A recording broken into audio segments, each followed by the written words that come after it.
The House of Representatives is now in session. Please let the House come to order. Please stand as we're led in prayer today by a guest minister to be introduced by the gentleman from Forest, and remain standing thereafter for the pledge. Oh, Lamar, he said. Forest and Lamar.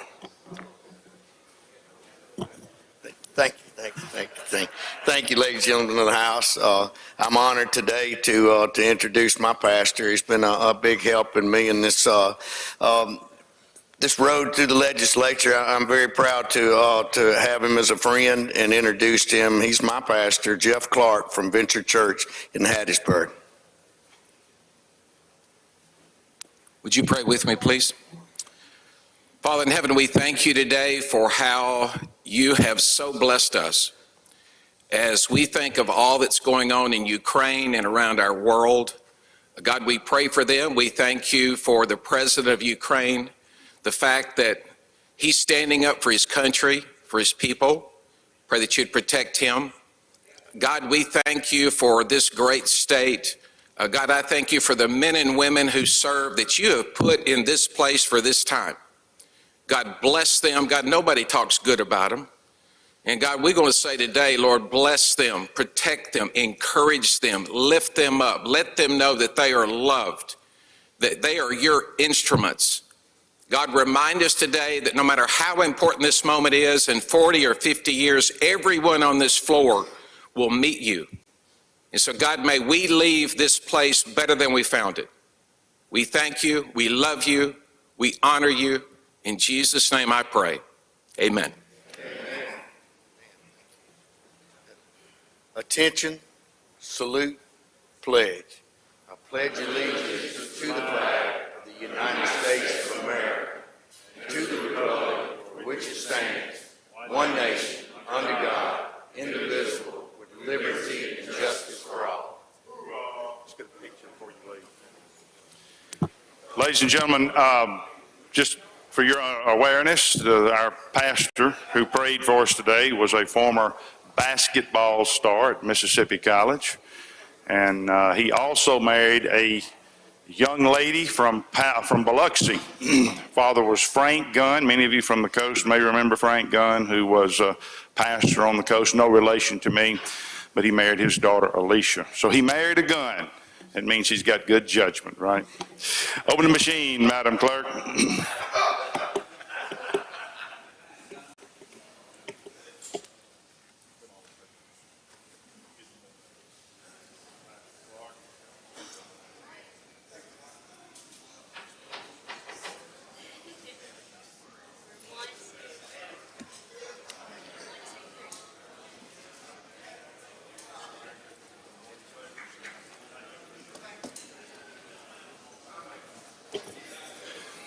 Close the machine, Madam Clerk. There's a quorum present, Mr. Speaker. Thank you, Mr. Clerk. We'll have the reading of the journal. Gentleman from Rankin moves we dispense with the reading of the journal. All in favor say aye. Opposed, nay. The ayes have it. Reports select committees. We have none, Mr. Speaker. Report of standing committees. We have reports on the calendar, Mr. Speaker. Introductions of bills and constitutional amendments. Gentleman from Marion, Mr. Morgan. Thank you, Mr. Speaker. I ask unanimous consent to dispense with the reading of the introduction. Is there objection? Hearing none, we will do that. Resolutions, petitions, memorials, and other papers. We have none, Mr. Speaker. All right. This time we'll have introductions of guests and visitors. Gentleman from Pike, Mr. Porter. He passes. Gentleman from Benton, Mr. Massengill. Thank you, Mr. Speaker. Today we have a group from Lafayette County here with Northeast Power. Everyone make them welcome, please, in the gallery.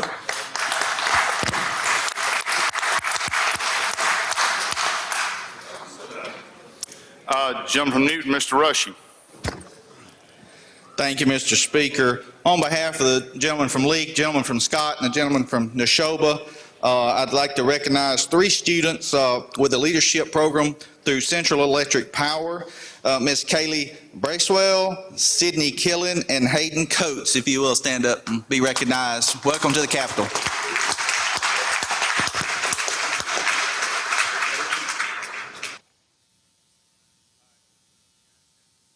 Gentleman from Alcorn, Mr. Bain.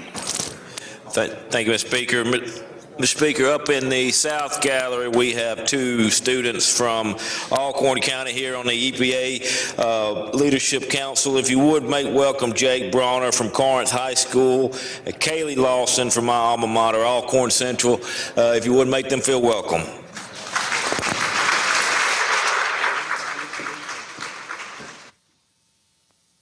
Jim Chickasaw, Mr. Lancaster. Thank you, Mr. Speaker.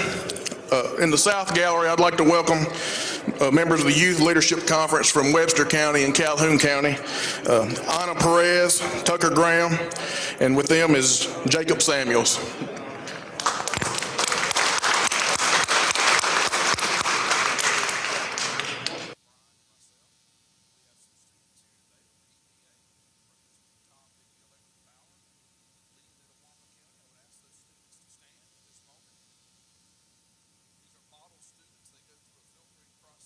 Jim Tipper, Mr. Steverson.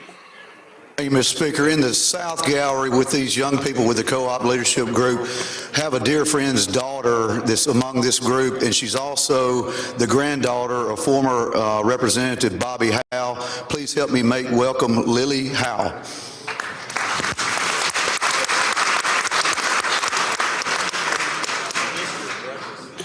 Gentleman from Pike, Mr. Mim. Thank you, Mr. Speaker. Ladies and gentlemen of the House, on behalf of the Southwest delegation, I would like to recognize three youths from the youth leadership from Southwest Mississippi: Lawrence Jones, Adrian Marshall, and Ann Patton in the South Gallery. Please help me make them welcome.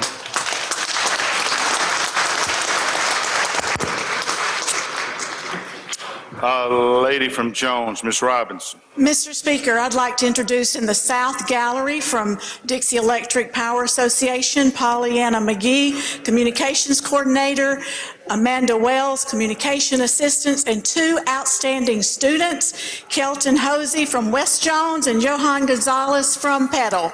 Glad y'all are here with us. Jim from Lee, Mr. Thompson. Thank you, Mr. Speaker. At this time, I want to introduce Mike Armour, one of my constituents from Tupelo, Mississippi. Give him a welcome hand. Jim from Harrison, Mr. Felsher. Thank you, Mr. Speaker. I'd like to introduce Ms. Olivia Williams, Ms. Ada Shirt, Mr. John David Farmer, and Mr. Jackson Henshaw, who are members of the leadership group, and they're from Coast Electric.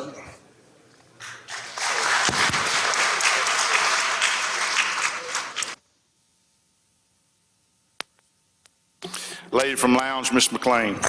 Thank you, Mr. Speaker. I'd like to introduce four of our students from Ford County Electric. We have Luke Fisher and Cole Monahan from Columbus up here in the North Gallery. And then we've got Jack Brown from Mathiston and Logan Williams of Starkville. Please make them feel welcome.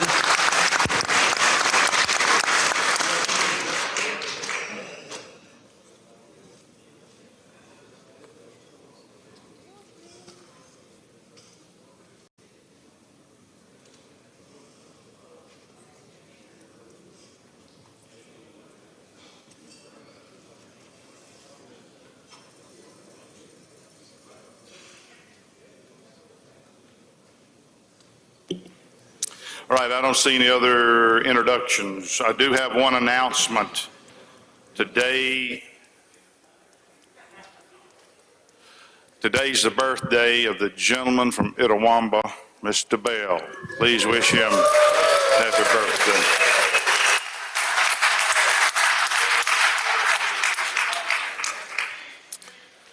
All right, we have a few special guests we want to honor today. I'm going to recognize the lady from Hines. Oh, she's up there. Okay, well, I'm going to recognize the chairman of rules then to acknowledge our special guest.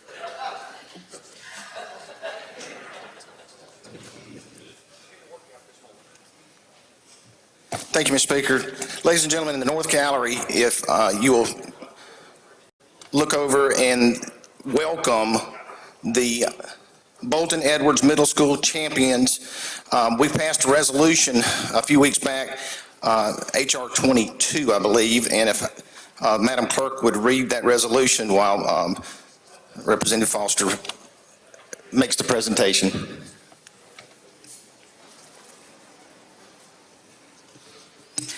whereas the Bolton Edwards Elementary Middle School Rangers boys and girls basketball teams, a skillfully dynamic group of 7th and 8th graders, have been crowned champions of the 2021-2022 Central Mississippi Athletic Conference Division. And whereas the Rangers were superbly coached and inspired by Coach Jason Claxton and Coach Kendall Flowers, who have broadened the players' knowledge of the game and refined their skills in execution. And whereas members of the talented Bolton Edwards Elementary School Rangers girls basketball team include the following: Angelica Smith, Jazaria Barnett, Asia Burks, Tamara Kidd, Kaylin Mosley, Zion Thomas, Tanikia Mack, Jennifer Wallace, Samaya Wilson, and manager Shamaya Sledge. And whereas members of the equally as talented Bolton Edwards Elementary School Rangers boys basketball team include the following: Miles Norman, Tanera Stewart, Kenneth Turner, Jarrett Jackson, Corlin Warren, Cortez Thomas, Jakari Denson, Landon Shelby, Shadarius Collins, Kedrian Miller, Adrias Marshall, Avery Payne, and manager Jaden Hodge. And whereas the boys and girls Rangers have developed a winning and cooperative spirit and a high degree of sportsmanship, and their activities and attitude reflect great credit upon individual players and their coaches, as well as the principal, LaShawn Williams, and assistant principal athletic director, George Jones III. And bring overall honor to the Bolton Edward Elementary Middle School. And whereas the policy of the House of Representatives to recognize and commend excellence, especially when evidenced by young people of our state who are its future. Now therefore be resolved by the House of Representatives of the state of Mississippi that we do hereby commend and congratulate the Bolton Edwards Elementary Middle School Beams, Rangers boys and girls basketball teams for their outstanding season for winning the Central Mississippi Athletic Conference Division 2021-2022 championship and for displaying tireless devotion to their athletic endeavors, all while causing their school to beam with pride.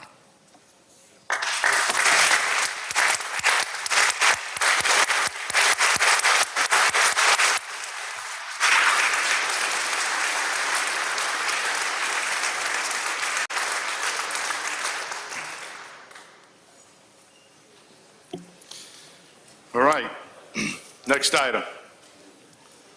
He's coming in with them right now. Tammy's coming in with them after they leave. We got one more, they're coming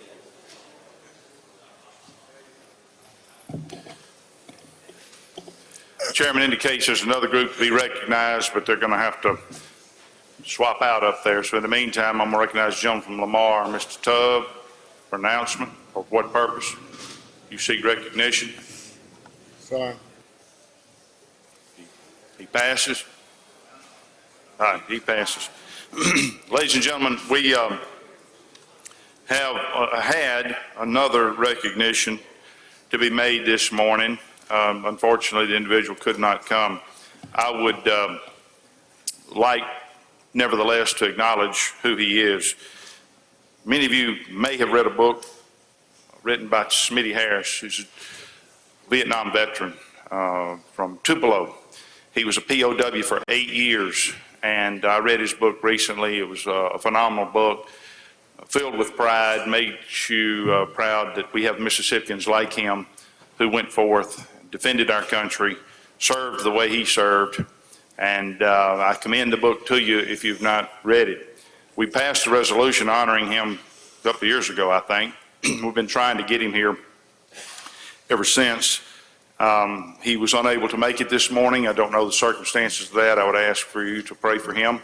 We don't know why he was not able to be here, but nevertheless, it's a man certainly deserving of recognition. And so I wanted to draw your attention to that fact, and maybe, hopefully, we can get him down here one day. We can thank him in person. All right, recognize Chairman of Rules. Thank you, Mr. Speaker. Ladies and gentlemen, a few weeks back, we passed House Resolution 30 and House Resolution 32. If you'll have your attention in the North Gallery over here, and we have Representative Manley Barton and Representative John Reed between some economic development giants for our coast.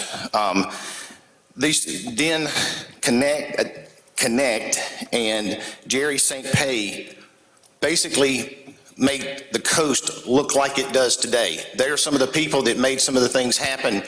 When you go to the coast, I can remember as a kid going to the coast, and you would drive through there and you'd see all the potential, but you didn't see what it has turned into today. These two gentlemen are part of what made that happen. The resolution has many, many things that basically say what they've done, but the bottom line is, if you think the coast is going in the right direction, these two men up here are part of what made that happen. So I would like for us to welcome them and congratulate them, and thank you for all the hard work you've done for the state of Mississippi, and I hope that this resolution shows you the appreciation that we have for you.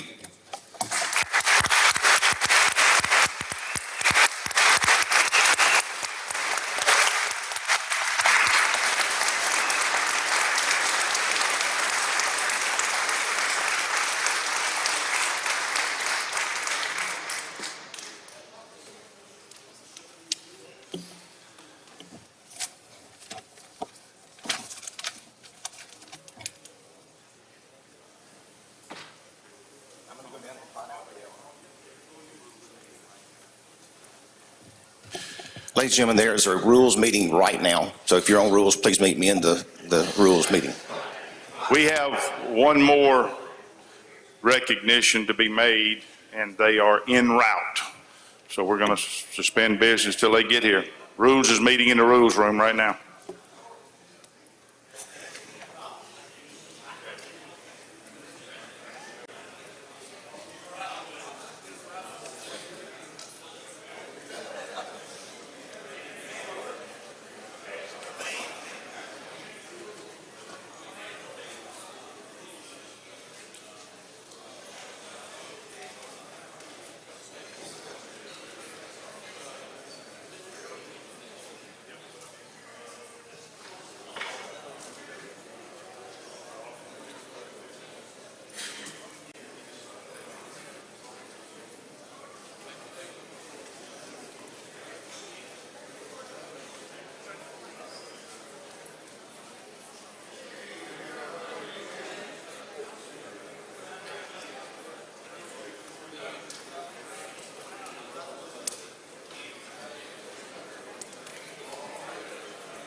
Ladies and gentlemen, let's let the House come back to order, please. I apparently was misinformed. I was told that our next special guest was walking down the hall, but now I'm told they're nowhere in sight. So, Mr. Sergeant at Arms, you see them?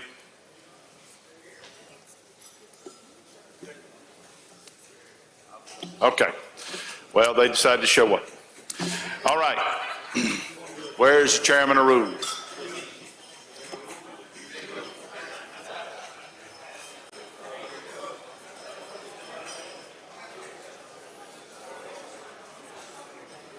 Here he comes. All right.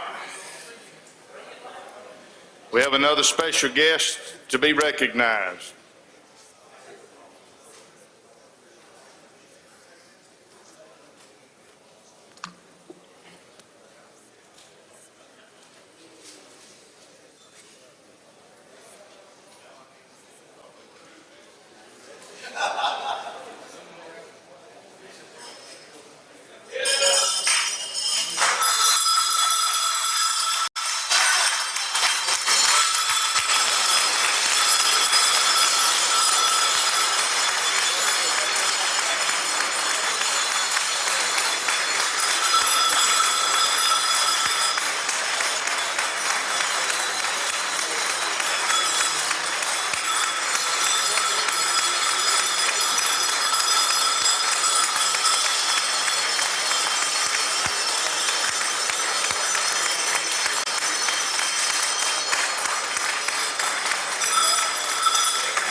All right, ladies and gentlemen, let us have your attention, please. I'm going to recognize the gentleman from Activity Hall to introduce our special guest. Thank you, Mr. Speaker. Ladies and gentlemen, your Mississippi State Bulldog National Champions for 2021.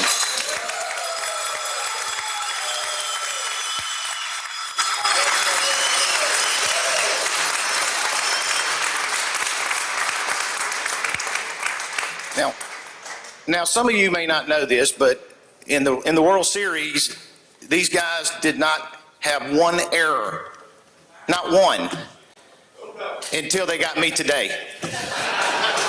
So there is a lot of things that you can say about these guys, but you can't say they don't have grit. You can't say that something was handed to them, because they were in Omaha as much as any team in America. 3 consecutive years they went to Omaha. This is the first national championship that Mississippi State has had, and I could not be more proud of these young men. A lot of times people don't understand that you've got 65 games. Think about that, 65 games that approximately that these guys play, and they go out there every time and give it their all. Win, lose, or draw, the reality is that there's not many people in here that could do 65 of anything. These guys go out here and play a full game. The grit that they showed during this whole series makes you understand that this is what Mississippians are made out of. If you want to see what true Mississippian grit looks like, these young men have it. Our coach of the year, in his 2nd year at state, Coach of the Year.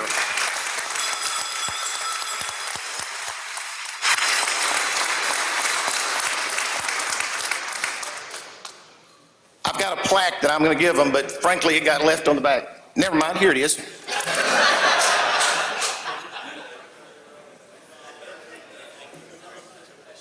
Thank you. Thank you. Would you like to say? We're going to let the coach share some wisdom with you. Not a lot of wisdom, but I like the cowbells. Boy, I like hearing those, especially here. There you go.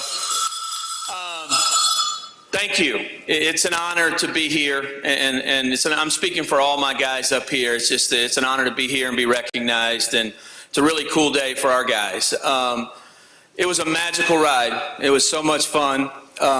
Like I've said so many times, you know, we got the trophy, and the trophy represented so much because winning a national championship didn't happen in a year. It's a history of Mississippi State baseball and Mississippi State athletics, and from the Ron Polk to the former players to the unbelievable fan base that we had. I don't think a university or a state has taken over a city like we took over Omaha last year. It was just a really special experience, and as we've gone around, and we're still on that, we played last night in Pearl. We're on our way to Biloxi here in a couple days.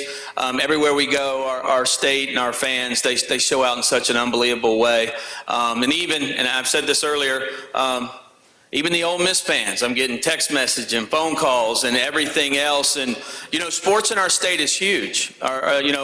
Ole Miss's women's golf team wins a national championship. We win a national championship. It's good for everybody, and it's good for our state. And it's sports in this state are pretty crazy. I tell recruits that all the time. When you look at us and the other schools in our state and what we do athletically, it's a pretty neat thing, especially in college baseball. But thank y'all very much. We appreciate everything that you do for our state and Hail State.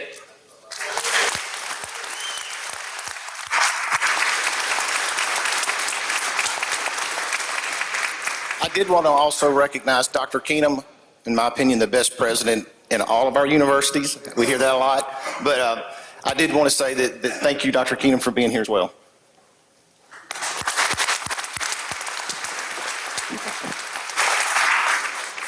Let me offer my word of congratulations on behalf of the House of Representatives as well. I think all of us watched this World Series with great pride. And as you rightly point out, Coach, it brought Mississippians together. Everybody, Southern Miss, Ole Miss, Valley, everybody who was watching this event was pulling for the state of Mississippi.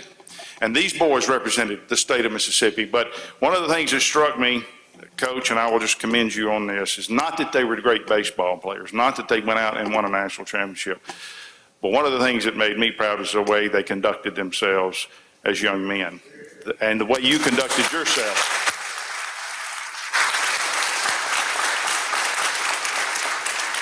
I don't know if you saw the coach's post-game interview, but it was incredibly humble, and he was incredibly encouraging, and it makes us all proud as Mississippians to be a part of this great event. And you young men went out and made Mississippi look good. And that's what we celebrate here today. Thank you for giving us the opportunity to honor you here today. And we're going to take a few pictures, and then we'll be back conducting business.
Please let the House come back to order.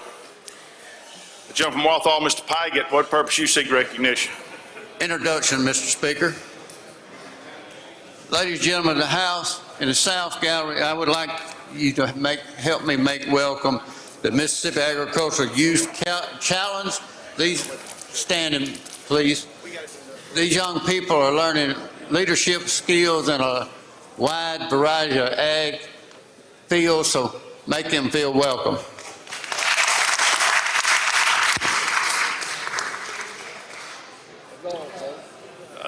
Chairman of the Rules indicates he has or needs another meeting for get some time-sensitive matters out. So, Rules Committee called for a meeting. Gentleman from Grenada, Mr. Horan. Your button's punched. Do you need anything? He passes. Gentleman from Forest, Mr. Byrd. Thank you, Mr. Speaker. I'd like to introduce our doctor of the day, Teresa Count Rogers. She practices emergency medicine. She's the Chief Quality Officer at South Central Regionals, and she lives in Petal. She's my constituent. Please make her welcome.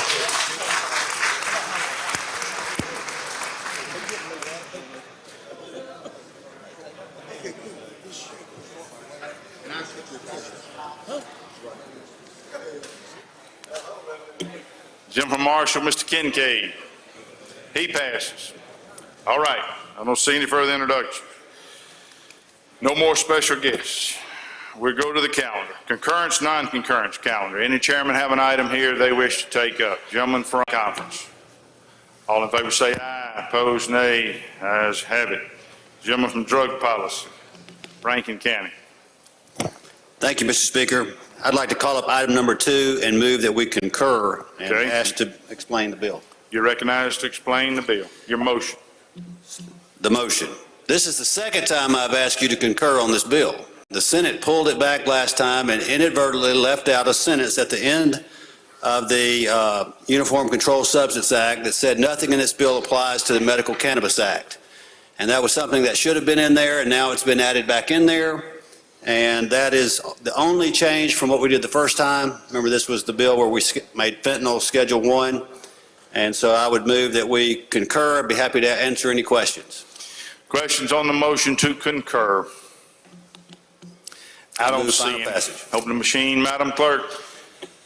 Question recurs on the motion to concur on House Bill 232. If you favor the motion, vote aye. If you're opposed, vote nay. Has everyone voted?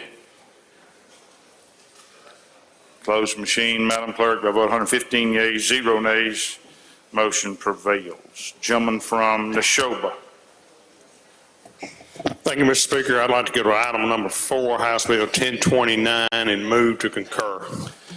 You're recognized to explain. Thank you, Mr. Speaker. And ladies and gentlemen of the House, this is the Mississippi Broadband Accessibility Act. I'm sure you're all familiar with what this act would do, but in this concurrence motion, just let me real quick go through what it does and what we're trying to accomplish here with the concurrence of this act. Number 1 is just the title of the act. Section 1. Section 2 is definitions.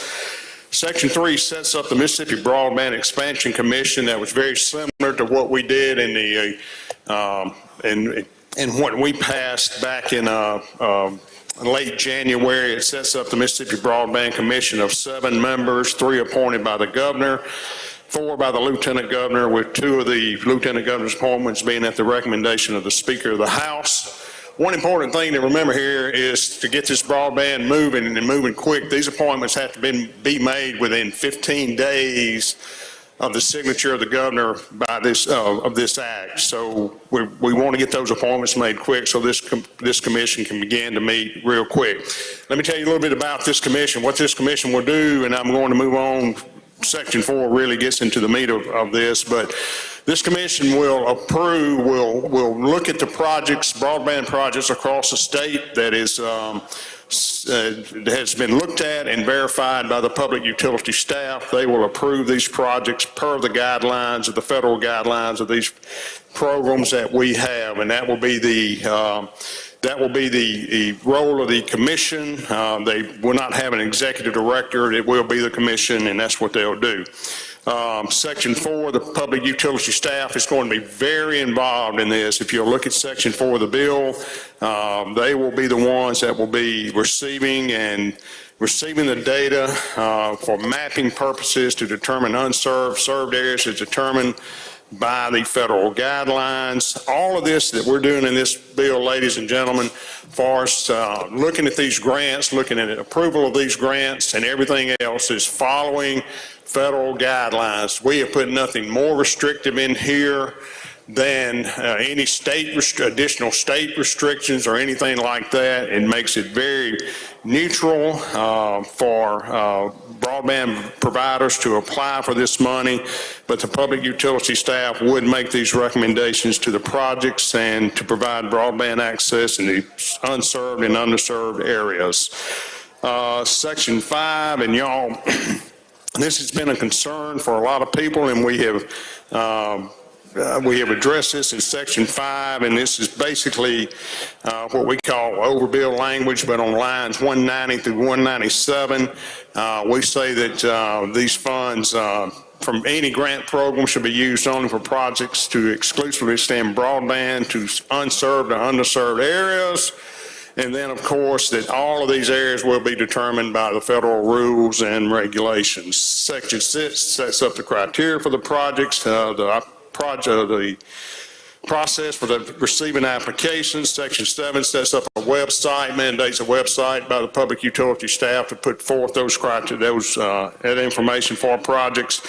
Section 8 is application information, a lot of information in that.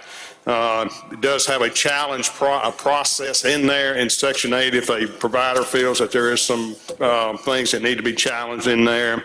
Section 10 just basically adds subcontractors to the list that could provide broadband infrastructure build-out work across the state.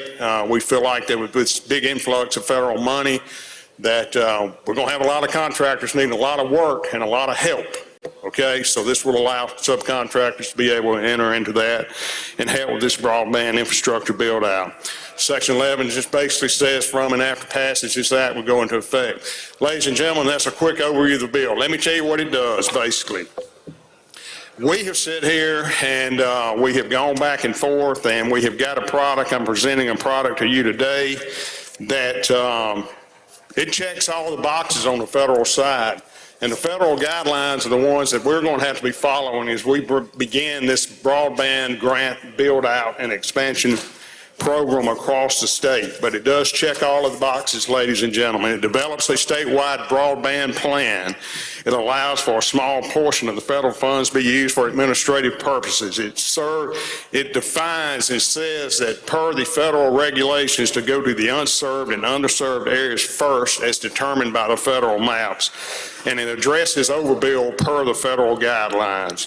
It makes a process to where where these broadband providers can apply and receive these broadband grant programs to go into these areas per the federal guidelines. And ladies and gentlemen, most importantly, I want you to hear me real good. We've had a lot of conversations about this. We've had a lot of conversations with the broadband providers across the state. While this is not a perfect bill for everybody, everybody is in agreement that we move on and that they can make this bill work, and we need to vote for it. We need to move it on.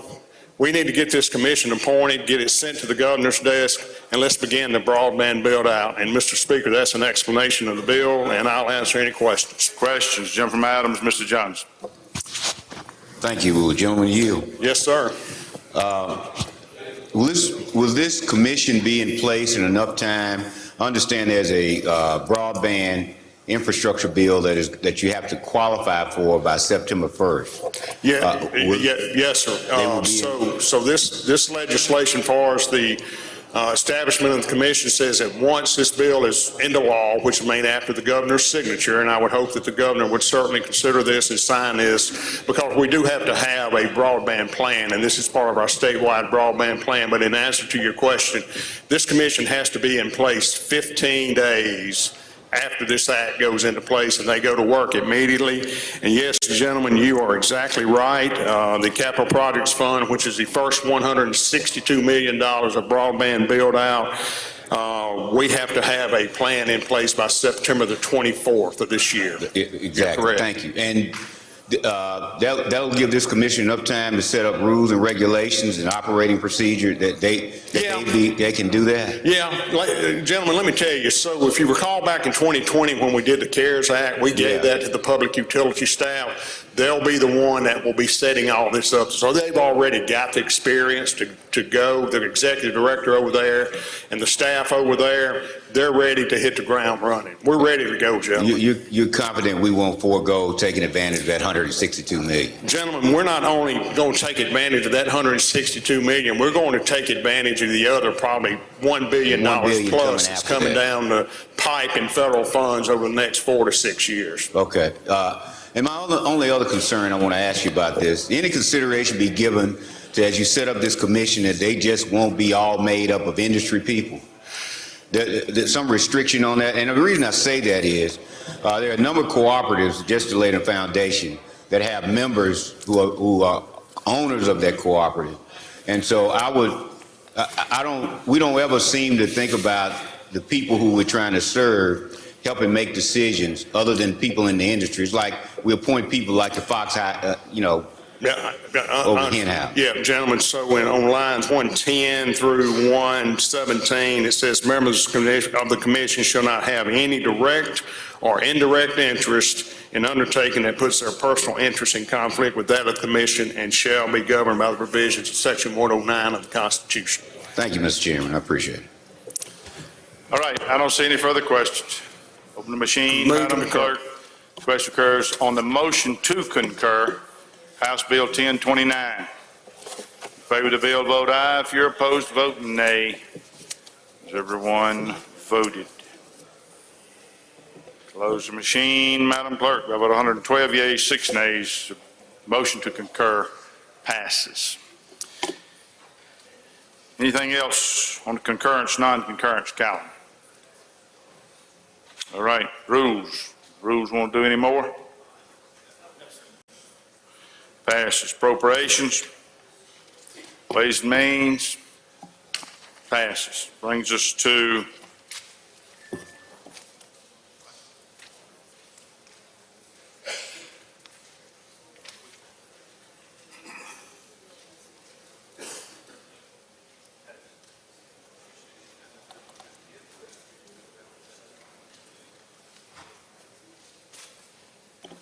all right, Madam Clerk is keeping us on track here. She indicates that rules just met to pass out a resolution that was timely. So apparently the chairman forgot he had just done that.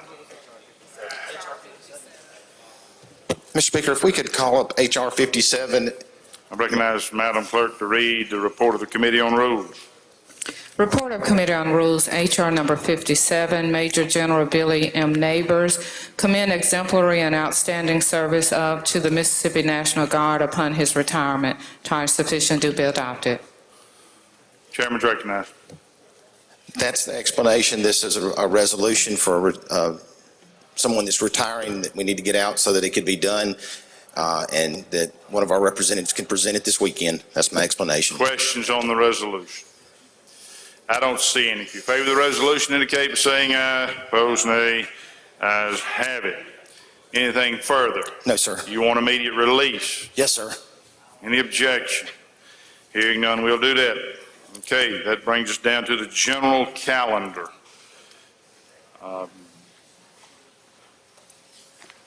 My understanding that the Rules Committee reshuffled the calendar to bring forward item 81. Recognize the Chairman of Universities and Colleges.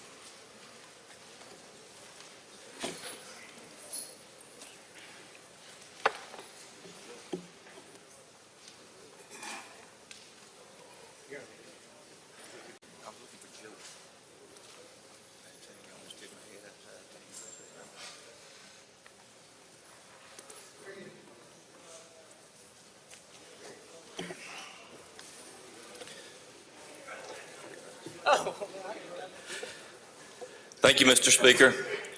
At this time, I'd like to bring... Excuse me, Jim. Jim from Holmes, you have a question? point of inquiry, Mr. Speaker? Yes, sir. Do we have a report from Rules of when they redid the calendar? My understanding is the Rules Committee met a little while ago and reshuffled the calendar. I wasn't in there. I don't know. Is that correct? Madam Clerk says that is correct. Thank you, Mr. Speaker. All right. Vice Chairman, recognized.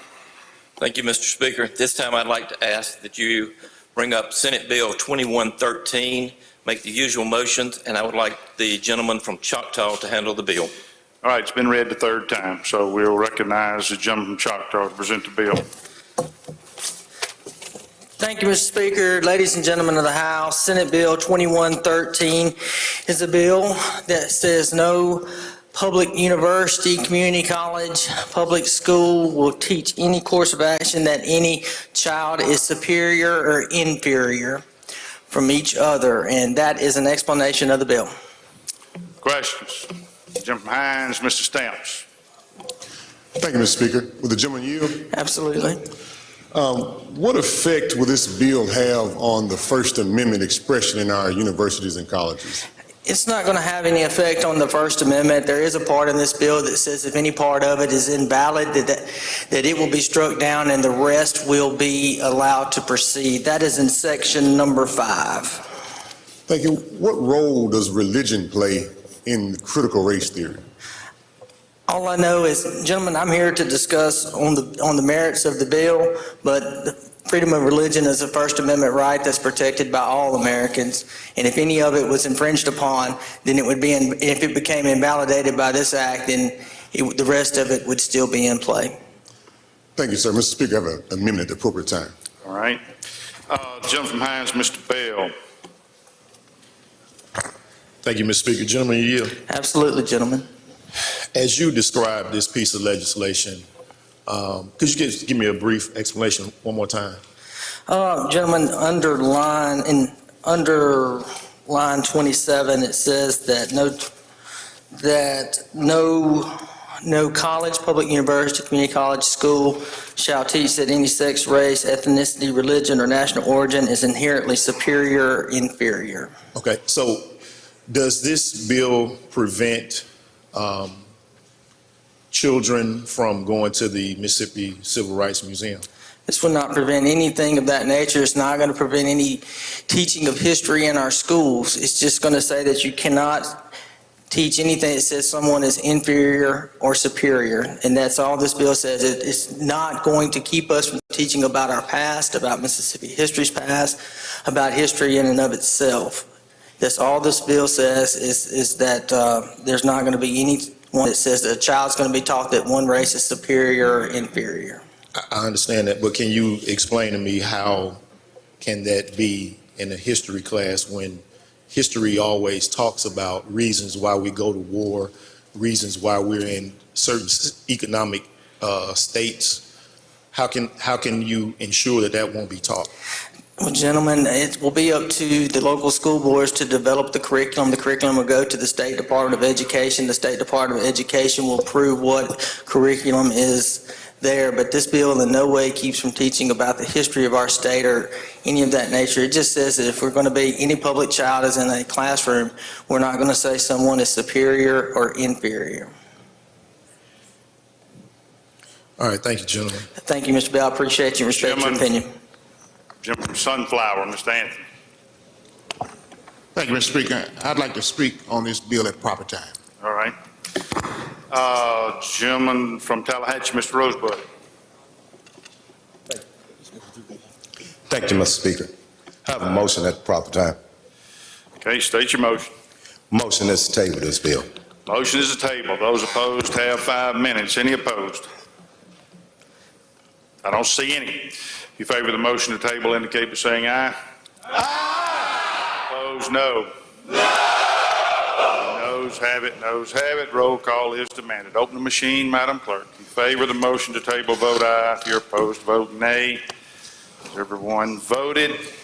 Everyone voted. Close machine, Madam Clerk. By a vote of 42 yeas, 76 nays, the motion fails. All right. Excuse me. I was about to write down a note.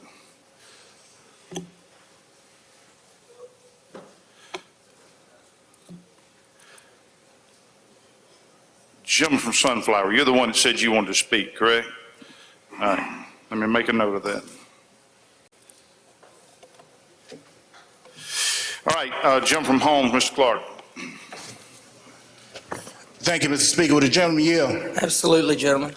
Now, gentlemen, we will agree that this is a restriction on the First Amendment freedom of speech. Would you agree? I would not agree. That could be your opinion, gentlemen, but all this bill does is say that one child would not be taught that one race, sex, and ethnicity would be superior or inferior. Which is infringing upon a person's freedom of speech. I mean, we can agree upon that, can't we? That can be your opinion, gentlemen. There are a lot of statutes, laws, and bills that have been passed over the years with regard to discrimination, and I don't think that's been upheld. I think those laws have been upheld that said you can't, discriminate. Yeah, and I think that's where we different. I mean, legally, it could be a legal infringement, but I think at the end of the day, it's still infringement. But gentlemen, the problem I have with this bill, one of the problems is the definition section of the bill. We just took a bill up with the gentleman, Representative Scott, where it had an extensive definition section. This bill has no definition section, so the question becomes the part of the bill that it says compel a student. Can you define what compel a student means? There is no definition in the statute. And basically what it says is that it cannot say one is inferior and compel. If anyone has an issue with it, they could raise that with their local school board. If they didn't like what the issue of the ruling was on the local school board, they could appeal that up through the administrative procedures up throughout. So we don't have a definition in this bill for compel. And it says to personally compel a student to personally affirm, adopt, or adhere to. Again, you agree that there's no definition to those terms in this bill as well. You agree? I would agree that the language is like you stated, gentlemen. Okay. And you would agree in the state of Mississippi, we have 164 school districts, okay? Okay. Which means you got 164 board attorneys. You got 164 different school districts. So we're going to leave it up to an interpretation of 164 different districts to determine whether something is being promoted or adhered to by a student. It's just going to be, gentlemen, whether or not someone is being taught that they're superior or inferior. So you don't think that's a slippery slope we going up, gentlemen? I think the bill is plain. I think there are safeguards with regard to how anyone deprived of it can approach to their local school board, which could go through that administrative process. I think our local school boards are going to sit here and set the curriculum. That curriculum should be approved by the State Board of Education. I think the State Board of Education is going to play a role in it as well. Gentlemen, you ever read William Faulkner? William Faulkner. You ever read any of his literature? Gentlemen, I will yield to you what you need to say about Mr. Faulkner. William Faulkner, the writer, not Yes, John know, Faulkner, the legislator. I know. Yes, gentlemen. How about Willie Morris? I don't know exactly how this is germane to the bill. And let me tell you, this is a good question. It's very germane. Richard Wright, all of these are Mississippi literary writers. I think we all agree pretty well with now. Most of their work, if not all, have had some type of racial undertone or something that can be conceived to promote the very thing that we're outlawing on this bill. So are our students not going to be able to learn about Richard Wright or William Faulkner or Willie Morris? This bill's not going to do anything that's going to preclude the teaching of history. So would it how about our librarians? After this, would they have to go through every book in every library and dissect that book and make a determination whether it promotes the things that's forbidden in this bill? This is a course of study with regard to being taught to students. You're going into libraries. I don't know if it's germane, and I'm trying to answer your questions. I respect you an awful lot, gentlemen. I respect your parliamentary procedure that you have, your institutional knowledge. I just don't think that is germane to what this bill addresses. But again, gentlemen, it goes back to my first line of question, where if you don't have definitions in the bill, 164 school districts, over 1,663 different schools, do you think it's conceivable that a principal will go and pull books out of the library because they think is a violation of this statute? That's speculation, and I really can't deal with hypotheticals. I want to answer your question as best I can. The bill is simple. It says that we're not going to treat one inferior or one superior. Gentlemen, you ever heard of academic freedom? Gentlemen, I don't know how this exactly pertains to the bill. I mean, I want to give leeway. I want to answer the questions. I'm just trying to follow where you're going with this and how it pertains to this bill. Academic freedom is a legal term of art that deals with educators and students' right to have free and open discussion in the classroom. Similar legislation like this has been stricken down based on the academic freedom argument. So did the committee give any thought? Did we pull any case law? Have we read any case law or Supreme Court rulings on whether this bill violates the academic freedom which the U.S. Supreme Court have said that students and teachers have? Well, gentlemen, we have a section in the bill, Section 5, that says if any part's invalidated, as some legislation is always contested in court, if part of this is struck down, the remainder of it will stay in place. If it's not struck down, it will stay there. You're talking about, this bill addresses the curriculum itself through the teacher. It's not addressing what the student wants to say. But it also provides protection to the teacher. Gentlemen, the first day of each term, we stand up there and we hold our hand up and we take an oath to adhere to the Constitution of not only Mississippi, but the United States. Do you think it's imperative on us to at least, before we pass legislation, to make a determination whether it violates the Constitution or not? Gentlemen, one great thing I love about this body is we're made up of 122 different individuals, and I think debate is healthy for this state and the body. And so I appreciate the questions you have. We may agree to disagree on whether some of those apply, but I have an awful amount of respect for you and the questions that you're asking. And gentlemen, let me ask you this. Do we know anywhere, have we had any complaints from parents, students, community, where this teaching is actually going on in the school districts or colleges or universities? I know that the bill came over from the Senate. There was 20 co-authors on it. I know there were a lot of bills that were filed in the House with regard to this. I know a lot of people have been addressed by the constituents with regard to whether or not this could be an issue or whether it could be an issue in the future. And so what we're doing here with this piece of legislation is just saying that we're not going to treat one race any different. We're not going to say one's inferior or superior, and that's really what it does. And I appreciate all the questions. But and I appreciate the gentleman's attempt to answer the question. But gentlemen, my question was not, have you heard from the constituents about it? The question was, are we aware of anywhere where it's actually being taught? I can't speak for the rest of the members of this body, but I am personally not aware. You're personally not aware? Yes. So we got a solution in search of a problem, basically. Gentlemen, it's just the legislation has been filed. It's trying to address an issue that many people's constituents want to see addressed, and so we're trying to remedy discrimination in this body now.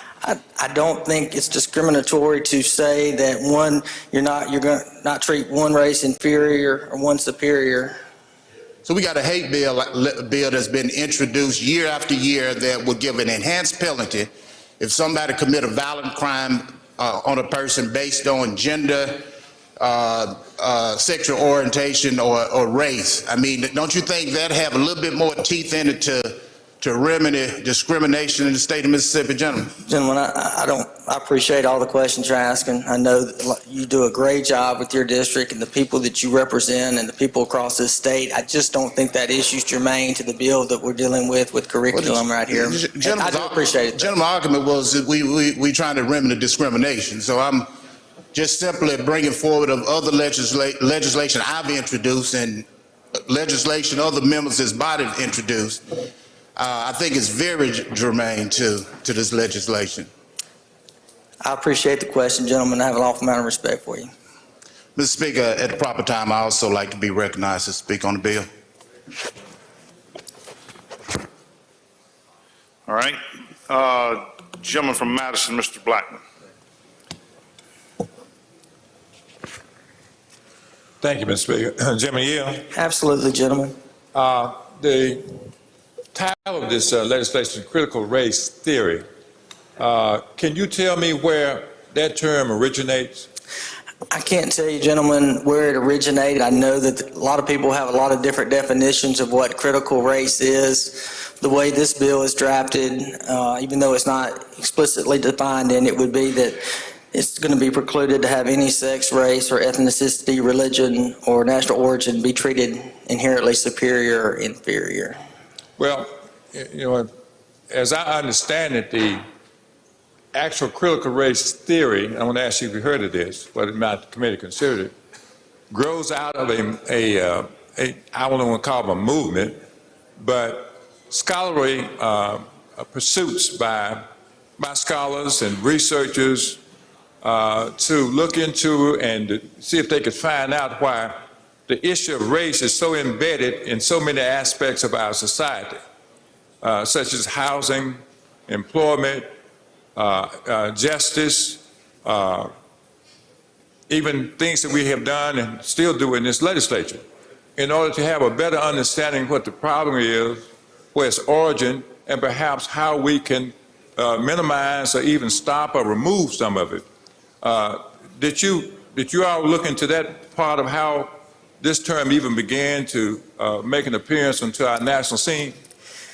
Gentlemen, I can't speak for what went behind the scenes at the Senate when the bill came over. I do know that the definition that's contained within this bill has been simplified to whether they're not going to treat inherently superior or inferior. I know there are a lot of people who have a lot of different definitions and of what critical race is, and I appreciate your questions, but that's about all I can answer. Did the committee consider whether or not, in addition to creating legislation or passing legislation concerning critical race theory being taught in school in a manner which would make one particular group or individuals feel inferior to the other, did you consider passing legislation also to prohibit actual acts that that will put people of color, any color, in a position where they're actually treated different because of their race, such as we know happens on a daily basis, not in just this state, but throughout this country? Gentlemen, the bill does not preclude any teaching of our history of the state of Mississippi, this great state. History can still be taught. It just is, and I don't mean to repeat myself, it just basically says you cannot provide that one race is superior or inferior. What's the penalty for violating that? The only penalty that's in this piece of legislation is funding. Funding. You cut out the funding to a particular school or to a particular class or a teacher or principal or superintendent? I suspect if there's a violation of this act, it'll be approached to the local school board. The local school board will make a decision. If you're aggrieved through that decision, you'll go through that administrative process and work your way up. Give me an example of how this legislation is passed can be violated. I can't give you an example, gentlemen. It's just going to have to work itself through the process. That means that after we pass it, there'll be some judge at the trial level who will decide whether or not there's been a violation, and then perhaps the Supreme Court will get it. I suspect the curriculum is going to be approved through the local school board and go to the State Department of Education. The State Department of Education is going to set what the curriculum is. I don't want to, hypothetically what would happen, but I'm just saying that curriculum will be set through the school boards and the State Department of Education. If someone has an issue, they would need to reach out to the State Department of Education. If it was violated, then the local school board would look at that teacher or that specific class and ask that it be addressed. I really suspect it's going to get taken care of on a local level rather than it goes all the way up to a higher court. But as you're a great learned attorney as well, somebody may try to litigate it. Well, my concern as a learned attorney is how are we going to help our constituents understand what it is that we pass? For instance, when if I cross the line, if I'm a teacher or a curriculum person who's developing curriculum, where do I stop with reference to the development of my curriculum so I won't violate this statute? I'm concerned, and I don't know if you're concerned, I'm asking you if you are, that we are not really fully informing our citizens as to what it is we're asking them not to do. I appreciate your questions. I know there's some concerns. History can still be taught with this bill. It cannot be, it's going to be allowed to be taught to our students. But basically, it just says that you're not going to treat any race as superior or inferior. Will this also prohibit school districts from having, for instance, 2 homecoming queens, one black, one white? I don't see how that's germane to the bill, gentlemen. That's a local school board decision. I'm not going to sit here from this well and try to say what the local school board is going to do. All I'm here is to talk about this piece of legislation and how it applies to a curriculum, not homecoming queens and kings. Well, that's school function, and that, I don't know about this year, but in recent years, a couple of years ago, that was still being done in Mississippi in some jurisdictions. I'm not aware if it is, gentlemen. What about 2 valedictorians, one white, one black? That happened last year. I can't either speculate on that, gentlemen, but I will answer any questions on the bill. Well, don't you consider those acts to make one particular race feel inferior to the other in the school system? This is regard curriculum. It's not with regard to homecoming kings and queens. But this grows out of that. This is school function, isn't it? We may have to agree to disagree on it. I appreciate and have a lot amount of respect for you and what you do for your constituents and your concerns. And I appreciate the issues that you have brought forward before this body, and I think it's good for debate. What I think is germane to the bill and how it is, that's the way I can answer you, gentlemen. I got one more. Certainly, gentlemen. Always for you. Years ago, there was a struggle among various jurisdictions to define what was pornography. You're a good attorney. You probably know about this case. And it met the definition for every individual had their opinion about it, depending on their particular perspective. And it finally ended up in the Supreme Court. You remember what the Supreme Court, what the judge said? I think he said, I know it when I see it. That's right. And that's exactly what this legislation is. I know it when I see it because there is no definition. So I knew you were a learned attorney. I'm not as good a learned attorney as you, gentlemen, but I'm trying to get better. All right. Thank you, gentlemen. I respect you. Thank you so much for your questions.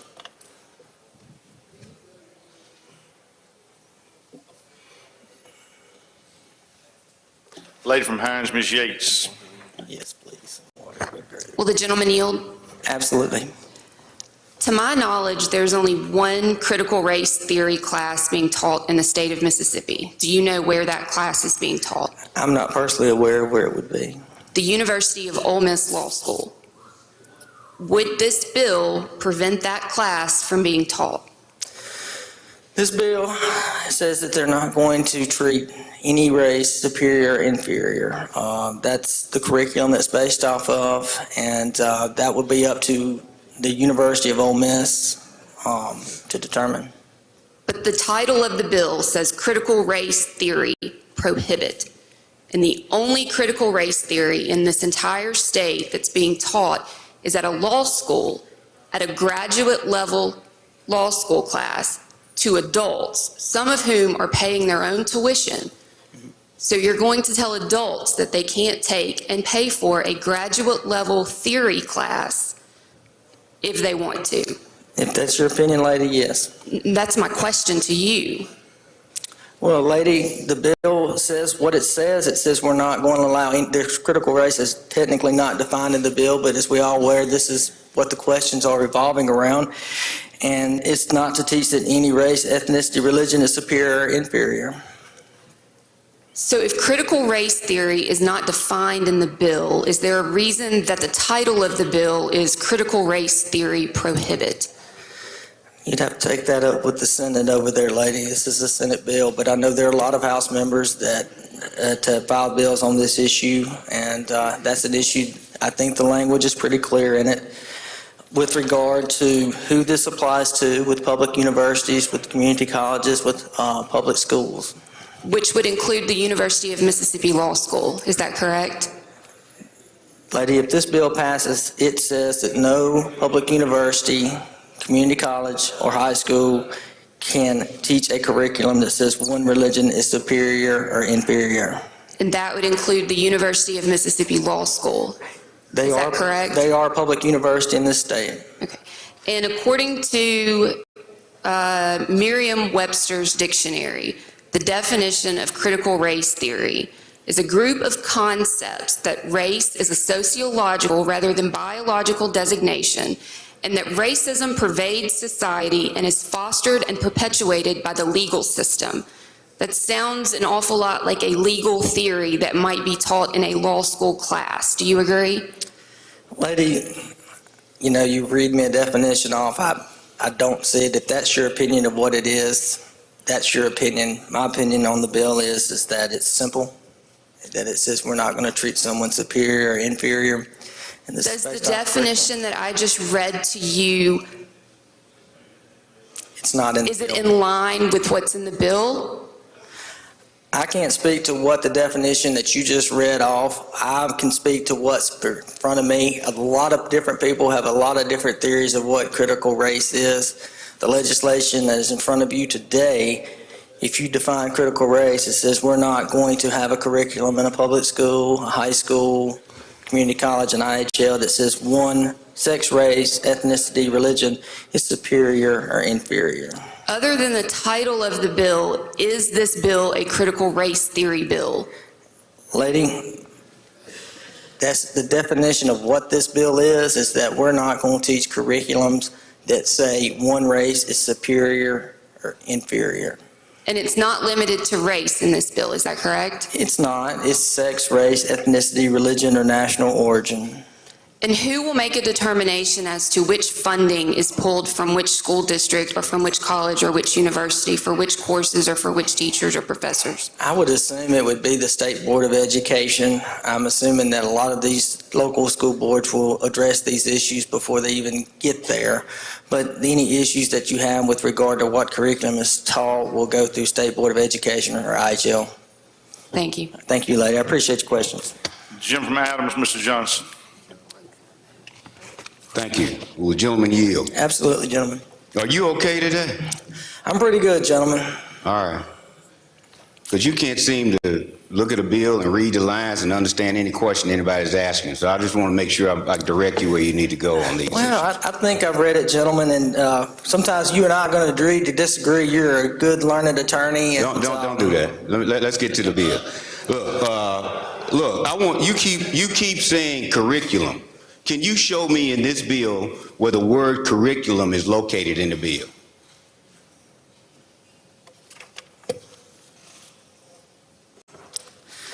Well, gentlemen, it says in line 3 to teach a course of instruction. No.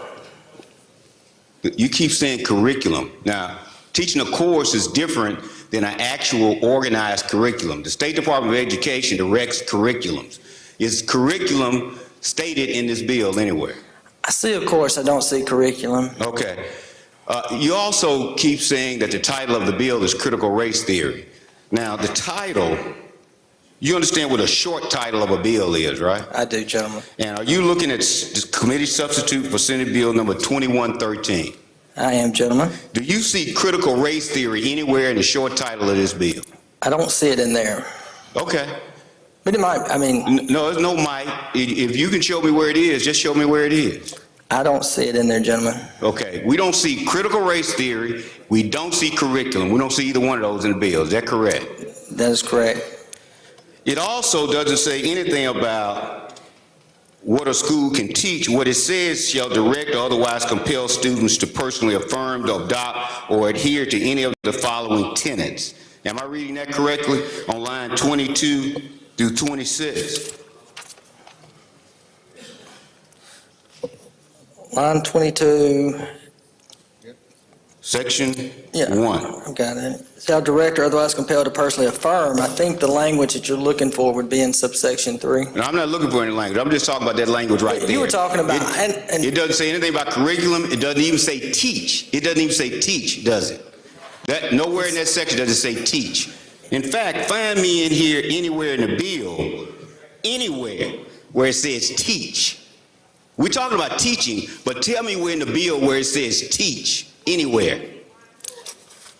Gentlemen, I know that you're passionate about this issue. I know. No, you don't know. You have no idea. Have you ever had a cousin who had a bomb set up under his seat because he got promoted over a white man? He was killed and left had 5 kids without a father. Do you know how that feels? I don't, gentlemen. Okay.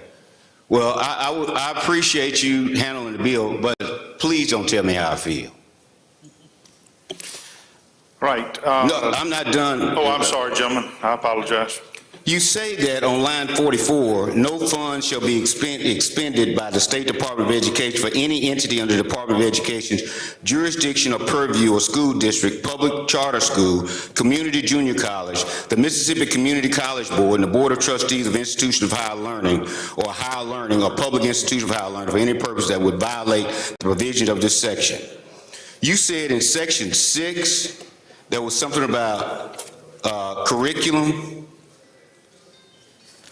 There is no section 6 in the bill, gentlemen. All right, well, the only place I see teach is on line 40, but it doesn't say anything about critical race theory. Am I right? Critical race is not defined in this bill.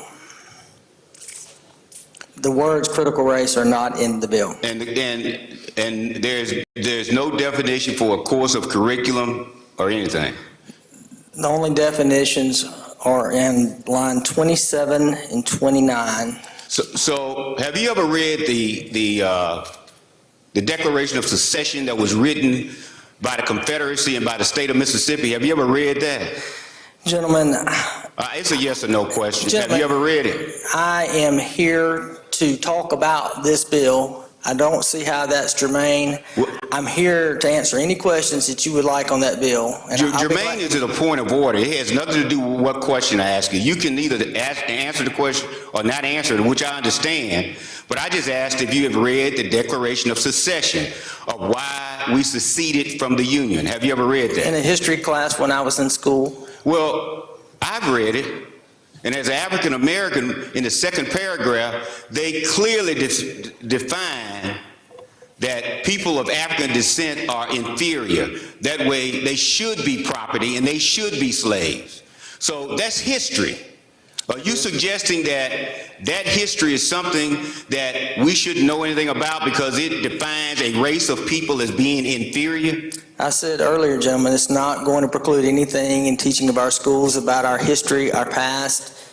We're still going to be able to teach that. You keep saying that, but let me go back to where it says shall direct or otherwise compel students to personally affirm, and then that any sex, race, ethnicity, religion, or national origin is inherently superior or inferior. The Declaration of Secession says that. So I'm sitting in a class and I'm listening to that and I'm hearing the definition of it, and what is it but telling me that as an African American in 1861 or 2, I was inferior, and that's what is being taught, and that's what was part of the Declaration, the Constitution of the state of Mississippi. And gentlemen, and are you suggesting that that history cannot be taught? Gentlemen, I'm saying that the history of this state, the history of our past can be taught. You're saying it can be taught, but where in this bill does it say that? This bill says that you can't be compelled to feel that way, which means that it has nothing to do with teaching. You're talking about how do you regulate a person's feeling? Because I feel bad, I feel inferior. So what do I do with that? What does this bill allow me to do? All right, gentlemen. Really, you're handling the bill. That's you right. keep referring to the 20 people who authored it. Tell me, what can I do about my feeling of inferiority? What can I do about it? Under this bill, what can I do about it? Gentlemen, we may have to agree to disagree on some things, but I'm telling you here that we are still going to teach the history of the state of Mississippi. That wasn't my question. What does this bill do about my inferiority? What can I do about it under this bill? Gentlemen, we're still going to teach history for the state of Mississippi. We're still going to teach. Teaching is mentioned one time on line 40. We're still going to You're talking about feelings. Look, I'm just trying to understand what this bill is doing. If the bill says that you can't compel me to feel inferior, what do I do about it? We're saying that like a course at a public school IHL, we're not talking about what individuals can do or can't do. This is in a Well, public tell me where it school. says a course. And I would like to answer the question, gentlemen, if Well, you you don't hadn't mind. answered. I asked you, what do I do if the bill says you can't compel a person to adopt or feel inferior? And I'm asking you, if I feel that way, or if anybody feels that way, under this bill, what can I do about it? It cannot be in a course that is taught. Any individual that's sitting in there can feel how they want to feel. That is how it's taught. That's how we're going through. That's what it says. We're not going to allow a public institution, any IHL, community college, high school, that. We're still going to teach history of the state of Mississippi. We're still going to have open debate about that. We're just going to say, in all those courses, if there's any concerns that anyone has, I would reach out to the State Department, Board of Education, or your local board. That is their real issue of what the courses may or may not be. You said the Department of Education will issue what you can or cannot do? I don't know about that, gentlemen. No, that's what you just said. I want to know where that is in the bill. Well, I'd like the leading questions, and I appreciate them. That's not a leading attorney that you are, I like the leading questions, but what I would like to be able to speak just a little bit respectfully to you. I just want my question. I just asked where it was in the bill. It's a two-page bill. You said that the Department of Education will administer it. Where does it say that in the bill? I don't think I said they will administer it. I think what I said, gentlemen, was that... What did you say about the Department of Education? Can I answer that question? Yeah. Thank you.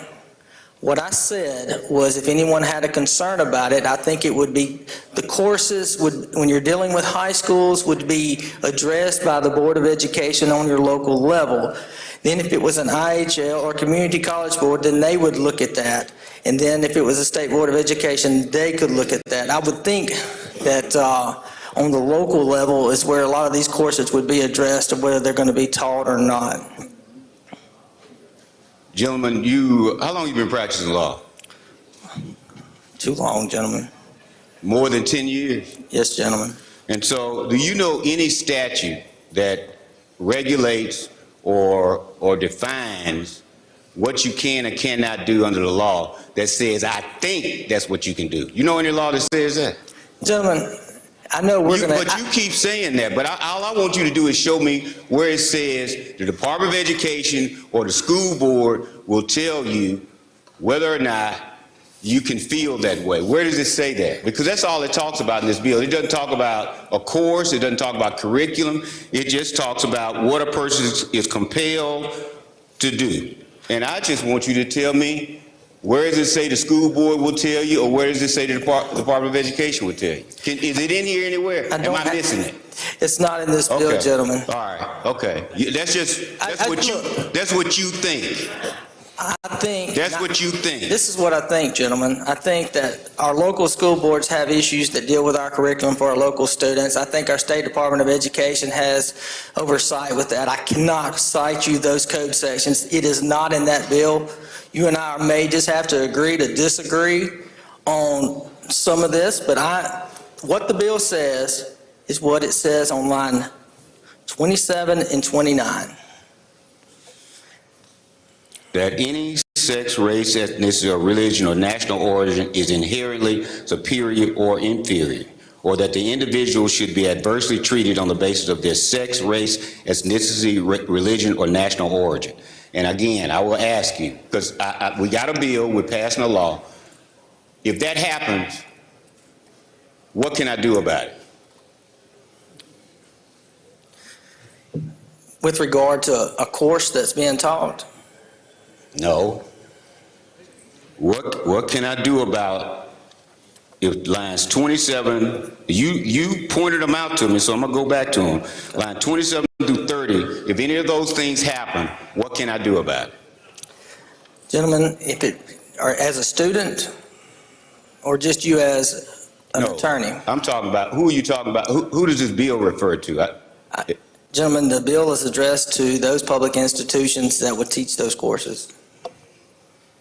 What the person who is made to feel inferior, or the person who is adversely treated based on their sex, race, ethnicity, or national origin, where in this bill, what can I do about it? What can that student do about it?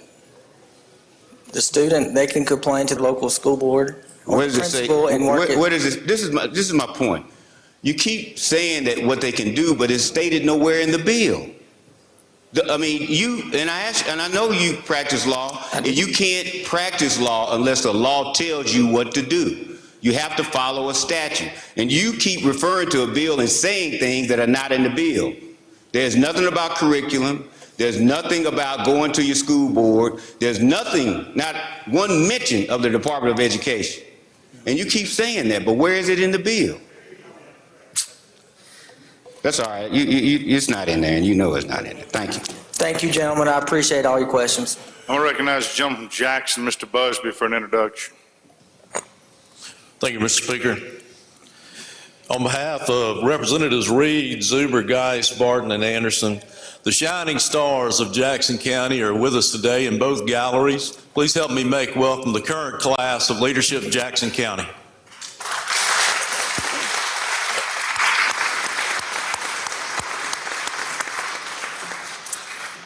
All right, I'm going to recognize the gentleman from Leak, Mr. Walker.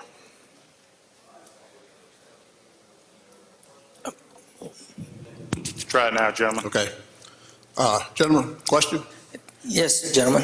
Could you tell me specific courses by name that will be prohibited by this bill? I can't, gentlemen. I can't. I don't. I'm not no personal knowledge. Thank you. Thank you. All right, gentleman from the floor, Mr. Osborne. Would the gentleman yield? Absolutely, gentlemen. Gentlemen, I have a definition of critical race theory, and I'm going to ask you, is this prohibited by your bill? Okay. This says that it is a academic and legal framework that notes that systemic racism has been a part of the system in the United States. Will your bill prohibit that? The only thing that this bill does is it does not have a definition that you have provided. It just says that we're not going to allow any child or anyone to be taught that one race is superior or inferior. And there are just a ton of definitions of it out there, gentlemen. And I appreciate the question that you're asking. That's all I've got. That's before the body. So when you looked at the bill, when you drafted the bill, you didn't even know what critical race theory was. You didn't even know what it was. I don't think so, gentlemen. That I didn't know. I just said there's several different definitions out there, and but the bill that this body has been brought forward, that's came out of the committee, came out of the Senate, has settled on that. It's just not going to allow any child to be. What definition do you understand?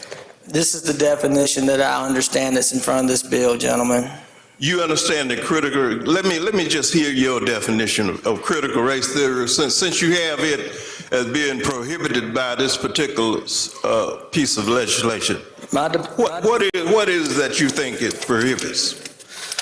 I'm going to say that any sex, race, ethnicity, religion, or national origin is inherently superior or inferior, or that any individual should be adversely treated on the basis of their sex, race, ethnicity, religion, or national origin.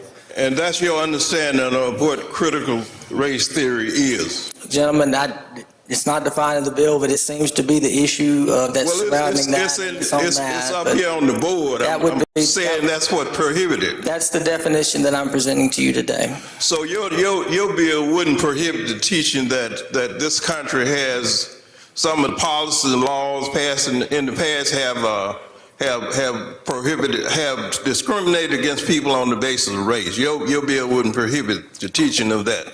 No, we can teach the history of our past. And it wouldn't prohibit the teaching of Plessy versus Ferguson. Gentlemen, that's legal. That's the Supreme Court case. What I'm asking, would this bill prohibit the teaching of that? I don't think it would, gentlemen. Would it prohibit the teaching of Dred Scott? Gentlemen, this is not going to, anything that deals with our past, and it's not going to prohibit it. So since you don't have a clear definition of what critical race theory is, why is that a part of the title of the bill? I can't speak to why it was brought over from the Senate with the critical race as the head title to it. All I can say is that it came to the universities and colleges, and it came out of the committee, and that this is the definition that we have in front of the body for you today. Okay, now I think you said that you are not aware of any school in Mississippi that teaches that certain races are superior to others. That's correct, Jim. You're not aware of it? I'm not personally aware. Okay. And you haven't heard from any constituents that search is being taught in the school systems? You know, we had constituents that have been concerned about it, and I know there are a lot of members of the body that have had approached by their constituents with regard to it. And do you have any concern that this bill is so vague that certain school districts might prohibit the teaching of legitimate history? I think, you know, the language is so simple. We're just not going to treat anybody inherently superior or inferior. Say what now? I think the language is clear. I think anyone can see that you're not supposed to treat someone inferior or superior. And that's what this bill does. It just says you're not going to do that on the basis of sex, race, ethnicity, religion, or national origin. Okay, now one of my understanding of critical race theory is that it states that discrimination in the U.S. is more than just individual discrimination. Would your bill prohibit the teaching of that? I don't think it would prohibit it. There's statutes, laws, regulations, all court opinions out there that outlaw discrimination. I think there's a lot of court cases. If some part of this piece of legislation were to be appealed and go up and it was to be struck down, the part that was offensive would be struck down, the rest would remain. If it was found to be, you know, unconstitutional, they would strike all of it down. Now, do you have any idea what this bill is trying to prohibit?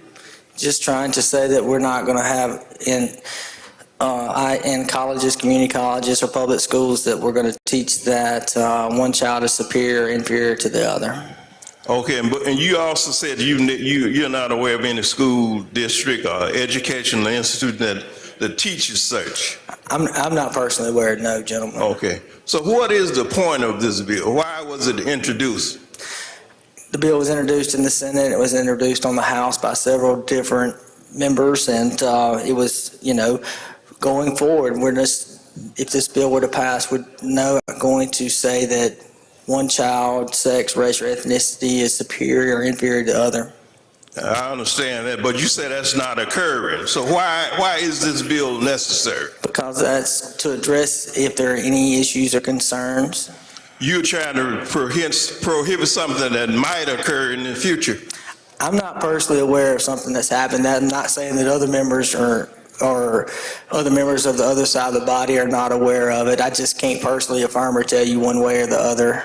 And I want to be straightforward with you on that. Okay. Well, let me ask you then, why is this bill necessary? Gentlemen, I just basically we're going to make it a position that we're not going to differentiate in a course of instruction that one child or person, sex, ethnicity, religion, or national origin is superior or inferior. Well, since that's not occurred, is the purpose of this bill trying to advance some kind of political agenda? Gentlemen, it's just saying that it's not going to be in superior, inferior. That's all that it is. So it's not designed to advance some kind of hidden political agenda. I think there's there's regulations, there's statutes, there's court decisions that say with regard to discrimination and constitutional rights. I think what we're saying in this piece of legislation, if it's passed, if this body sees fit to pass, is that we're just not going to treat anyone superior or inferior. We're going to have them taught that they're all equal. I don't know. I thank you for your questions. I respect you a lot. I appreciate it. Gentleman from October, Mr. Taylor. Thank you, Mr. Speaker. Gentlemen, will you yield? Absolutely, gentlemen. Gentlemen, I just have a few questions. It seems to me that the brunt of the heavy lifting of this bill will be handled by local school boards. Is that correct? It could be, gentlemen. If there's if some course comes up, I would suspect it would be addressed somewhere. If that is indeed the case, is there any training that these boards have already undergone to handle these matters? I wouldn't be aware of any. I know that, I'm assuming if you're a board member, you have continuing education sources, seminars, just like if you're an alderman or a municipal alderwoman or alderperson, that you could, you go to those types of conferences. And so I'm assuming if this law were to come into effect, that there would be CLEs for attorneys and other things that would come out with regard to that, and the institutions of higher learning too. So it was actually implied that this would be an additional burden on school districts, an additional burden on school boards that don't have training, policies in place, and things of that nature to handle this issue. Gentlemen, I think my overall question is this an attempt to defund public education? Absolutely not. Is this an attempt to defund our local community colleges? Absolutely not. Is this an attempt to defund our universities in the state of Mississippi? I'm not aware of that, no. Well, why is it a punitive damage being assessed if they're doing their job, which is teaching and providing educational opportunities? You know, that's the way the bill came over from the Senate. They will enforce it. They will look at it to see if those courses are being taught or not. And what I think it'll do is it'll work itself out on the local level and up through the proper channels. So we're going to leave the heavy lifting. We're, as legislators, being as ambiguous as possible, are going to leave the heavy lifting to school boards that are already burdened with a ton of issues and also have discrimination laws and policies on their books already. I disagree with that. I mean, every year we pass new things for our educators. They have to come up and look. I mean, local school boards, you know, if we pass the teacher pay raise, they're going to have to pay them more, and they're going to have to learn that they got to pay them more. And so I think there's a part of the job that comes with it when you're, but I do see your point. I respect your point. I think you make a good point. So we're saying this is the trade-off for increasing salaries, teacher pay. Now, gentlemen, you know I didn't say that. You know I didn't say that. I just said, the way I said it within the question was, we pass laws every year. There's new requirements that go on. Every attorney that's in this body has to take continuing legal education. Every realtor has to take more realtor courses. Every alderman goes to the Mississippi Municipal League Conference. The county supervisors go to their conferences. The laws are always changing, and so that would be where that was put in, gentlemen. So I disagree with you just a little bit on it. I appreciate the question. And I'm thinking out loud. Just be patient. Just one more question, because I'm wondering, for the elected school board members, some are appointed, some are elected, for the educators who are getting teacher pay raises, that the trade-off is actually defunding them if they teach public education. I think that's egregious. That's not part of the bill, not germane, but I do appreciate those questions. Thank you. Lady from Hines, Ms. Clark. Thank you, Mr. Speaker. Will the gentleman yield? Absolutely, lady. Very good. This has been quite an interesting conversation as far as I'm concerned. And I guess one of the reasons has been is because it just sort of takes me back. You talk about teaching, and I don't know if you knew this, but I taught school for some 8 years before I came to Jackson. And it's kind of interesting how you would go around without teaching something. You don't teach it, things just happen. Were you in school before the schools were integrated? I was, lady. You were in school before that. Did you see any differences in how different students were hold on, strike that treated? Question.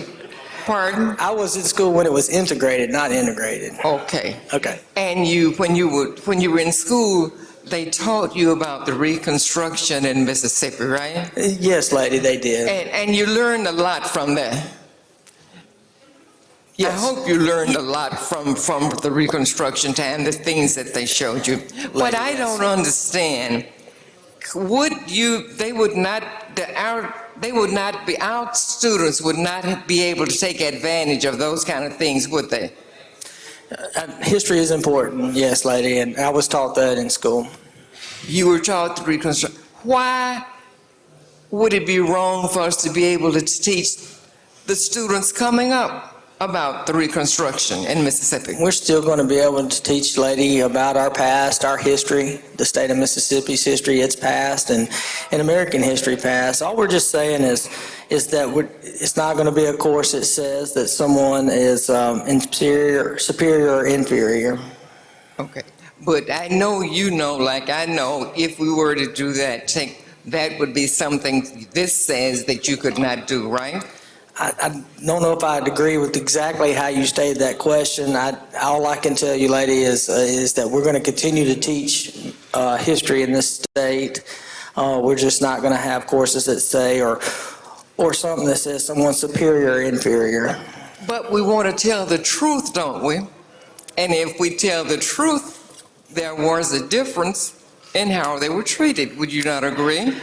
Lady, I just don't think anyone's more superior or inferior than the other person, and I don't. That's the way I think we're going to have courses. We're going to teach our history. We're going to teach our past, but as of right, I don't believe that one person is more superior or inferior than the other one. I get what you're going at, lady, and I have an awful lot of respect for you in this chamber, and I know other members of this body do as well, and I really appreciate your questions, but I still think that we're going to be able to, we will still be teaching history. Well, I guess maybe, as you mature, sometimes you see things a little differently than others, but when I saw what the heading said, that sort of gave me a different idea as to what this bill must have been about. So I was just surprised that you would be the one bringing that, because I said, that's not what he believes in. That's not how he thinks. That's what I think he'd like to see us do. And I guess this conversation has just been quite interesting, and I'm hoping that we will look at it critically and consider race when we are looking at it, and will not misjudge anything, it will not mistreat any children, and will not see that they don't get anything that they should have. I thank you so very much for your time. Thank you so much, lady. I appreciate your questions. Gentleman from Jefferson, Mr. Harness. Will the gentleman yield? Yes, sir, gentlemen. Gentlemen, now I've listened to you not be able to answer any substantive questions as it relates to this bill. And you are an attorney, and you understand that some bills have meat and some bills don't. Is that fair to say? That could be your opinion, yes, gentlemen. And you agree with me that this bill has no substantive meat in it. It's just a trashy bill, basically. I disagree. That's your opinion, gentlemen, which I respect. Okay. So this bill does nothing, but it's dangerous at the same time. Would you believe me? Would you agree with me on that? I disagree that it's dangerous. I think it just says we're not going to treat someone as superior or inferior. My mother was my 9th grade reading teacher. Now we're talking about books. The first 2 books that we read in the 9th grade was a book called Fahrenheit 451. Have you ever read that book? Gentlemen. Have you ever read the book, yes or no? Gentlemen, that is not germane to the bill. I'm asking you a question. Have you read the book? Have you ever read the second book that we read was a book called Animal Farm? Have you ever read that book? I can't recall if I have or haven't. Do you know why she wanted us to read Animal Farm and Fahrenheit 451? Gentlemen, I will answer any questions with regard to the bill. It's relation to the bill. If you can tie this to the bill. Is this bill, as my brother to the right stated, is this bill have some type of political agenda? No, gentlemen. Because what I'm afraid of with this bill, and I'm asking you this question, are we going to start having book burnings across the state of Mississippi once this bill passes? I'm asking you this question. No, gentlemen. Are you afraid of that occurring when this bill passes? It's not going to occur. What is this bill going to do to prevent that from occurring? Gentlemen, this bill has nothing to do with books. It just says a course. A course? Correct or otherwise, yes. Okay.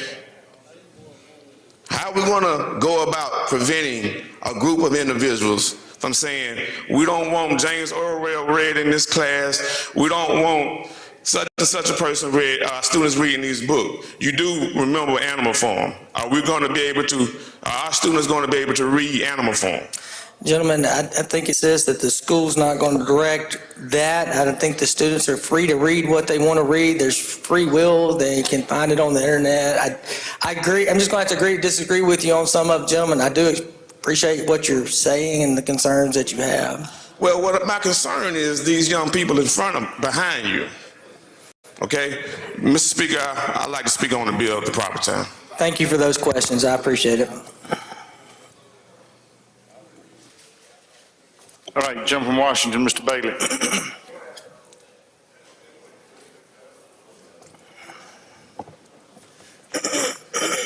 Thank you, Mr. Speaker.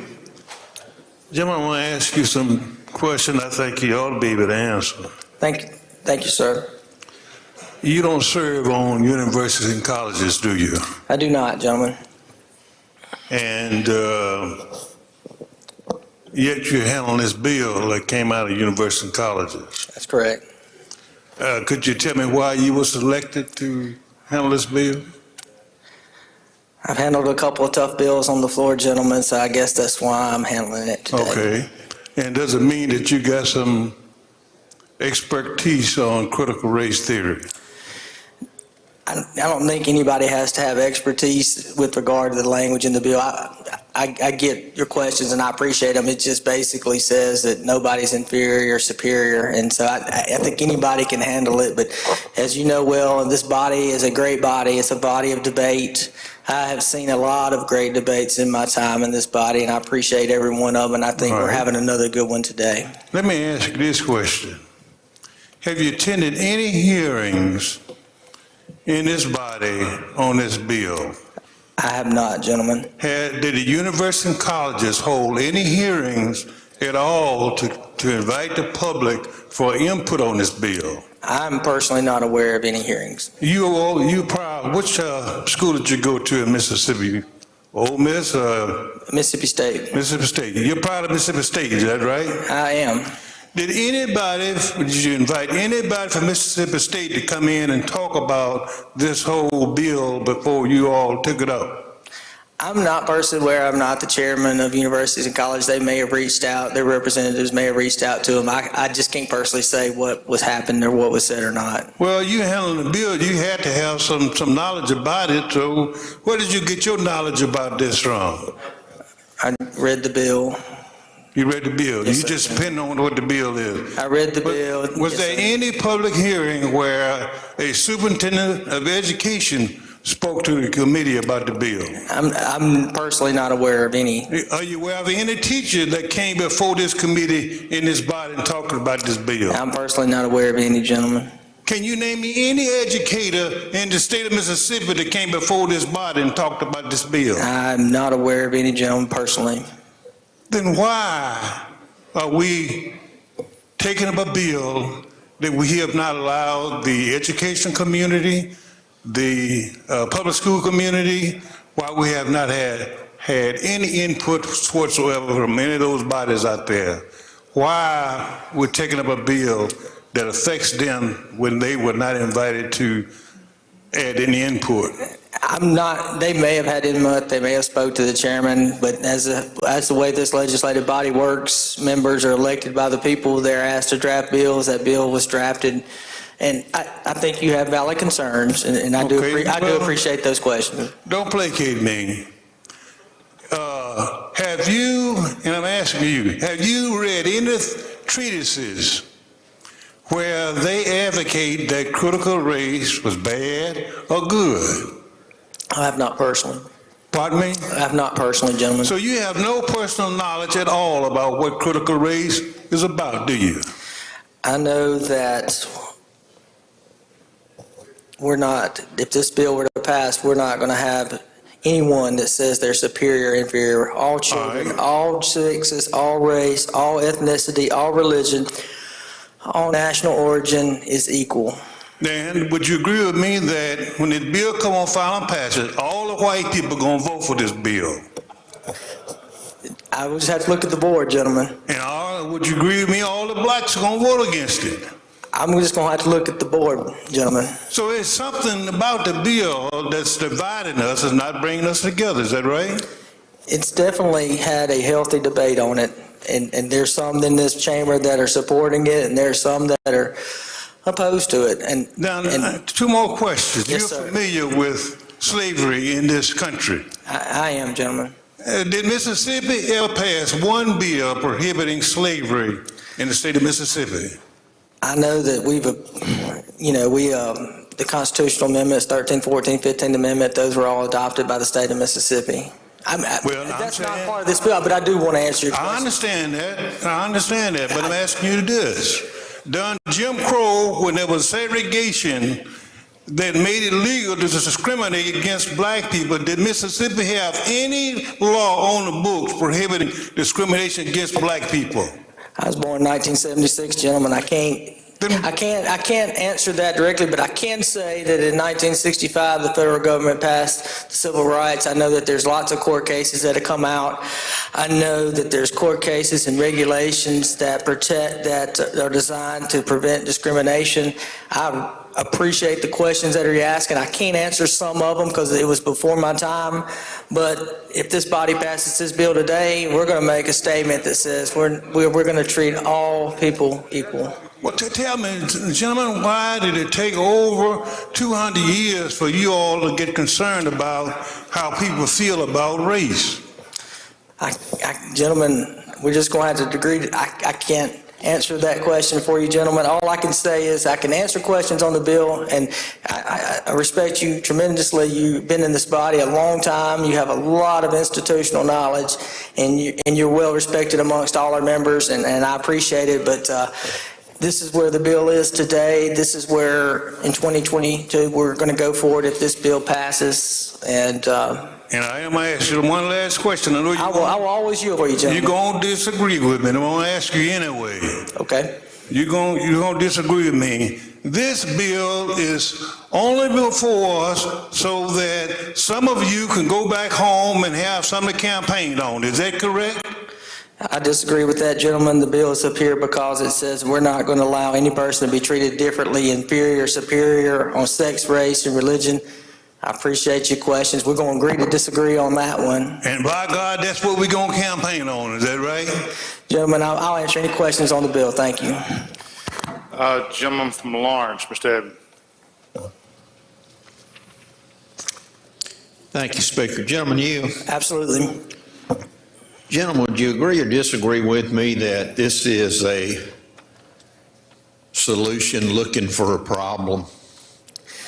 I agree. I would just say that the bill is says what it says with regard to whether it's superior or inferior. I know I have not personally been able to point out to anything that I'm personally aware of, but I can speak for other members of this body.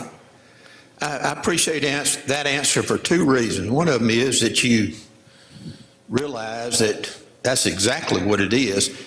And the other is that you're standing up here through this interrogation without saying, as it's been said at least a few times, even during this session by presenters, essentially that I don't like all this questioning and I'm going to take my ball and go home. And you're not doing that, and I appreciate that. Thank you. So I know that's not a question. Well, thank you, gentlemen. But I do have a question. Okay. When we talk about a solution looking for a problem, that admits that we don't know that there's any problem, right? I cannot personally say that I'm aware of it being taught. I can't speak for other members. I know in other states that it has been. All what we're going to do is if this piece of legislation passes, it says we're not going to treat anyone different, whether they're superior or inferior. We're going to treat everyone that's equal based on those things contained within the bill. And I appreciate the questions that you're asking. I think several other people have brought that up as well. All right. And I tell you, we've gone through the COVID pandemic. We learned right quick in Mississippi that we're not going to let anybody tell us what to do, are we? Even though it's to save the rest of the world, we're not going to let anybody direct us as to what to do and what not to do. That's pretty generally accepted supposition for Mississippi. We've had the masks mandate debate, yes. Okay.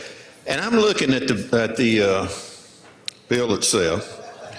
It precludes, no one shall direct or otherwise compel students to personally affirm either of the two following tenets.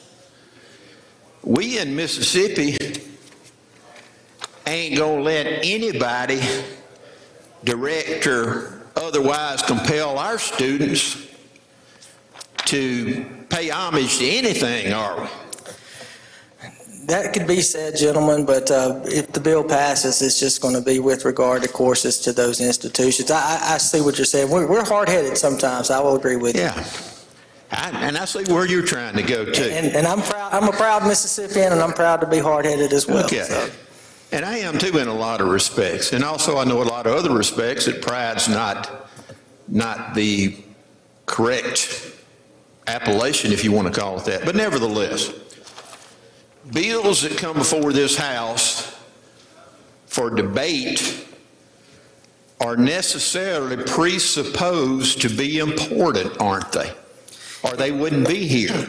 That is correct. The chairman has decided to bring it out. It's a presupposition that if bill gets to where you are this morning, that this legislation is needed now, right? Some bills are needed important right now, and then some of them are passed, yes. Okay, and yet you can't give me even one example that this has occurred anywhere in the state of Mississippi from the present moment back to the creation of the universe. I am personally not aware. I cannot speak for other members in the body. I'm personally not, though. So again, that's a pretty good definition of a solution looking for a problem, isn't it? We're going to agree to disagree on the statement, gentlemen, but you are another learned attorney, and I've enjoyed the examination. Have you ever heard of ALEC? Gentlemen, we're here on the bill, but yes, I have heard on it. American Legislative Exchange Council? I have, gentlemen. You have, haven't you? I have, gentlemen. If you're sort of familiar with it, you know we got some pretty high ups in ALEC that are part of this legislature, don't you? Well, gentlemen, I've entertained a couple of questions outside the scope of the bill. I'm here to answer any. If you can, as the judge would tell you, if you can tie it to the bill, you can get me there. But I'll answer questions as it relates to the bill. I'm not going to go. I'm getting to that. Okay. I'm getting to that. Okay. If you Google ALEC, you'll find out that one of its nowadays main subjects is anti-CRT or critical race theory. Okay? So I'll leave it at that. So when we have a solution looking for a problem, when we have a learned House member such as you presenting a presupposed important bill to this chamber, and if it's not important, it wouldn't be here, and yet there are no examples between now and the beginning of time that this had ever happened, then there must be another reason, must there not? Well, I personally can name an instance in here. There may be someone in the body here that can. I know there's some issues that have arisen in other states with regard to some type of issues that have been taught, and so I can't name the amount of states that have passed anti or pro. All I can say is that many people in the body, Senate in-house, had been asked by their constituents, and that thought it would be good that we would say that no one is superior or inferior. And like I said, we're still teaching history. We're not hiding that this history of the state of Mississippi is not going to be taught. We know we have a complicated past, and I think it's important that we continue American and Mississippi history. Okay. I understand where you're coming from, and perhaps if I were in your situation, I'd be the same way. But nevertheless, some of our learned colleagues mentioned earlier, they were talking about whether or not this was political. When you have a solution looking for a problem, when you have no examples of the problem ever existing, and yet you have a bill before this chamber that came from the other chamber, by the way, so they obviously had some reason to pass it, then if you're going to use any kind of logic, you got to follow that trail and say, well, if all this is not why it's here, there got to be another reason. You've heard of the slogan, defund the police, haven't you? I have. And that was you would agree with me, I'm sure you would agree with me on this, that was a pretty stout political slogan back for the last 2 or 3 elections, probably. Yes. Okay, well, I figured you'd agree with that. I've heard defund the police, and that's not into this bill right here that we're discussing right now. I'm against CRT. That's going to be a powerful slogan.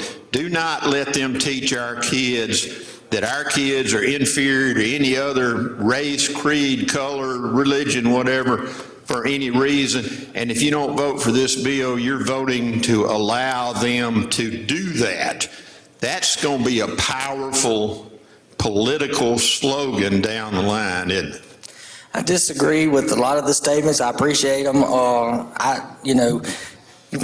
couple questions that you've asked in there, and it's gone on, but I think if we just go back and look at subsection A, that, we're not going to discriminate or allow anything, any course that says any sex, race, ethnicity is superior, inferior. We have all the laws, statutes, regulations.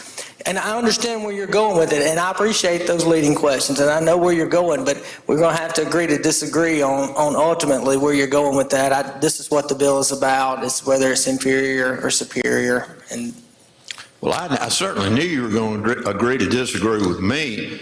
If you agreed with me, you certainly wouldn't be up there presenting this bill right now, but nevertheless, I just want it to be said, and I appreciate you allowing it to be said in here and not turning and running when the questions get a little rough. This is a purely political agenda. It's setting up politics for the future, not only here in Mississippi where y'all don't really need to set up, but nationally, and we're part of the tail that the big dogs are wagging, unfortunately. But even though you're not going to agree with me, I just want it to be said in here, this is a huge ALEC agenda. This is for future political use. And if you don't believe me right now, just watch the political races later in the year. Gentlemen, I'm going to say one more time, regardless of whether we disagree on everything, I appreciate the fact that you're standing there and taking whatever heat, if there is any, that we can throw at you. Thank you. Thank you, gentlemen. I respect you tremendously. Gentleman from Lamar, Mr. Tubb, what purpose you seek recognition? Yes, sir, Mr. Speaker. I want to humbly apologize to the House. I mistakenly voted my desk mate. I'd like to change her vote from a nay to a yay on the motion earlier. Okay. Any objection? Change the vote. Gentleman from Marshall, Mr. Faulkner. Thank you, Mr. Speaker. Gentleman, yeah. Absolutely. Thank you. I'm not a learned attorney, so I don't have to worry about hearing that again. I've heard it more times this early afternoon than I would like. But you're a good legislator, though, so I'm nervous up here. Let me ask you a few questions for me. Okay. Let's start from the top again. Give me your definition and your understanding of CRT. My definition is what's contained in the bill, that you're not going to treat anyone superior or inferior, and you're not going to treat anyone adversely based upon the sex, race, and ethnicity. But there are lots of definitions out there. So if that would happen, what would you call that? If what would happen? If what you just explained as your understanding of CRT, if it would happen, what would you call it? Is there a name you could attach to that? Some people would argue, since this title is critical race, some would say it was a violation of this statute. You know, some people would just say it's just wrong. It's the right thing to do. You shouldn't treat people like that. You could do, I mean, lots of people could say a lot of different ways. Some people may say critical race. Some people may say it's a violation of statute. Some people may say that's do what's right. You know, you shouldn't treat people different. So would you agree that if you discriminate against a certain people, a person or people, you could call that racism? You know, all I can say is I want to speak about the bill. You know, I appreciate the questions. I understand where all this is, you know, I appreciate what you're saying. I don't know. I'm going to stay within the confines of this bill, and if you can tie that question to this bill right here, I'll answer it for you, gentlemen. Gentlemen, look at line 40 of the bill. Okay. And let's start where it says, shall teach a course of instruction or unit of study that directs or otherwise compels students to personally affirm, adopt, or adhere to any of the tenets identified in subsection 1A and B of this section. Sure. Give me an example of that. You know, it just it would simple example would be if you're saying that person is inferior based upon the color of your skin, the gender of you, whether your ethnicity, your religion.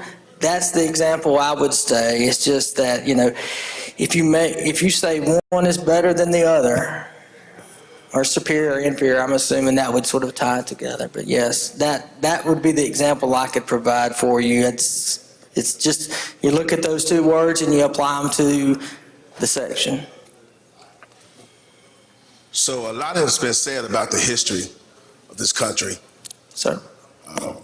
I'm sorry, what did you? I said a lot has been said this morning about the history of the country. It has, yes. If you would look back through the annals of history to find what you just described, give me an example. You know, gentlemen, we could go back through, and I don't want to go back through, but if you could start at the American Revolution, go all the way through the Civil War and come up to present day, I don't know how exactly that's applicable, because I've said we're going to teach history in the state of Mississippi. We're going to teach about our past. We have a complicated past that we need to embrace and move forward. And so that's what the bill does. I'm not going to sit here and give specific examples. We could go through American Revolutionary War, the Civil War, World War I, World War II, all of that. But that is, we're just going to say one person's not, based on that, inferior or superior. Gentlemen, how did we get here? How did we get to this point? You know, I know there are a lot of questions. The debate has been good, I think. I think it's been passionate. But we have a bill that's come before us in the Senate, and it's come to the body. Many members in the House have filed bills and want to see it. I know that you're opposed to it, and I see the concerns that you've expressed to me here today. But where we're at right now is it's just moved through that process, and we're to that point. We're at the point of this legislative session where lots of things have already died, and this is where we are. I don't know if I answered the question the way you wanted me to, but I'm just... No, you didn't, but let me ask you another one. Yes, sir. Who do we plan to protect with this bill? I would say any child that would be taught a course that says they're inferior. Any child? Yeah. Gentlemen, would you agree that CRT has been around for over 40 years now? I can't personally affirm or agree with it. I don't take my word for it. I would have no reason to doubt you. So it seems like today that we are coming late to the party, that we want to introduce Senate Bill 2113 to address a situation that has been around for 40 years. Let me ask you this question. What are we afraid of?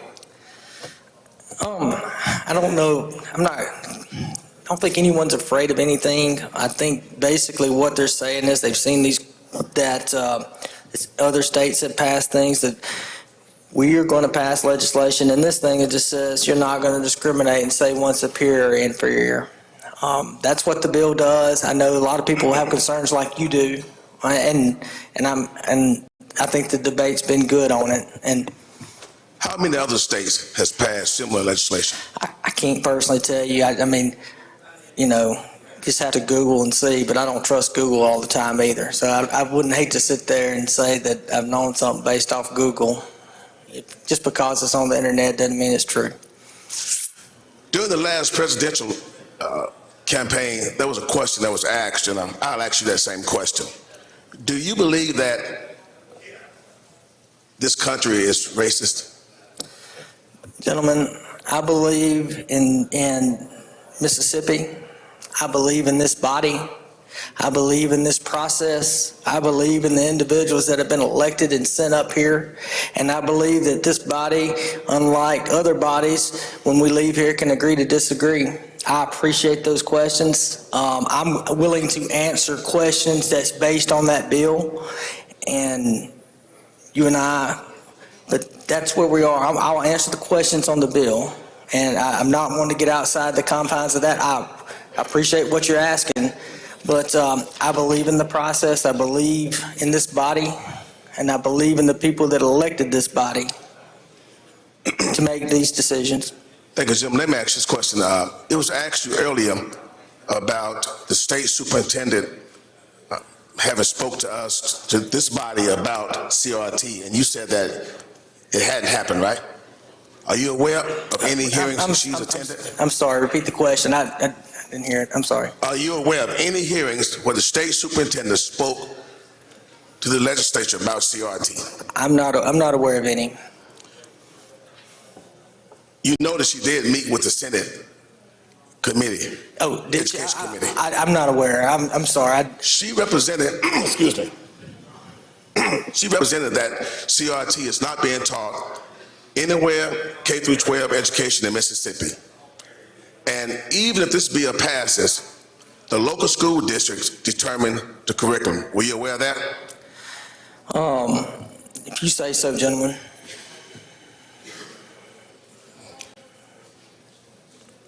Let me ask this question, gentlemen. Absolutely.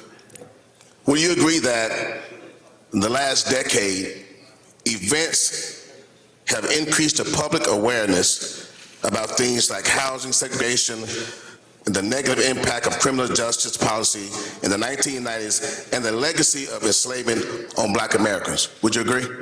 Gentlemen, I know there's been a lot of advancements over the past 10 to 20 years with regard to social media, internet, and movement. Gentlemen, if you say that so, then, and if that's your opinion, I won't disagree with it. Gentlemen, I think that this is a bad bill. It's offensive and downright insulting. And I could not sit in my seat and not stand and say something about it. I cannot believe that in 2022, we are here in this body addressing a situation like this. Thank you. Thank you for the questions. Jim from Washington, Mr. Hines. Thank you, Mr. Speaker. Gentleman here. Yes. Gentlemen, are you aware of what cultural competency is? I'm sorry, repeat that. Are you aware what cultural competency is? No. Okay. Would you believe that this bill speaks to cultural competency? Gentlemen, you know, I don't have any reason to agree. And the reason I'm asking you this because, are you aware that institutions, government agencies, other entities speak about cultural competency? So individuals will understand the differences of where people come from, how they understand things and view things. Were you aware of that? Gentlemen, I don't have the definition. If you say that's what the definition is, I don't have any reason to doubt you. I sat in front of you for 8 years up there. So. All right, so you are a learned attorney, is that not correct? Practicing about 10 years, is that correct? I don't know if I'm a learned one, but I am one. Well, I have doubts today too. But there's a Latin phrase that most lawyers use when they're getting ready to pick a jury. What is that phrase? I can't recall right now, gentlemen. Okay. You have been in the courtroom, right? Just a couple of times. Okay. So the term is voir dire, which means to seek the truth. So wouldn't we want individuals in this state to understand what the truth about this state is about? Absolutely, and we're going to continue to teach the history of this state. I've said that several times, and So let me ask you about this scenario. Say that the school district, or say the school district is 90% Caucasian and 5% African American and another 5% other. And the school district wanted to celebrate Confederacy Day, which we get with Martin Luther King's birthday. What recourse would the students or their parents have against them celebrating that day? well, gentlemen, under this bill, what would they do? You're addressing hypothetical situations. No, I'm addressing things that actually happened. That's why I'm asking you the question. I wouldn't play with you. And basically, under this bill, we talk about a course that's being taught at, you're talking about a day of a celebration of whether that's been celebrated or not. I don't mind sticking to the four corners of this bill and discussing the issues. I know you have hypotheticals. I'll be glad to discuss this bill in any way you want me to, gentlemen. So you said earlier in your depiction that your description of the bill that we don't want anyone to feel less inferior. Is that not correct? What I said is, I think I said that superior or inferior. I said, okay. I think I was just quoting what was in the bill. All right, so home economics teacher is teaching how you have formal dining, a program where you eat, you use the right fork, the right knife, the right spoon in her classroom. And there's a student there that only has a pan to eat out of and a spoon to use. And that student has to take that class to learn which proper utensils to use. And he or she becomes intimidated because they don't have XYZ at their home. Would this fall up under what you're saying? I don't think it would, gentlemen. So you trying to tell me that student wouldn't feel inferior if everybody else knew what fork to use and they didn't even have a fork at home? I think we're missing sort of where we're at on this. The bill discusses the course, and the course is whether you're teaching things that would say someone is superior, inferior. Your discussion about fork placements and it's legitimate if you didn't have it. I mean, I could see, but I don't want to get into hypothetical situations with it. I know you want to get into the hypotheticals, but that's where we're at on the four corners of the bill. I'm just asking. See, I believe, gentlemen, would you not agree that if we're going to put a piece of legislation in place, we should have practical applications that would show that what we're doing is right? I agree that all legislation needs to be debated through the body and go through that process.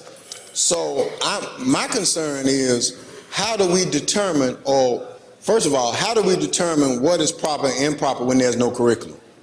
There's no curriculum at all about any of this. So what is going to be proper and improper?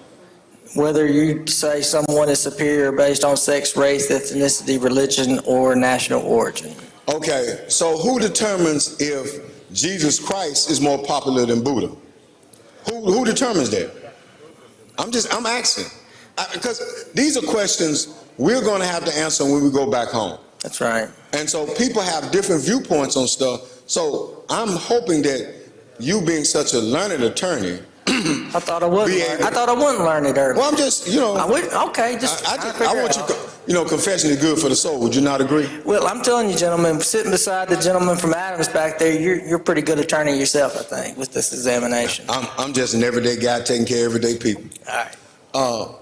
So, gentlemen, I mean, what is so where did this whole concept come from? Let's go back there. Where did this whole concept come from? Who thought of this whole idea? Several bills have been filed. No. Not who filed the bill. Who thought of this particular concept? I'm not personally aware, gentlemen. So you were sitting up here trying to deal with a piece of legislation that you have no idea where it came from? I'm not saying that exactly, gentlemen. What I'm saying is the definition that's contained, we've gone through this before, what's on the title of the Board of Critical Race, and I've been asked what that definition is. That definition is what's going to be in subsection A and B of 2729. and that's whether someone's superior or inferior based upon those 4 or 5 things. So would you say that taking an in-depth analysis of racism and its effect on public policy in this country is CRT? Would you say that? I disagree. That can be your opinion, gentlemen. My opinion is what the CRT is going to be contained or something in that bill. If that is your opinion of it, you're entitled to that opinion, and I respect it. Well, so, gentlemen, who is Christopher Rufo? Pardon? Who is Christopher Rufo? Gentlemen, I am not aware of who Christopher is. So this is his concept, and it's well documented all over the country. It's several articles out here talking about the work that he's been doing for several years. And so you're telling me, and you're my dear friend, and you know I love you. I know, gentlemen. But you're telling me that they gave you this piece of legislation to handle, and you did absolutely no research on it. So you could tell us basically what actually this effect is going to have on our state. And all you can say is, well, it ain't in the bill. Gentlemen, I'm 45 years old, and I just know that you shouldn't be saying one person's more superior or inferior than the other one. I don't think I needed to do a whole research on that. I think that it's pretty plain and simple. I think you shouldn't treat somebody or have something that says somebody's more superior or inferior, and that's, and I. So having said that, would you not agree with me that is more of a moral compass than a legislative compass? Shouldn't you raise your children to know to treat each other fair, equal? Well, shouldn't they be taught at the dinner table? It's hard to legislate everything, but I think really where we're here right now is that's what's in the bill, superior, inferior. Of course, you should raise your children like that. I appreciate that question, but we may have to agree to disagree on some of it, gentlemen. Thank you, though. I recognize the gentleman from Lafayette, Mr. DeWeese, for an introduction. Thank you, Mr. Speaker. Introduction out of order, please. If we could, ladies and gentlemen of the House, in the North Gallery, we have some special guests with us today. This is the 5th grade girl empowerment class from Oxford. They're down for the day visiting with us. They want to come by, and please make them feel welcome.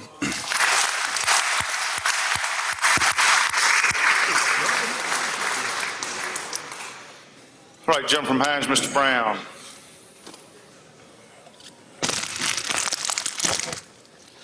Thank you so kindly, Mr. Speaker. Appreciate that. Gentleman yield? Absolutely, gentlemen. Gentlemen, the answers you've been given were decent answers, I have to admit, but some of them sound like Adolf Hitler in 1945 when he refused to recognize the fastest man in the world, Jesse Owens, in that in the Olympics that year. Wasn't he the best in the world and superior to the others that he participated against during that particular time? Mr. Owens did win the gold medal. But I'm not talking about being stripped. I'm saying that he was superior. No, he won the gold medal. He was, yes, he was superior then. That's what I'm saying. Right. Well, let me ask you this question. What about Joe Louis? Was he not superior to the inferior folks that he beat and knocked out? What about Walter Payton, one of the best running backs in the United States of America and in the world, perhaps? Muhammad Ali, wasn't he the greatest? He said he was, and he was. Ralph Boston, our own Mississippi Ralph Boston, one of the greatest. Let's not forget Wilma Rudolph. Let's not forget Jerry Rice. All of those were superior people concerning the competition that they were going against, who in essence could be called inferior. So I'm confused about this superior and inferior feelings because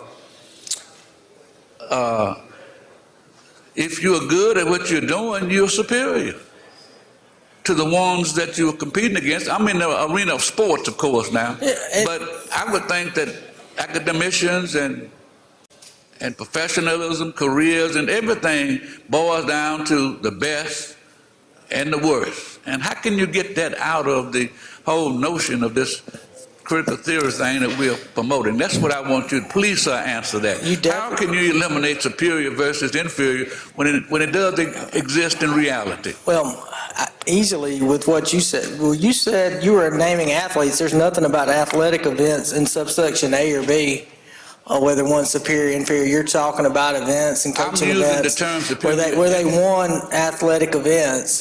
This is based on whether their gender, their color, their race, their ethnicity, their religion, not whether or not they're the best at football or sprinting.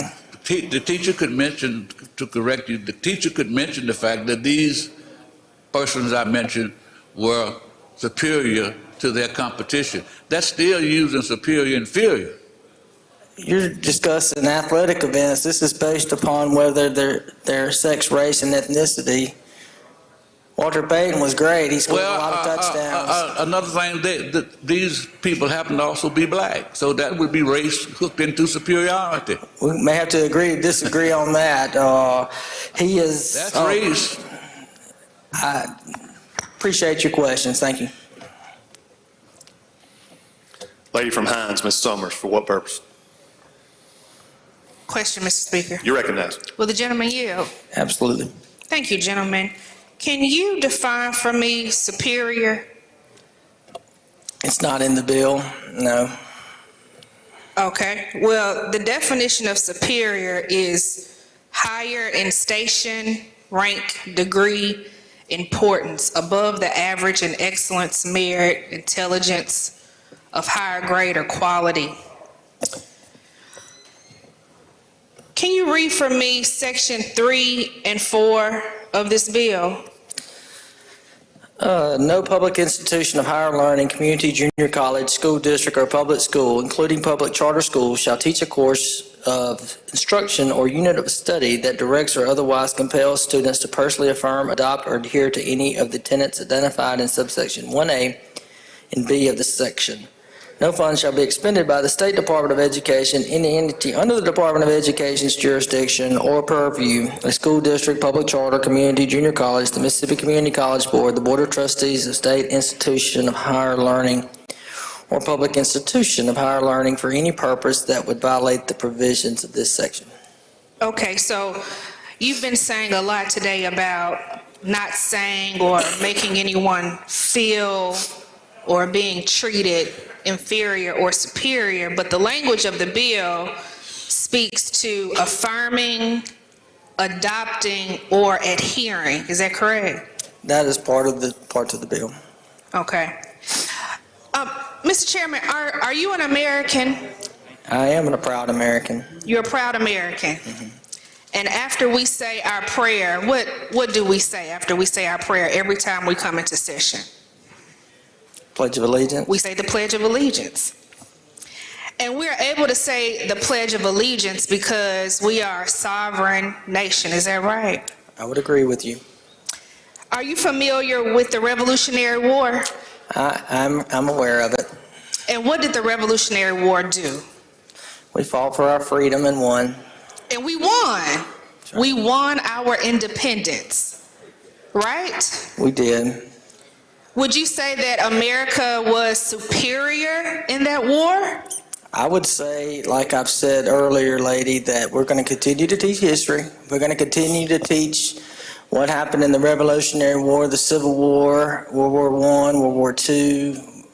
We're going to continue to teach our past and Mississippi's past and how we've moved forward and continue to move forward. All the bill says is through those institutions, they're not going to be superior or inferior. But would you say that America was superior in that war? In fact, America is ranked number 3 in the number of battles that we've won. Would you say that we're superior to other countries? All I'm going to tell you is we won that war. Okay. And so if America is superior because we were able to gain our own independence, correct? Then how is it that this bill would prohibit us from saying that America is a superior country? It's not going to, lady. I think you could say America is superior because we're going to teach history. And I've said that before, and I'm going to continue to say it. We're going to teach the history of America and how we won the Revolutionary War. And I understand that you're trying to tie superior, inferior. I get that. We're going to teach the Civil War. We're going to teach all of the wars. We're going to teach the history. We're going to teach our past. That's not going to have any effect. This piece of legislation is not going to have an effect on how we are as proud Americans, how we're proud of this country. And I think everybody's proud of this country. I'm definitely proud of my country, and I love my state too. And I think nothing in this piece of legislation is going to keep that from happening. However, the language says affirm, adopt, or adhere. And so if we are saying that America is superior and we want us to affirm that, that would be in violation of this legislation. Is that not correct? You're tying, No, I'm not trying to do nothing. I'm reading, I had the privilege of graduating from public schools here in Jackson, Mississippi. And I learned a little because I was salutatorian of my class. And I also studied journalism at the University of Missouri. So I can understand language, and the language means something. And I want you to make sure that you understand what this language is saying in relation to my question. If we are to affirm, not to affirm, adopt, or adhere, are we saying that America is not superior? Lady, the bill says sex, race, ethnicity, religion, or national origin. Or national origin, sure does. That's based off going back to sex, race, and ethnicity and religion. Or national origin. Right. And our national origin is what? We are Americans. Okay. I've told you, and we're going to have to just agree to disagree, and I hate to keep saying that, but we're going to teach history. People are going to be proud of this country. I am proud of this country. People of this body are proud of this country. The way the tenets of this country were founded, we're here in a republic, being elected by our people to represent us. Of course, everybody's going to be proud. I'm going to disagree where you're going with it, but I do appreciate the question. But yes, we're going to be able to teach that America won the Revolutionary War. Yes, we're going to be able to teach about the War of 1812. Yes, we're going to be able to teach about the Civil War. And we're saying that the students can affirm that. That we're going to teach a course. I've never said that America won the Revolutionary War. I've never and was superior in that war. I've never said we cannot teach history of this great nation in this state. Okay, last question. Can critical race theory be taught in school, yes or no? If this piece of legislation is affirmed by this body today, then the tenets of under subsection A and B, that where any person is considered superior or inferior, would not be allowed. Thank you, Mr. Chairman. Mr. Speaker, I would like to speak on this bill at the proper time. Thank you. I appreciate your question.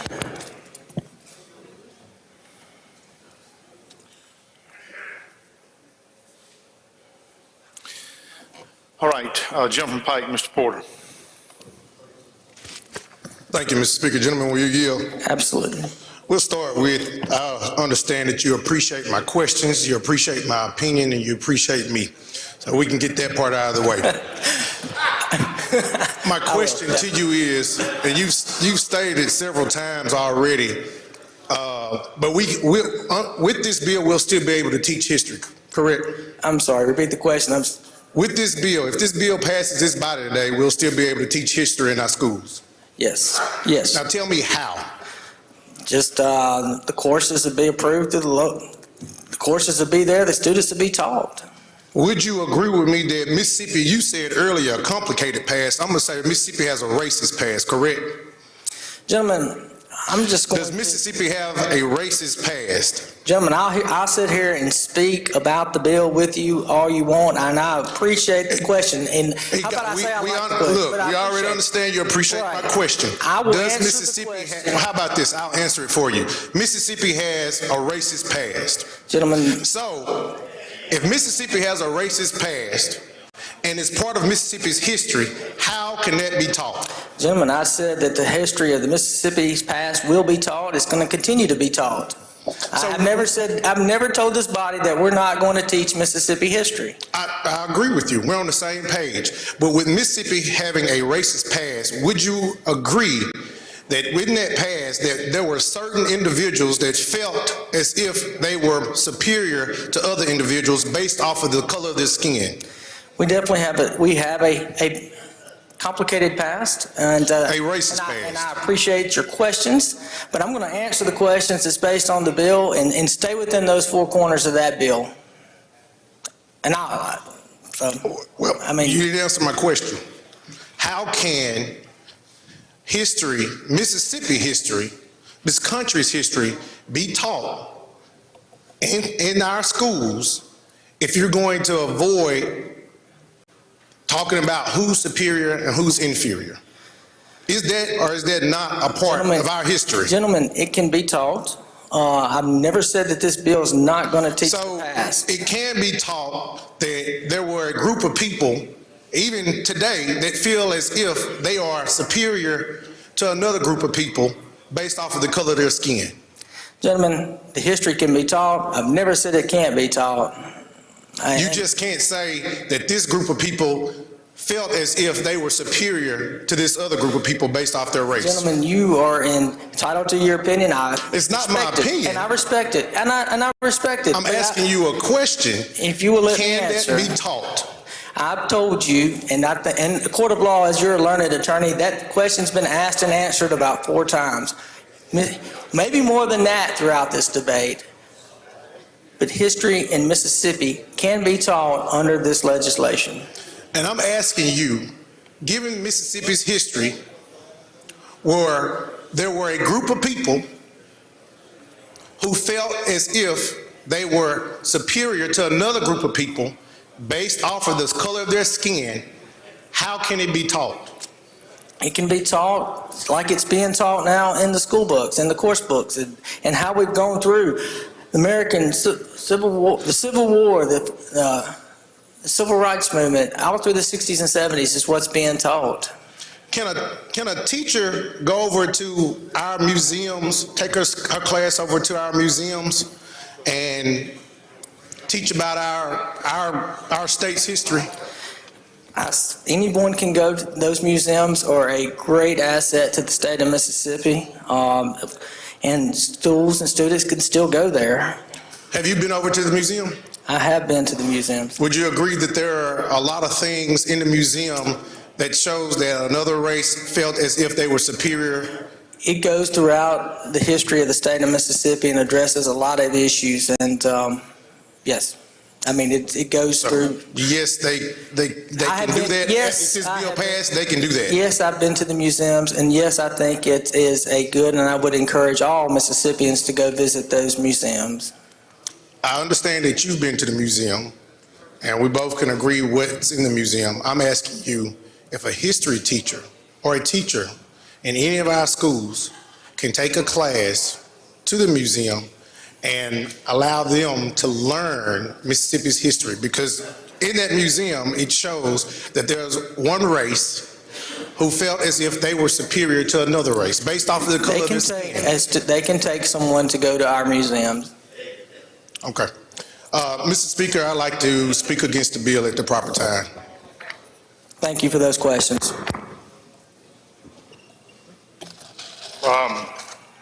Lady from Hines, Ms. Gibbs.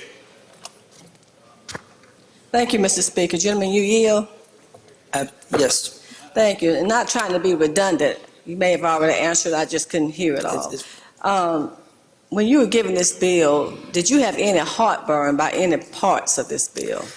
Lady, I don't think anyone should be treated differently based upon sex, race, ethnicity, or religion. I knew this was going to be a difficult debate. I appreciate the questions. It's healthy, I think. I think it's healthy for this body. I think it's healthy for the state of Mississippi that we can sit here of 122 elected members and have an open debate, to have our galleries full, to have it streaming on these issues. And so I knew it was going to be a lot of questions. And so Well, what I've heard you say is that the educators in the state of Mississippi would be able to teach history. Are there parts of this history they would not be able to teach? I don't think it is. I think you can teach history as it's our past. And the reason why I'm asking that question, because on line 41, and I just want to get clarification so I can too answer my questions that's coming from my constituents. In terms of giving course instruction or unit of study, it says that directs or compel. So if I can teach history and I can teach factual history, and if it compels someone internally to feel superior or inferior, then am I violating this bill as it is currently written? I think you got to go back up to subsections A or B. I think you've got to read all that together with regard to like subsection A or B, and it just says that those are the things that you're not going to, whether that is superior or inferior. And, you know, I think students are allowed to believe we've got free will and I think free will is good for our students and that they can make their own decisions. But what they're going to do is teach history the way it is and then allow those students to make those decisions based upon what, you know, their interpretation of it. But that's what you, yeah, because you kind of contradicting then what this bill is saying, because if I feel inferior based on, if I'm an instructor, and what I'm teaching you, now you feel inferior, so now you can go to the principal's office or the school board and say, I've made you feel inferior, so now I'm in violation of this bill. I think it's when it comes out, when the course says itself that you are inferior or you are superior. I don't think what it is with regard to how the feeling is of the individual. And would you agree then, since we are having a vigorous debate, which I think is good too, to have a vigorous debate so we can have our opinions heard, that this bill needs some work done on it, because we're going to give this bill, if it's passed, as the gentleman has mentioned, the white people are going to vote yay, the black people are going to vote no. There's some confusion with it. We're giving it to the educational community to enforce it, but they don't know what they're enforcing. The bill has been passed. I think the bill is ready to go forward. I know you have some concerns, and I think the body's been made aware of them. I have one other concern that's major for me, is that if you support this bill, you bringing it forth, so I assume you're in support of it, you don't really have a whole lot of heartburn about the bill, why would we criminalize those who are teaching history? By the fact that I say that because on line 41, you said funds would be expended, funds are going to be withheld, and so why would we want to do that to our educators? It's not criminalizing anything. It would just be saying that if you want to teach those courses or that type of, whether or not you think people are superior or inferior, then you lose funding if you do. So what do you mean by lose funding? Just clarification, because people can understand, so the Mississippians can understand, what do you mean by lose funding? Lots of those institutions receive funding through, local schools, colleges, IHL. It would be through that. You mean from the teacher's salary is going to be cut? No, the funding that's received to the school itself. I don't think it would be to the teacher itself. So it could be state funding that's going to be cut from the school districts or from IHL, from the junior colleges? It just says that no funds shall be expended to any of those community colleges, community college boards, board of trustees, schools. I don't think it specifically references teachers. I just think they would risk funding overall. I don't agree with that, but okay. Thank you. Thank you. Jim from Hines, Mr. Banks. Thank you, Mr. Speaker. Gentlemen, if you would yield for a few more questions. I will. Thank you so much. First of all, I want to talk about line 19. Line 19 says the state of Mississippi, the legislature, the state of Mississippi. And gentlemen, my preface, Mr. Speaker, if you allow me, would be to say something about that flag behind you, because that represents the state of Mississippi. Would you agree? The flag? Yes, it's been passed by the body.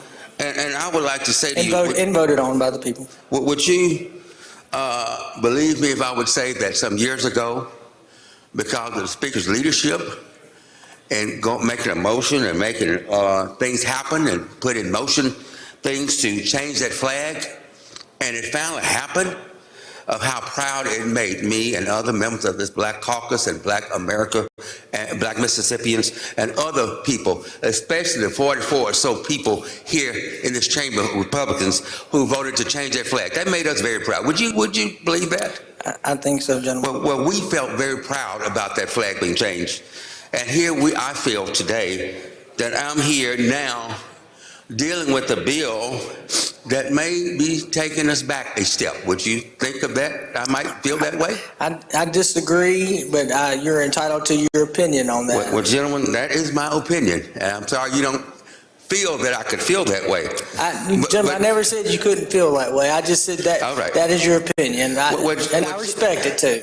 Well, I thank you. I respect you too, gentlemen.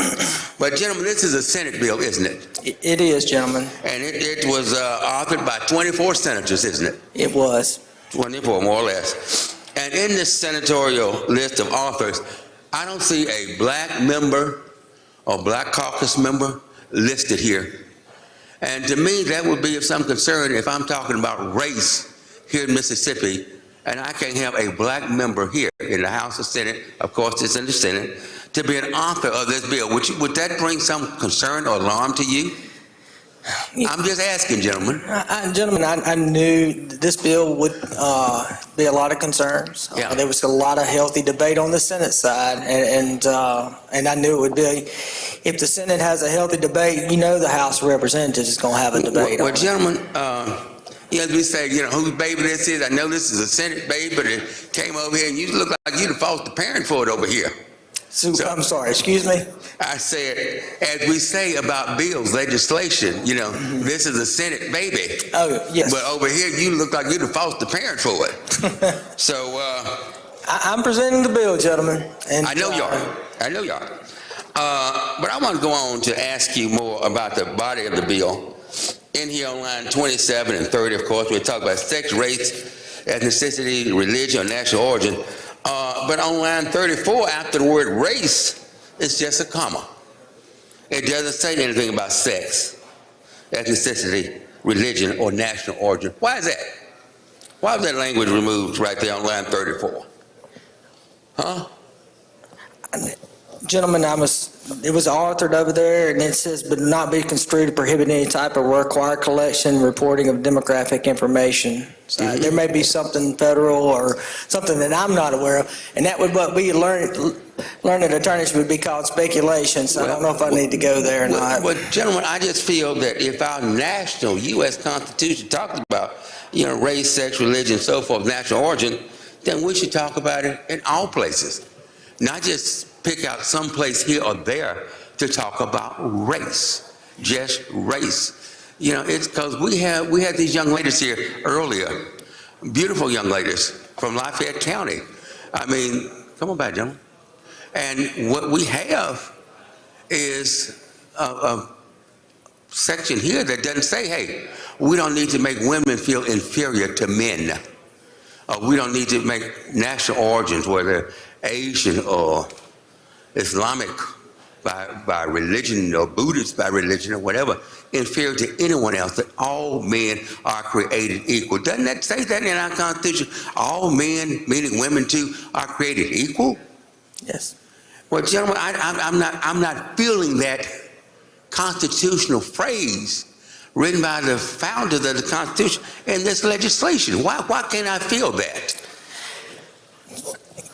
I think the language of the legislation just says people are not going to be treated superior or inferior or different. One's better than the other one. Yes, sir. Based upon that. And I'm trying to feel you. I know. I'm you, sir. You and I could get into the Constitution. We could get into the Constitution and the amendments and all the other protections that we have with regard. This applies just directly to courses of studies. Well, gentlemen, one other thing I want to ask about.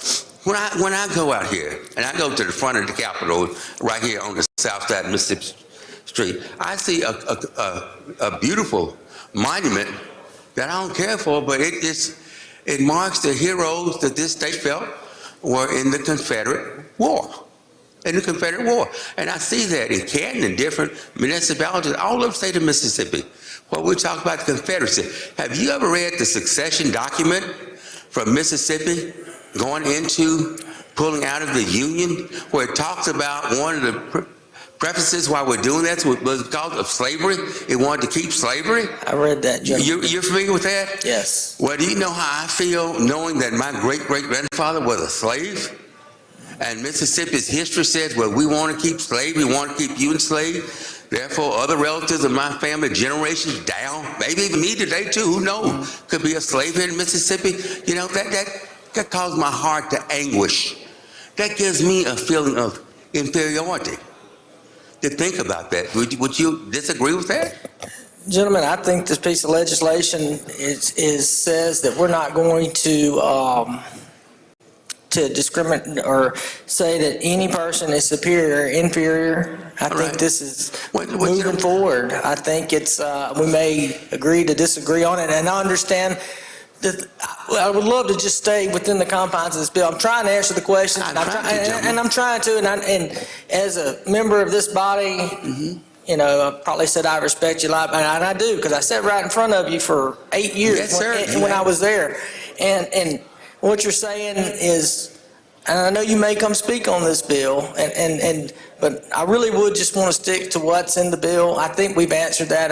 I know you've got concerns, well, gentlemen, I feel, and tell me if I'm right or wrong, that most of the members of the Republican caucus probably want this bill. Is that true or false, or do you know?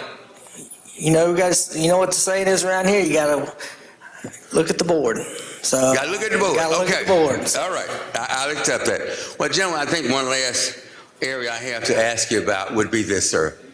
I think Mississippi did a law some years ago that said anything about monuments of Confederacy or whatever, if they were going to be moved, we had to have like legislative authority. Do you recall something like that? Gentlemen, I'm here to talk about the bill. We can stay on that. Well, I thought monuments were historical, and they were meant to educate the public about the history of the past. And I've never said you memorialize people. And I've never said we're not going to teach about the past. And this is, of course, instruction. This has nothing to do with monuments or anything else. Well, gentlemen, as I say, some of these memorials that we have around the state make me feel inferior. They make me feel that other people are more superior to me or my relatives or ancestors or to others. And I just feel if we're going to encompass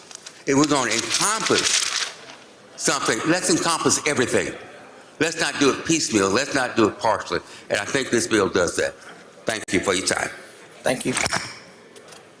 Gentleman from Lowndes, Mr. Kareem.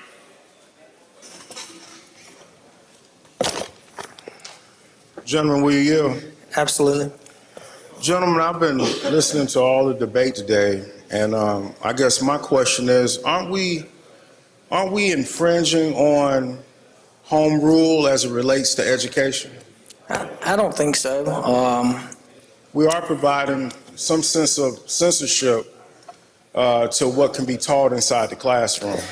This body, it will pass. This has been elected by 122 members. It will go through the process and see. I don't think it is. I think we're just making a statement of what can and can't be taught.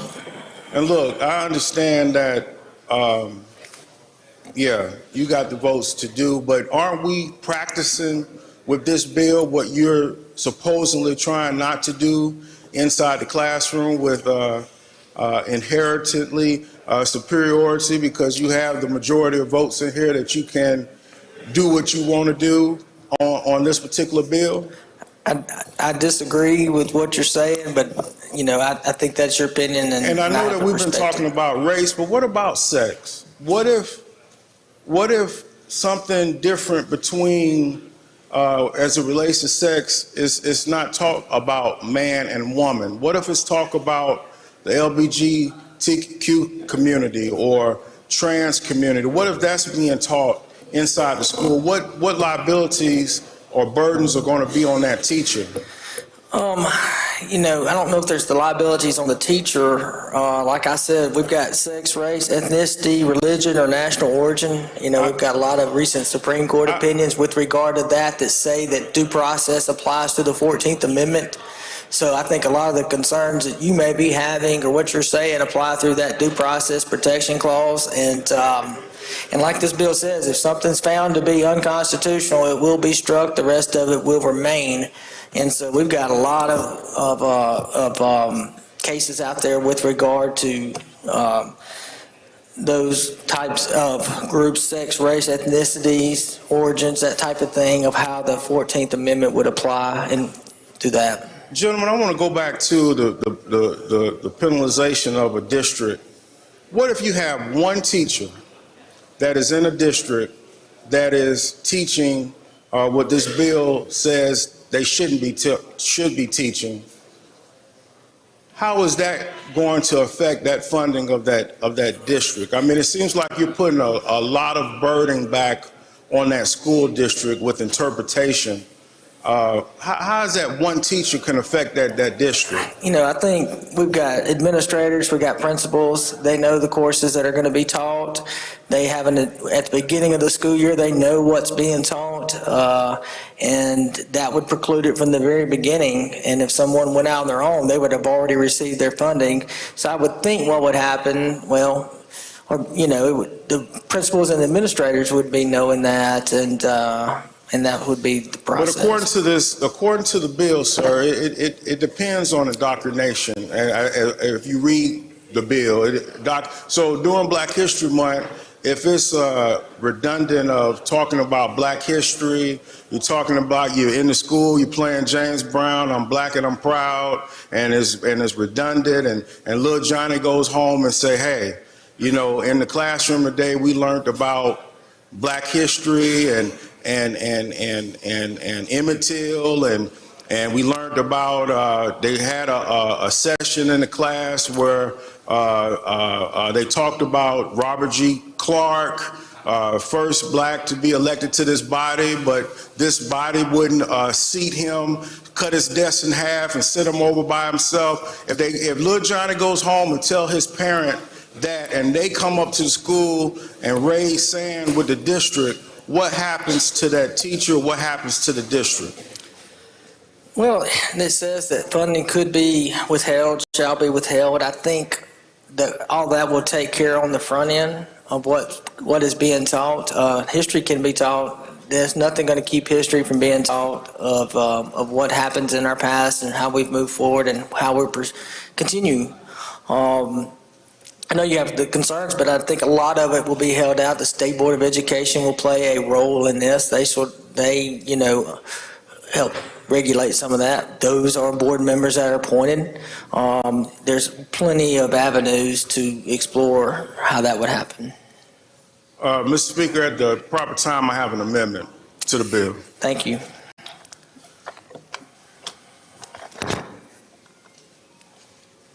All right, lady from Jones, Ms. Scott. Mr. Speaker, at the proper time, I have a few amendments, but I have an inquiry of the chair, of the speaker. Yes, ma'am. On the bill, Mr. Speaker, where it says on page 3 at the bottom, critical race theory prohibit, I just noticed that in the title, because isn't that part of the title that has to conform to the title? I'm sorry, lady, I didn't understand your question. Well, in the title of the committee substitute that we received from the Mississippi State Senate, it says that it is an act to create a new section of the code. Then it says to provide that no public institution, community higher learning, or community college, school district, charter school shall direct or compel students to affirm, you know, the superiority or inherent superiority. And there is nothing, as I read in the title, that says critical race theory. So my question is, should this be the summary of the title, or should it be something like to prohibit individuals from being adversely treated? since that's in the title? Well, lady, I don't have a copy of the bill in front of me. That was drafted by Senate drafters. I can't explain to you why they did it that way. Okay, thank you so much. All right, jump from Kapai, Mr. Holloway. Thank you, Mr. Speaker. I just want to speak on the bill at the appropriate time. All right.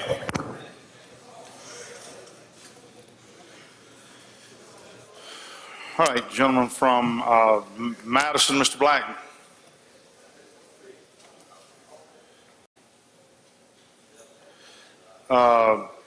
Lady from Hines, Ms. Yates.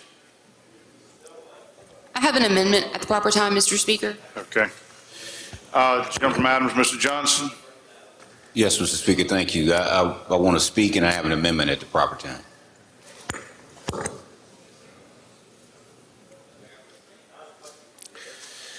Jim October, Mr. Taylor. Thank you, Mr. Speaker. I'd like to speak on the bill, and also I have an amendment at the proper time.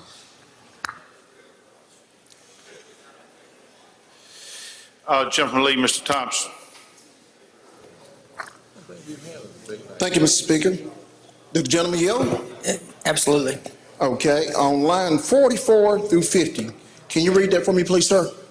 No funds shall be expended by the State Department of Education, any entity under the Department of Education's jurisdiction or purview, a school district, public charter school, community junior college, the Mississippi Community College Board, the Board of Trustees of state institutions of higher learning, or a public institution of higher learning for any purpose that would violate the provisions of this section. Okay, my question to you, gentlemen, what does it mean when it says no funds shall be expended? No funds be. And what does that mean to public education and school boards? That's right. There would be no funds expended. And do you think that would hurt the school board and public education, sir? I think what it does is it keeps those courses from being taught if they have an understanding that their funding could be withheld. And do you think we should change shall to may? I think we need to leave the bill like it is. I think what it does is this, when you get your courses together at the beginning of the year, that they know what's taught, State Board of Education, we can do it and can go from there. Do you think that's the right thing to do, sir? I think I am in support of the bill staying in its current form. Mr. Speaker, I have a motion at the proper time, sir. Thank you. Okay, state your motion, sir. I have an amendment I'd like to introduce, sir. Oh, you have an amendment? Okay. Yeah.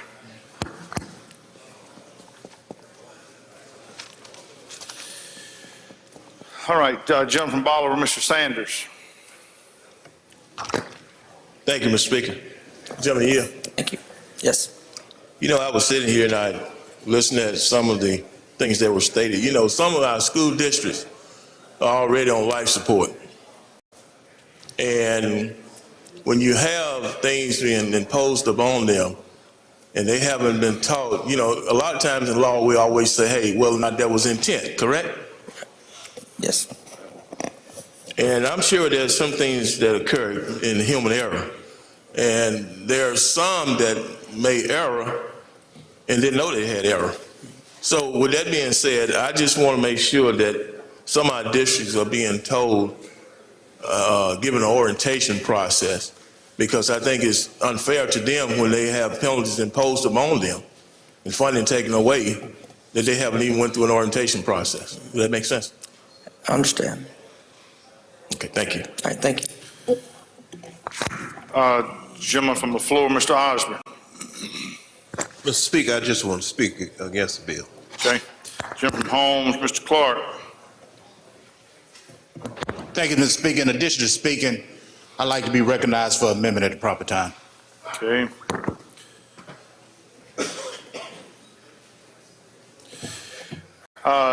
Gentleman from Washington, Mr. Hines. I was just reminding the chair about my amendment that I You at the top of the list, sir. Thank you, Mr. Speaker. Gentleman from Hines, Mr. Brown. Thank you again, Mr. Speaker. As a teacher during the first year of integration in the state of Mississippi, I'd like to speak on the bill. Mr. Chairman Gunn, please. Yes, sir. Jim Tallahatchie, Mr. Rosebud. I'd like to make a motion at the proper time, Mr. Speaker. Okay, state your motion. I would like a motion to postpone indefinitely. Motion is to postpone indefinitely. If you favor the motion, indicate by saying aye. Aye. Opposed, no. No. Noes have it, noes have it. Roll call is demanded. Open the machine, Madam Clerk. If you favor the motion, oh, I'm sorry. Hold on, Madam Clerk's not yet ready.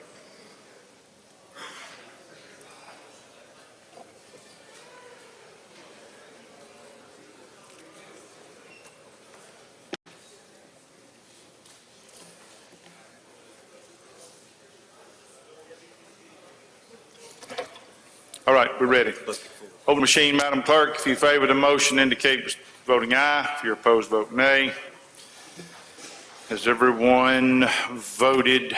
Close the machine, Madam Clerk. By 43 yeas, 74 nays, the motion fails. All right, I don't see any further questions. We're going to move to amendments now. Jim from Washington, Mr. Hines indicated he had an amendment.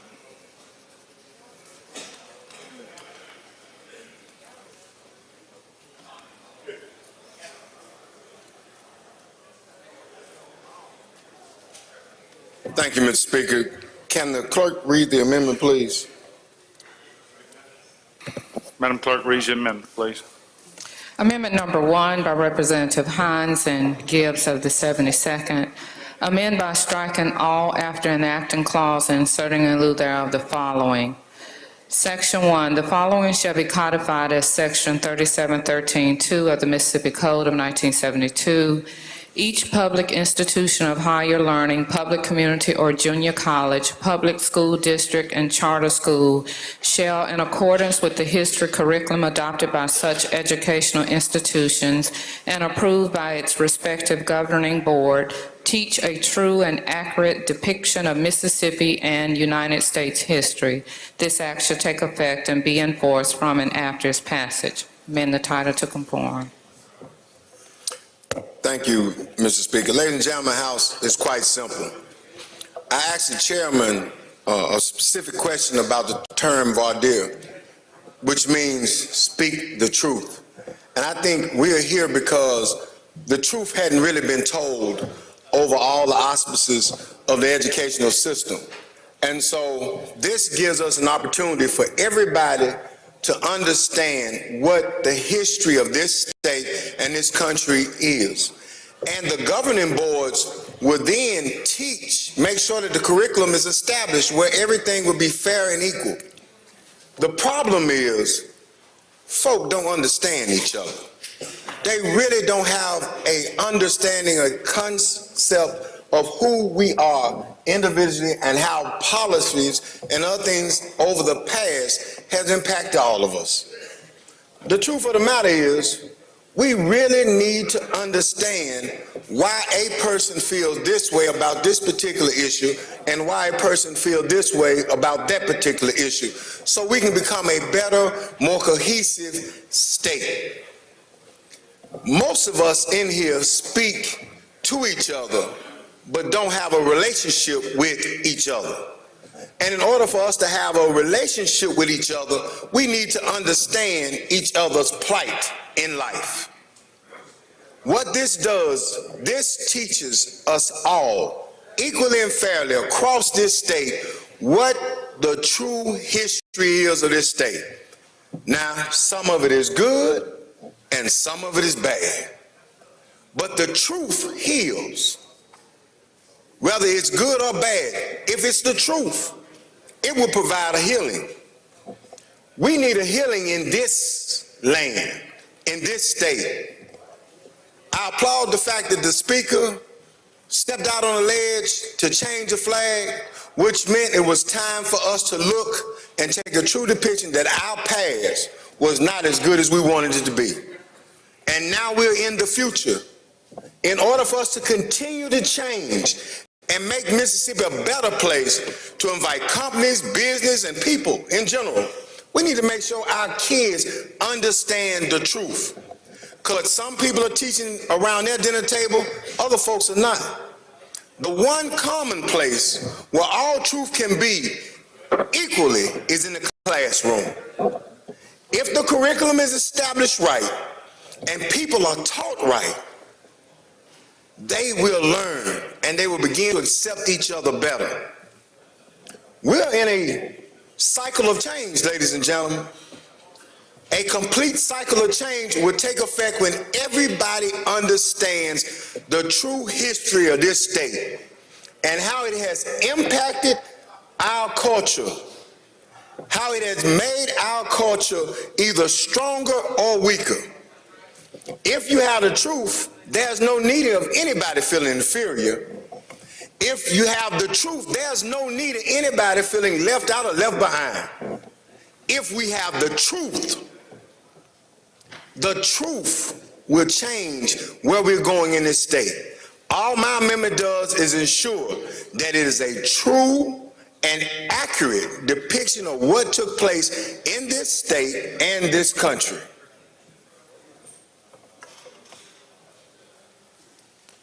All right, I recognize the gentleman or chairman, somebody, whoever wants to respond. Thank you, Mr. Speaker. Thank you, sir, for your amendment. At this time, I would encourage you not to vote for the amendment. We want this to be a clean bill. It simply says that there's not going to be any discrimination, and I would encourage you to vote against it. Recognize the author to close. Thank you, Mr. Speaker. It don't get no cleaner than the truth. It's no cleaner than the truth. And if we really talking about having a clean bill, this is it. This amendment will ensure that we got a clean bill, everybody gets to go back home and save face. I would ask you to support this amendment. All right, question occurs on Amendment 1. If you favor the amendment, indicate by saying aye. Aye. Opposed, no. No. The noes have it. Roll call is demanded. Open the machine, Madam Clerk. If you favor the amendment, vote aye. If you're opposed, vote nay. Has everyone voted? Close the machine, Madam Clerk. By a vote of 41 yeas, 75 nays, the amendment fails. The gentleman from Hines, Mr. Stamps, indicates he has an amendment.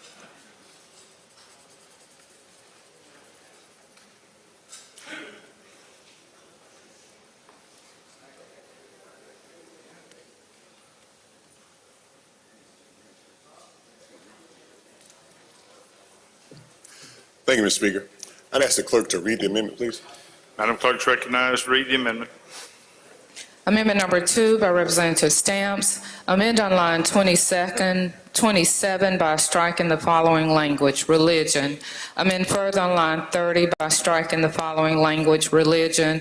Amend the title to conform after the comma, the word ethnicity.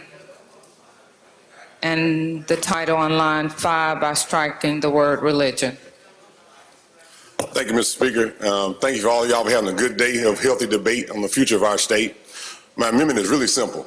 It strikes the word religion because in the conversation of critical race theory, I don't believe that religion should even be a part of that. I don't believe that we should have to compromise our religious beliefs or our religious convictions or have our chaplains on our universities and college campuses and junior colleges or all those folks who are called by their God to have conviction and speak their truth. So my amendment just takes religion out and not handcuff or ask you to not handcuff our parishioners when they're trying to get our young people to go in a certain direction when it comes to religion. So that's what my amendment is about. Very simple. I ask you to have courage because I know that leadership on both sides is pulling folks to vote a certain way. But I know as a ground troop my whole life that sometimes the folks that are in charge don't have it all figured out. And you got to have courage to stand up for what you believe in. Now, my level of courage has put me in positions to take folks' lives and to save folks' lives. I ain't asking nobody here to risk their life, pick up a gun. I'm just asking you to have enough courage to press a button. Press a button that says that this body is not going to be the rubber stamp of incomplete legislation sent over by the Senate. Everybody knows this legislation is incomplete and not well thought out, but we shouldn't be the rubber stamp of incomplete and half-done legislation sent over by the Senate. So I'm asking that you support this piece of legislation, this amendment, to take religion out the bill. And that's the explanation of my amendment, Mr. Speaker. Recognize the chairman to respond. Thank you, sir. Again, the freedom of religion is already covered. I'd again ask you to vote no on the amendment. Thank you. Recognize the author to close. Thank you, Mr. Speaker. Thank you, Mr. Chairman. Again, the amendment just asks that you take religion out of the bill. Thank you very much. All right, question occurs on Amendment 2. If you favor the amendment, indicate by saying aye. Aye. Opposed, no. No. The noes have it. The noes have it. There's enough. Open the machine, Madam Clerk. Question occurs on Amendment 2. If you favor the amendment, vote aye. If you're opposed, vote nay. Has everyone voted? Closed machine, Madam Clerk. By a vote of 42 yeas, 77 nays, the amendment fails. Gentleman from Lowndes, Mr. Kareem, indicates he has an amendment.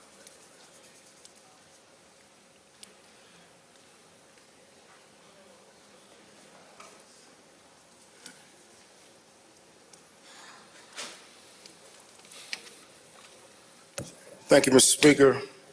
I will ask the clerk if she would please read the amendment. Madam Clerk, please read the amendment. Amendment number 3 by Representative Kareem. Amend after line 43 by inserting the following as a new subsection. Notwithstanding any provision of this act to the contrary, the teaching of specific factual occurrences of significant historical value within the state of Mississippi as components of the Mississippi history curriculum by a public institution of higher learning, community or junior college, public school district, public school, or charter school, shall not be censored or censured, nor shall the teaching of such components be construed as promoting the indoctrination or requiring the personal affirmation of superiority or inferiority of any sex, race, ethnicity, religion, or national origin. Further amend by renumbering the succeeding sections and amend the title to conform. Thank you, Madam Clerk. My amendment is very simple. I just don't want the teaching of history censored. I want factual history taught in the schools, no matter on what level. And that's the explanation of my amendment, that history be taught in our educational system in the schools. I'm sorry, Thank sir. you. Sorry, sir. Recognize the chairman to respond. Thank you, sir. Thank you for the amendment. The history, as the presenter has already said, is not going to be changed. History is history, and all we're saying is there's just not going to be discrimination against race, creed, sex, or race. And I would ask you again to vote no on the amendment. Recognize the author to close. Well, I appreciate the chairman, but the explanation is disingenuous. This bill leaves too much to chance in our school system, and at the end of the day, our children will be the ones who suffer. So I'm asking you, I'm pleading with you to please make sure that our children are taught factual history in the classroom, and the teachers will not be censored for what they teach. Thank you. All right, question occurs on Amendment 3. If you favor the amendment, indicate by saying aye. Aye. Opposed, nay. No. Noes have it. Roll call is demanded. Open the machine, Madam Clerk. If you favor the amendment, vote aye. If you're opposed, vote nay. Has everyone voted? Close the machine, Madam Clerk. By a vote of 43 yeas, 76 nays, the amendment fails. Gentleman from Hines, Mr. Banks, what purpose you seek recognition? Amendment, Mr. Speaker. All right. A lady from Jones, Ms. Scott, indicates she has an amendment.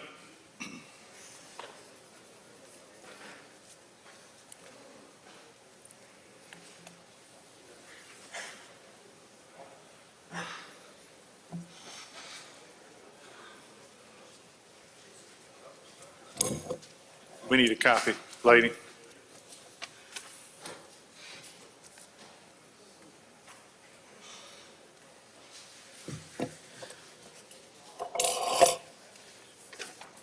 You're recognized, lady.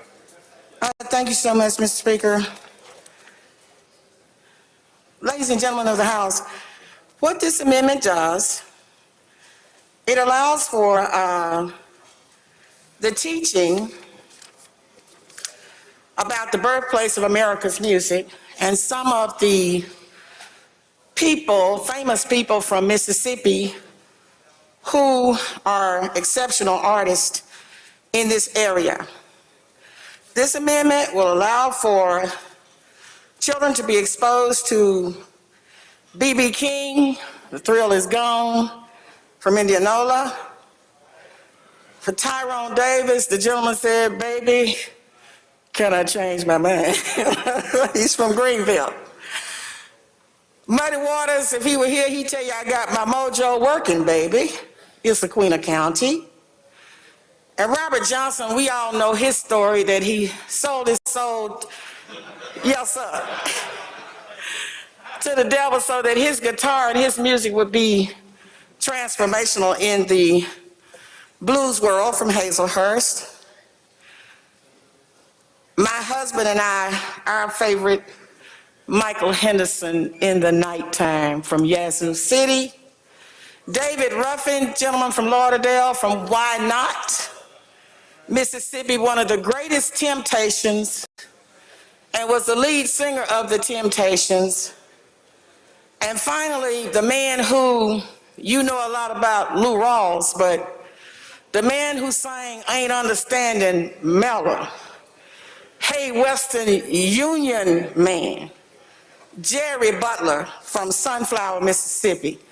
My amendment says that our children will be exposed to these great artists through history studies or curriculum instruction. I'd ask you to adopt the amendment.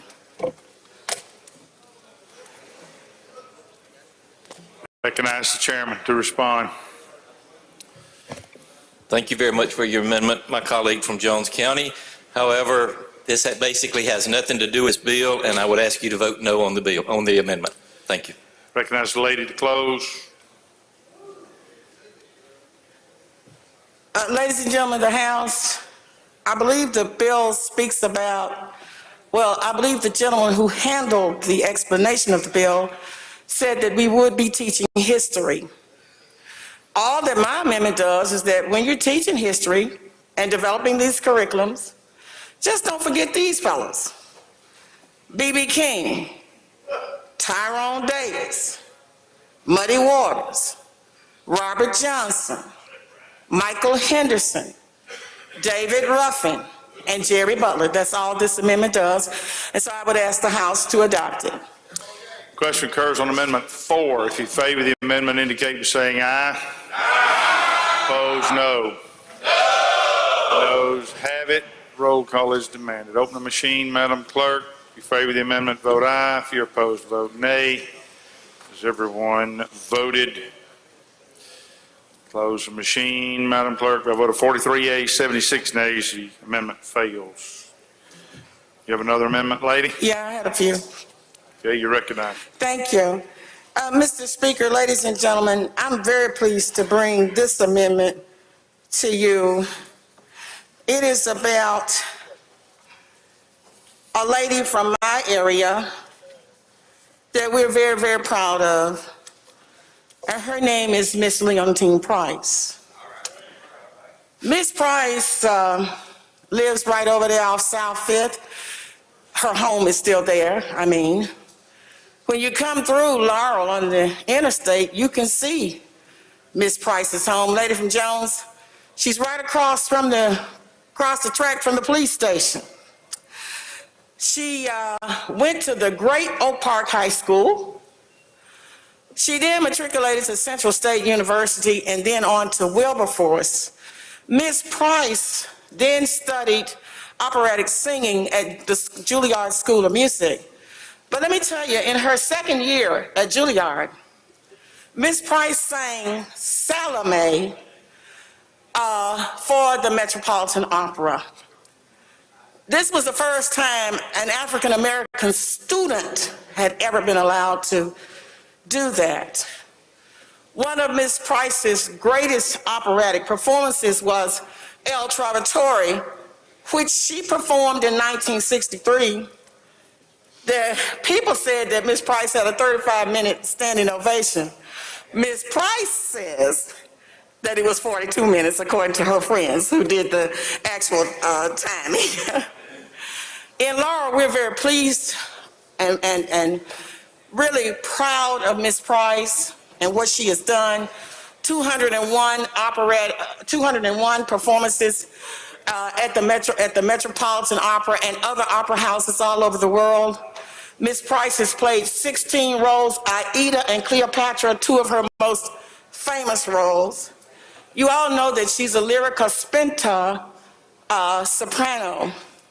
But as Ms. Price got older in her career, people talked about this great range that she had, 3.5 octaves, and when she went deep down like Marian Anderson in that contralto voice and then was able to flip to that mezzo voice, it was just incredible.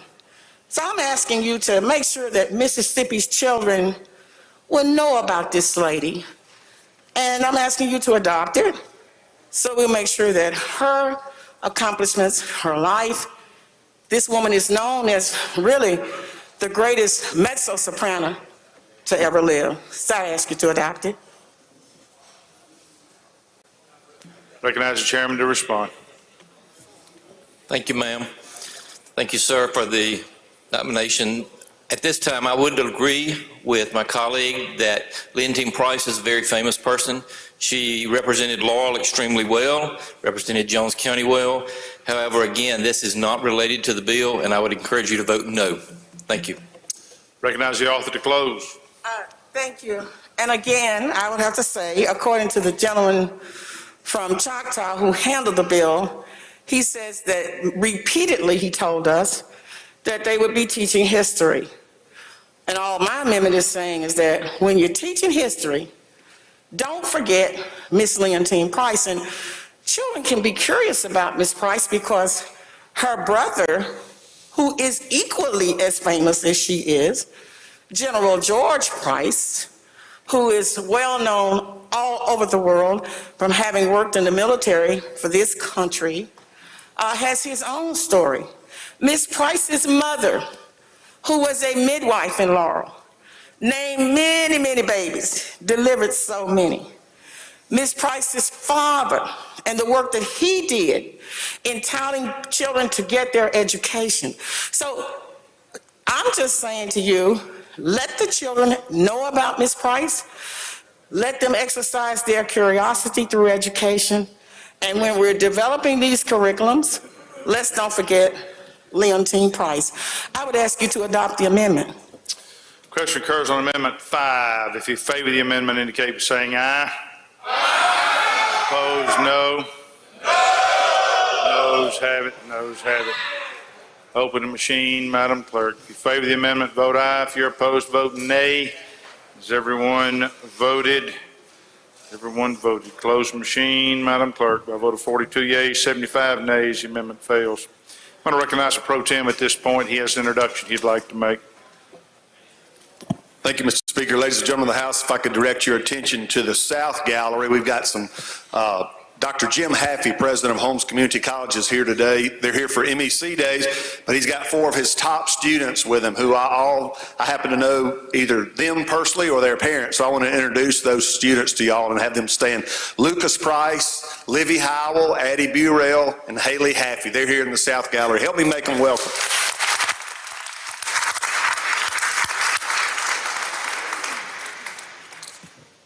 Okay, lady, you're recognized for your next amendment. Thank you, Mr. Speaker. This next amendment will be teaching about, will have instruction and curriculum about Dr. Martin Luther King Jr. and his wife, Mrs. Coretta Scott King. You all know that Dr. King worked with the Montgomery bus boycott. We know that at the March on Washington, Dr. King made his I Have a Dream speech. And you know, the one reason why that's really relevant today is that when Dr. King said that he dreamed of Mississippi, you know, he said that we were a desert state.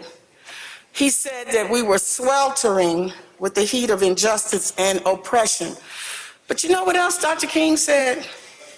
He said, I see in Mississippi that one day it will be transformed into an oasis of freedom and justice. That's what he saw for this state. And I want to say that while we're in the redistricting process, I've been up here a long time, 29 years. And when we first came, we were looking for black precincts and white precincts and conservative precincts and progressive precincts.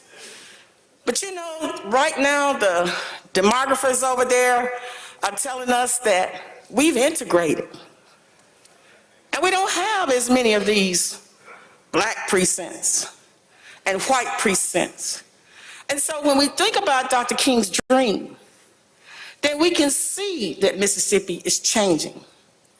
And that is just one more example of this state moving towards becoming an oasis of freedom and justice.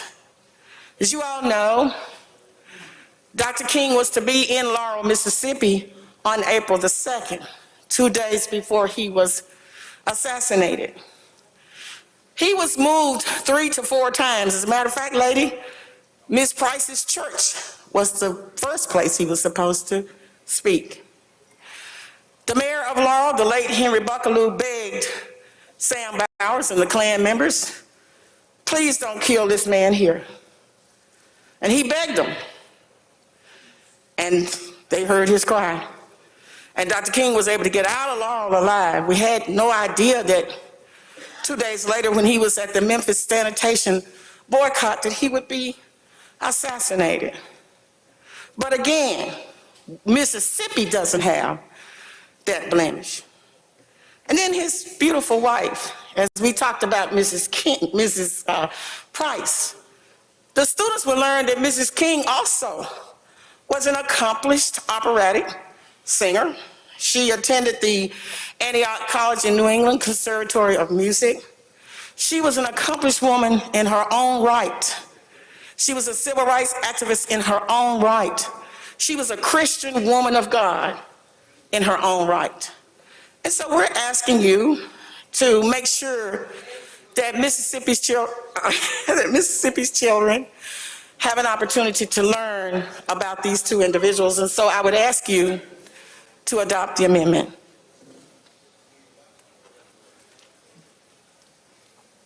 Recognize the chairman to respond. Thank you very much, Mr. Chairman. Yes, I agree. Dr. Martin Luther King was a very important person and very important in history. Again, I don't believe this is important to this bill, and I would ask you to vote no on the amendment. Thank you. Recognize the lady to close. Just to say that I'm offering these amendments because the gentleman said that we would be teaching history. And all these amendments are saying is that in your teaching of history and the development of the curriculum, include these people. So I would ask you, please, to adopt this amendment. Question occurs on Amendment 6. If you favor the amendment, indicate by saying aye. Aye. Opposed, no. No. Noes have it. Open the machine, Madam Clerk.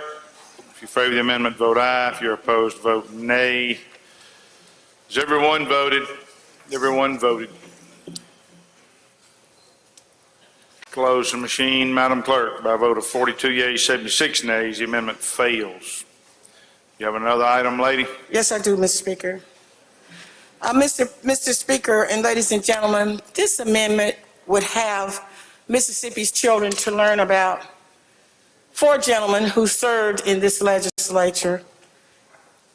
The first one I had the pleasure of sitting with, and now I have the pleasure of sitting with his son, Robert G. Clark, Jr., who was the Speaker pro tempore when I came here and served throughout the latter part of his career. I heard one of the gentlemen who, when he was making his explanation about his amendment, he talked about Robert Clark having his seat cut in half because, you know, nobody white wanted to sit next to him. He recounted to me about the bathroom. He, you know, recounted to me about not being, trying to seek recognition and not being recognized. Again, when we think about Dr. King's dream for Mississippi, you look out here in this place now and you see blacks and whites seated here together. We go out and eat together. We talk and interact together. And so Dr. Robert Clark, being the first African American to serve in this chamber since Reconstruction, shows the progress that we have made. A lot of it was because of a gentleman named Henry Kirksey, who served in the Mississippi State Senate, who started this whole notion of demography, drawing maps, and trying to get more representation for African Americans in this state in the political arena. We're pleased to say that his mentee is sitting right here over here to my left, Representative Edward Blackman, a gentleman from Madison, who took up Senator Kirksey's mantle after he left here. But Senator Kirksey is well known for having to speak truth to power, and particularly in the area of representation for African Americans. And then we had our darling colleague that sat right there where you are, lady from Panola, and that would be Representative Aaron Henry. Now, most of us remember Dr. Henry. We know that Dr. Henry was the longest serving state conference chair of the National Association for the Advancement of Colored People in this state. Dr. Henry was on the national board for aging and adult services for President Jimmy Carter. Right now, there are aging programs in this state that are not in other states because of the work that Dr. Henry did. He was a member in this body. And then finally, there are still a few of us who served with Charles Young, the senior. And Mr. Young was known to be a very savvy businessman. But Mr. Young and Dr. Henry were tied together in the civil rights movement through the NAACP. They brought a lawsuit, a telecommunications lawsuit, and that is how black people actually got into the television business here in the state of Mississippi. So these gentlemen did great things personally, and then the contributions that they made legislatively. Many of our children do not know that. A lot of you in here do not know that. So I'm asking you to adopt this amendment so that this history will be taught at some level for Mississippi's children. Thank you. Recognize the chairman to respond. I appreciate the lady's passion. She mentioned a lot of individuals, Mr. Clark, Mr. Young, who are all historical figures, but I would ask that the body vote against the amendment at this time. We can look through this through the process next year as we go through. The proper vehicle to be doing that would be to go through a different legislation. So I'd ask that you oppose it at this time. Recognize the lady to close. Thank you, Mr. Speaker. Again, the chairman, the gentleman who handled the bill, told us repeatedly that this was a bill about teaching history and that all history would be taught. The amendments that I have offered only says that you will teach this history to the children at the proper place in their curriculum. So I would ask that you would please adopt this amendment. All right, question occurs on Amendment 7. If you favor the amendment, indicate by saying aye. Aye. Opposed, no. No. The noes have it. Roll call is demanded. Open the machine, Madam Clerk. If you favor the amendment, vote aye. If you're opposed, vote nay. Has everyone voted? Close the machine, Madam Clerk. By a vote of 41 yeas, 75 nays, the amendment fails. Lady from Hines, Ms. Yates, indicates she has an amendment.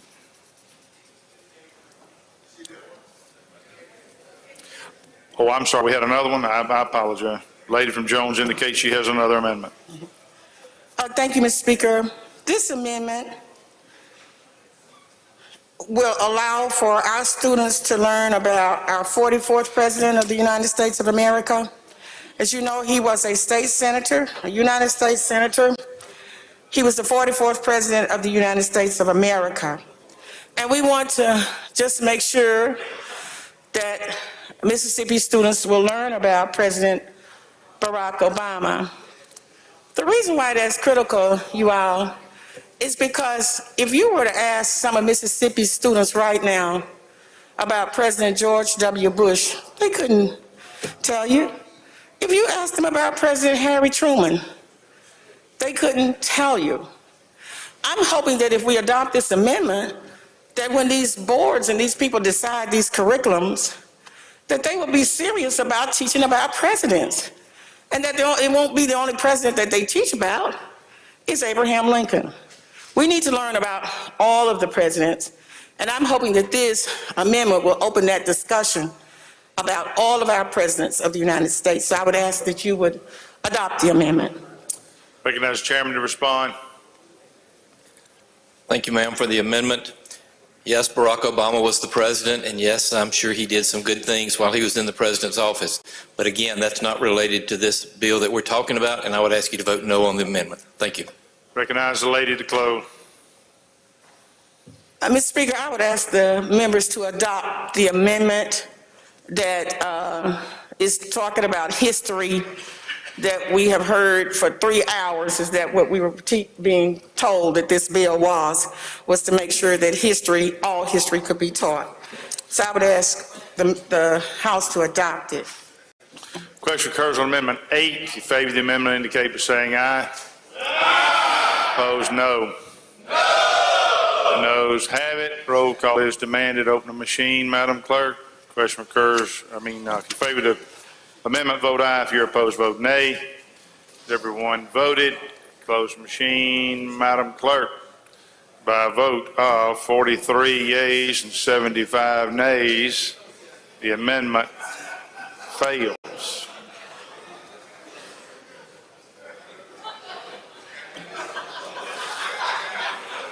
Well,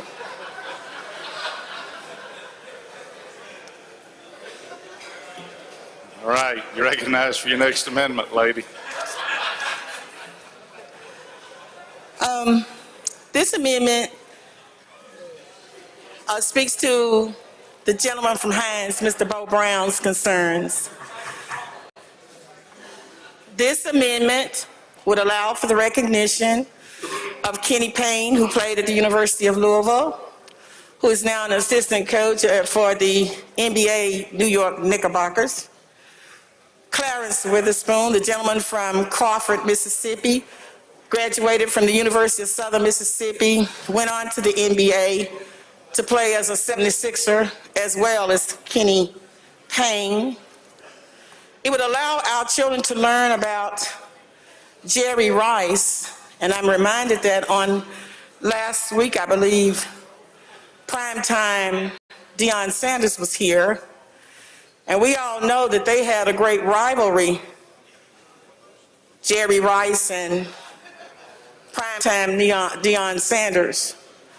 But I think if Coach Sanders were here, he would tell you that Jerry Rice was one of the most controlled wide receivers, that he ran tight routes, and he has been described as being elegant in the way he played the position. The young man, we saw him at the gas station in Macon, Mississippi. He was kind enough to take pictures with us and sign autographs, still humble. But what Mississippi's children will also learn is about a guy named Willie Totten. Somebody had to pass him the ball. And then he had this fantastic coach that I walked by his house when I'm at home doing my 2-mile constitution, Archie the Gunslinger Cooley, who through his innovative offensive mind was the one who created this new offense that went to the National Football League. Then we have Steve McNair, who they said if the national media could have gotten down 61, Steve McNair would have won the Heisman Trophy. But they couldn't get down there because it was so difficult to get to Alcorn State University. But Steve McNair was a great quarterback from the state of Mississippi, went to Alcorn State University, and hailed from Mount Olive, Mississippi. And then we have the sweetness from Jackson State, Walter Payton, one of the greatest running backs of all time. And then from Drew, Mississippi, we had Archie Manning. And I'll never forget when I was in the 9th grade, we had just integrated. And I'll be honest with you, I didn't know much about Ole Miss and Southern and Archie and all of that. But I'll never forget, we got to class that Monday in Miss Fox's class. She had been ribbed all that Friday about how bad Ole Miss was going to beat Southern. But up jumped the devil, and Southern upset Ole Miss while Archie was their quarterback. But we all know that if Archie had had an opportunity to play with the 0-4 Minnesota Vikings, they would have been 4-0. But poor Archie had to go down there with the Bags and the Hags and spend his career, you know, down there. But he was still technically a very superior athlete and quarterback. And then he had two sons, Peyton Manning and Eli Manning. And even though they were not born in Mississippi, we still claim them. And so we want our children to know about them. And then gentlemen from Madison, you know that the SWAC was cranking them out left and right. Let us not forget the great L.C. Greenwood, hailing from Canton, Mississippi. And you all know a little bit about football, I don't. But they tell me that L.C. Greenwood was the man who developed the slap. And when he would come off the line, L.C. would block him with his hand and slap him with the other. Now, Roger Staubach said, when you talk about the steel curtain, he wasn't scared of Joe Green. He wasn't scared of Dwight White. He wasn't scared of Ernie Holmes. The person that he feared the most was a gentleman from Canton, Mississippi, L.C. Greenwood. And then we have James Harris, who broke... Ladies, time has expired. Recognize the chairman to close. Appreciate the lady's passion, but we would ask that you oppose the amendment. Recognize the lady. We're just having a little history today, Mr. Speaker. James Harris, who became a premier African-American quarterback in the NFL. I believe he was the second, went to the LA Rams, came from Jackson State University, as well as Jackie Slater, and I believe Jackie blocked for him, if I'm not mistaken, came from Jackson State University. And then we have a gentleman named Dak Prescott. And the reason why I think our young people should learn about him is that he has had a very interesting life. At a young age, he had to deal with tragedy. His mother had cancer. His mother passed away. But through all of that, he has managed to go through his career, has been outstanding for the state of Mississippi. And then finally, Ralph Boston, who is from Laurel, Mississippi, who is an outstanding track star, 3 gold medals at the Olympics in 1968, and came out of Tennessee State along with Wilma Rudolph and that great track team from there. So I would ask you to adopt this amendment so that our children can learn about these athletes and learn that they are not inferior when they excel at whatever it is that they do. Question occurs on Amendment 9. If you favor the amendment, indicate by saying aye.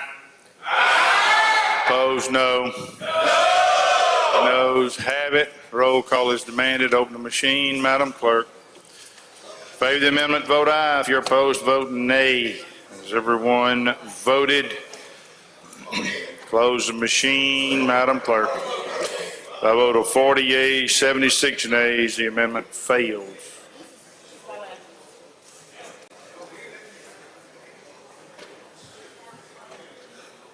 Ladies recognized for next amendment. Ladies and gentlemen, this amendment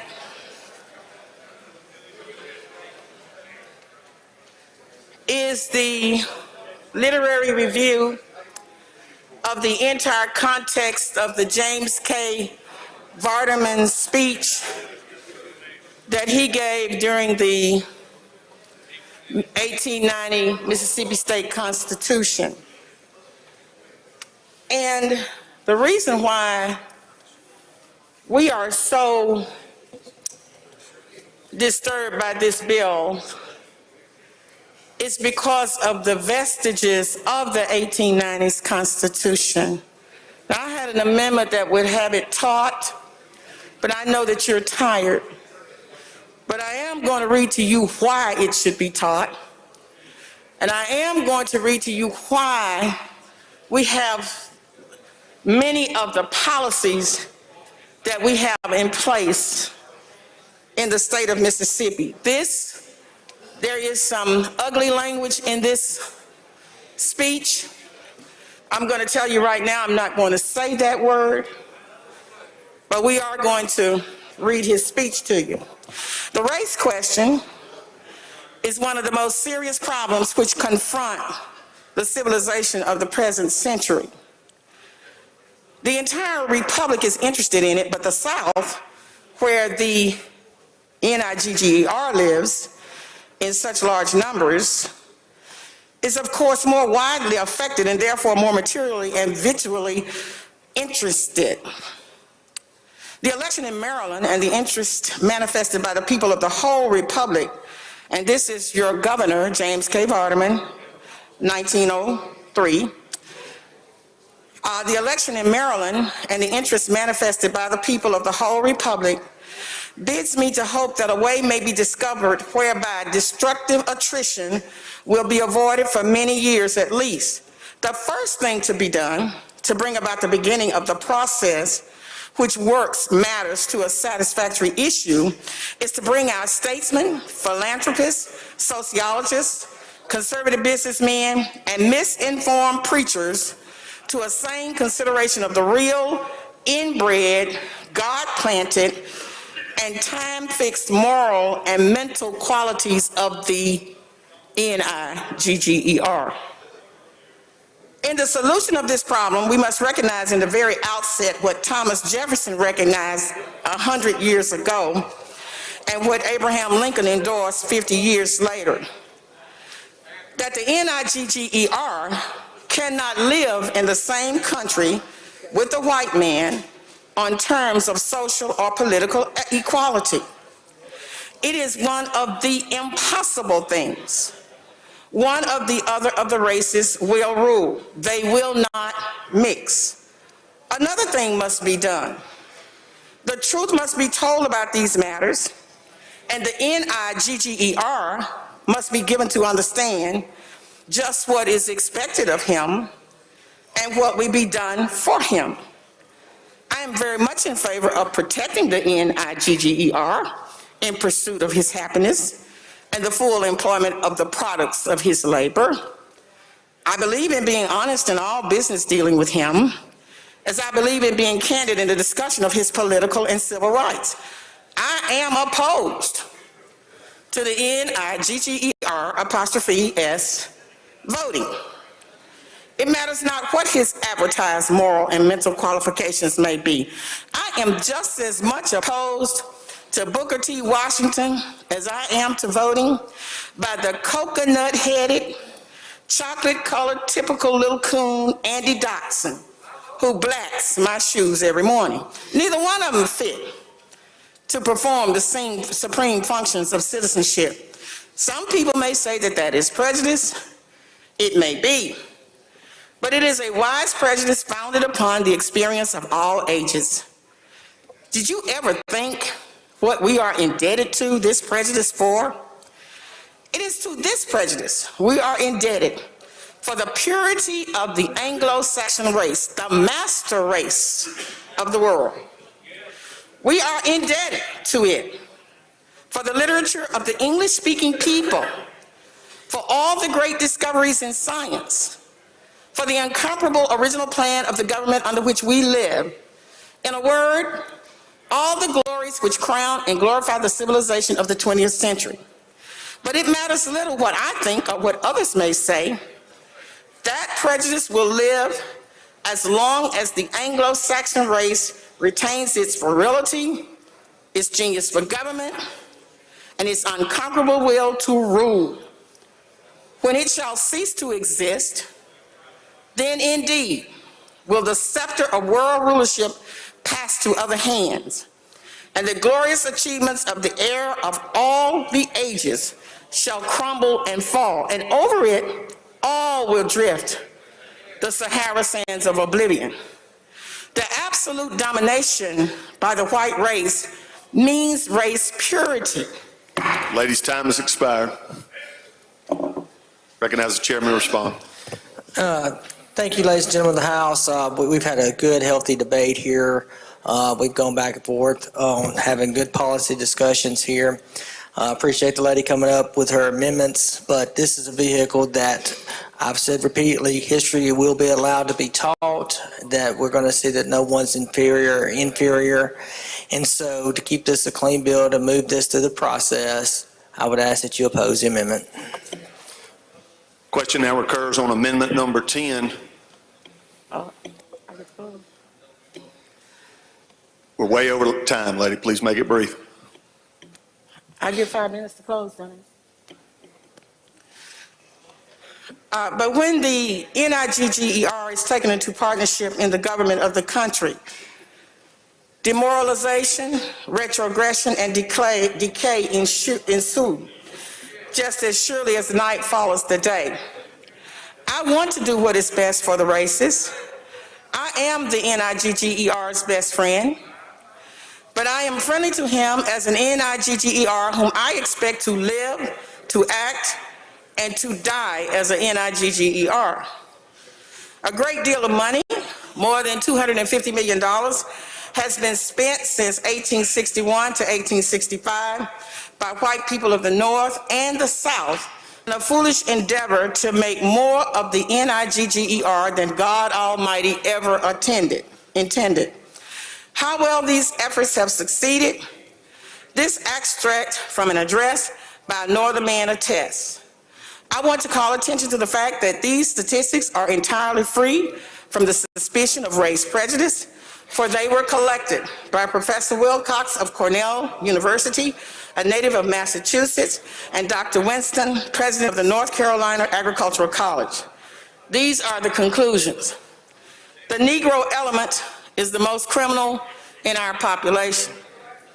The Negro is much more criminal as a free man than he ever was as a slave. The Negro is increasing in criminality with fearful rapidity, being 1/3 more criminal in 1890 than he was in 1880. The Negroes who can read and write are more criminal than the illiterate, which is true of no other element of our population. The Negro is nearly 3 times as criminal in the Northeast, where he has not been a slave for 100 years, 3.5 times as criminal in the Northwest, where he has never been a slave, as in the South, where he was a slave until 1865. The Negro is 3 times as criminal as a native white, and 1.5 as criminal as the foreign white, consisting in many cases of the scum of Europe. So this guy hated everybody, you know. More than 7/10 of the Negro criminals are under 30 years old. Now, his speech goes on to get even worse. But I'm going to close by saying this to you. Mississippi is, per capita, we incarcerate 1,031 of our people for every 100,000 in the population. We incarcerate more people percentage-wise than anywhere in the world.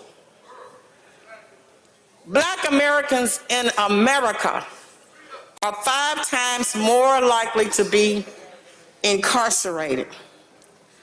The reason why I wanted to read some of this to you, and to say that the 1890s Constitution and part of its, as much of its convention, is that, you know, we make policy up here that does not help what it does, it validates what James K. Vardaman has said. Now, I don't know if we're intending to do it, but we're doing it.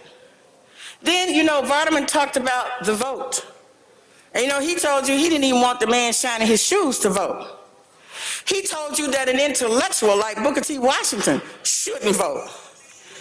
And so Mississippi, according to Mississippi Today, is the most difficult state to vote in. Did you know that Mississippi is the only state in the union that on election day, the only option that people have is just to go to the polls? There's no other voting option for them. We're the only state that does that.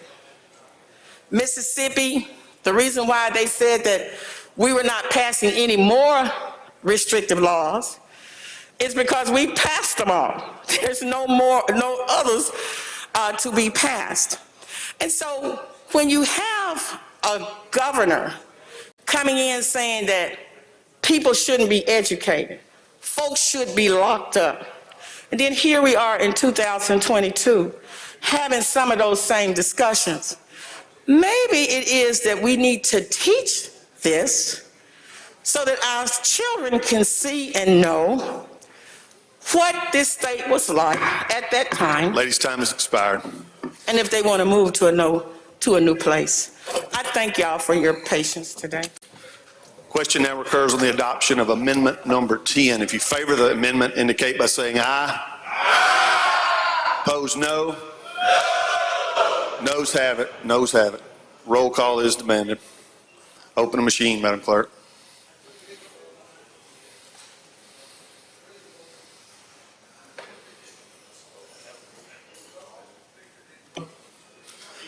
Has everyone voted?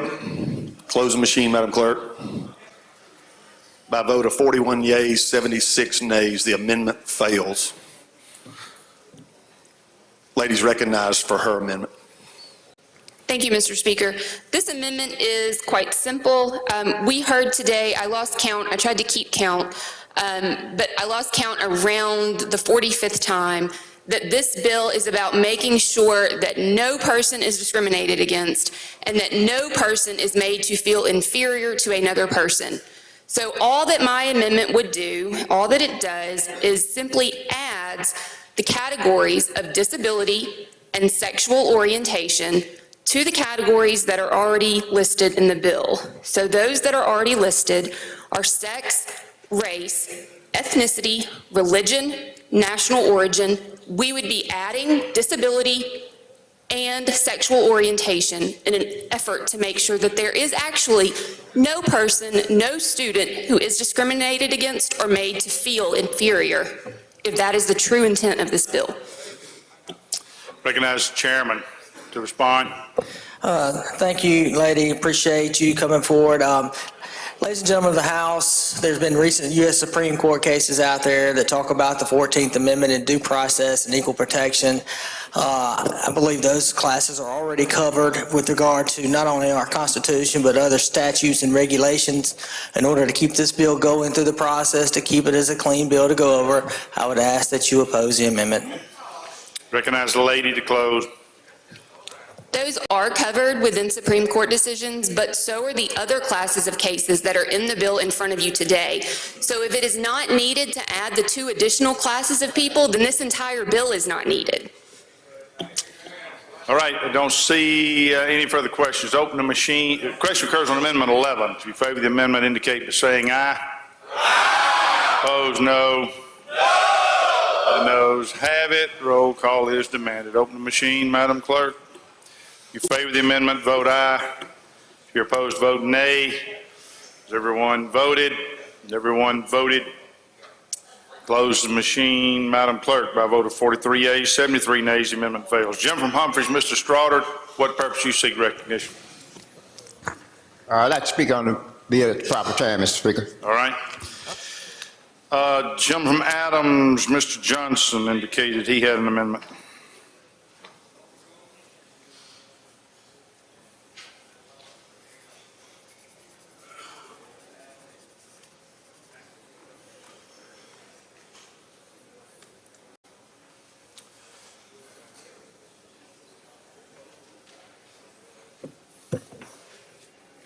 You recognize, gentleman. Thank you. My amendment is a similar amendment. My amendment says after the word race, gender identity and disability instead of sexual orientation. And under the same premise that if we're trying to make sure that everybody feels fine, then it should be everybody. And these classifications should qualify as well. So the only difference in my amendment and Ms. Yates' amendment is I say gender identity, LGBT, the community, and everybody should be protected and under if we have a bill. And so we want to do that with all classes that are recognized in the Constitution. That's all my amendment does. Recognize the chairman to respond. Thank you, Mr. Speaker. Earlier, we had an amendment that I had spoke on about the Equal Protection Clause, statutes, and other regulations. If you look at the context of this bill, regardless of what class is identified, it says no one, and I mean no one, is to be treated inferior or superior. And so the text of this bill covers. I would ask that you vote against the amendment to bring this bill to keep it moving through the process. And it's a good, clean bill, so I'd ask you to oppose the amendment. Thank you. Recognize the author to close. Beat Divish is not. Question occurs on Amendment 12. If you favor the amendment, indicate by saying aye. Aye. Opposed, no. No. Noes have it. Roll call is demanded. Open the machine, Madam Clerk. If you favor the amendment, indicate voting aye. If you're opposed, vote nay. Everyone voted. Close the machine, Madam Clerk. By a vote of 43 yeas, 74 nays, the amendment fails. Gentleman from Octavia Hall, Mr. Taylor, indicated he had an amendment.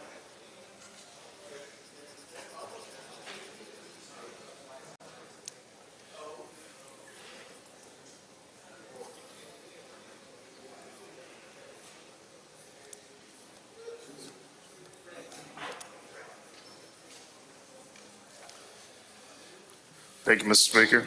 Mr. Chair, Madam Clerk, would you please read the amendment for me, please? Recognize the clerk to read the amendment. Amendment number 13 by Representative Taylor. Amend on line 22 by inserting A after 1. Further amend on line 27 by striking A and inserting in lieu thereof I. Further amend on line 29 by striking B and inserting in lieu thereof II. Further amend line 30 by inserting the following as a new paragraph. Any history curriculum adopted by a public institution of higher learning, community, or junior college, public school district, public school, or charter school shall include but not limited to processes of institutionalized racism and discriminatory practices through redlining, disparities in grant allocations, systematic inequalities, systematic inequities in public primary, secondary, and post-secondary education, health disparities, criminal justice reform, policing, and employment practices. These components, which are utilized by educational institutions, provide instructions through the lenses to allow critical thinking through the lens of morality and remove racial superiority based on the application of these practices. Amend the title to conform. Thank you, Madam Clerk. This amendment, in my humble opinion, actually speaks to the crux of the matter of institutionalized racism. And so with CRT, and I know that we have debated CRT and to the fullest today, but what we're really talking about is removing the finger pointing, removing the ideas that there are certain individuals that have impressed upon us these things, but we have these systems left in place. These systems like redlining, systems like disparities in grant allocations, systems such as inequities in public and primary, secondary, and post-secondary education, health disparities, criminal justice reform, policing, and employment practices. Once we actually dive into uncovering these systems, exposing these systems, we can actually form a better union as individuals, as races, and as Mississippians. Thank you. Recognize the chairman to respond. Thank you, sir, for the amendment. Thank you, Mr. Chairman. Again, yeah, there may be some disparities, but I don't believe that's related to this bill, and I believe that we've got a good bill here. I would ask you to vote no on the amendment. Recognize the author to close. These disparities actually are taught and can be taught in the form of history, and it is a part of how our history has influenced these structures that confine many of us still today. I ask for you to support this amendment. Thank you. All right, question occurs on Amendment 13. If you favor the amendment, indicate by saying aye. Opposed, no. The noes have it. Roll call is demanded. Open the machine, Madam Clerk. Favor the amendment, vote aye. If you're opposed, vote nay. Has everyone voted? Close the machine, Madam Clerk. By a vote of 43 yeas, 76 nays, the amendment fails. The gentleman from the lead, Mr. Thompson, indicated he had an amendment.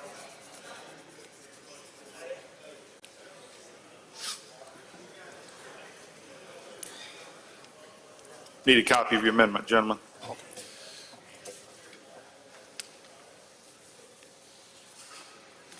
You recognize. Thank you, Mr. Speaker. At this time, I would like Madam Clerk to read the amendments for me, please. Madam Clerk, you recognize. Amendment number 14 by Representative Thompson. Amend on line 22 by inserting A after 1. Further amend on line 27 by striking A and inserting in lieu thereof I. Amend further on line 29 by striking B and inserting in lieu thereof II. Further amend after line 30 by inserting the following as a new paragraph. Any history curriculum adopted by a public institution of higher learning, community or junior college, public school district, public school or charter school shall include but not limited to the exposure of Mississippi students to the life story of Medgar Evers through one or more of their history studies or curriculum instruction. Amend the title to conform. Thank you, Madam Clerk. Ladies and gentlemen of the House, this is a very simple amendment.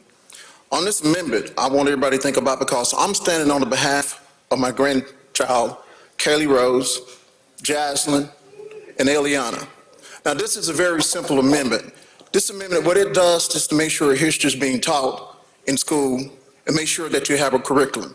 As we all know that as the debate went back and forth, they said they didn't have a curriculum or anything like that. So what this simple amendment does to make sure that we have a curriculum to make sure things are being taught in public schools and universities.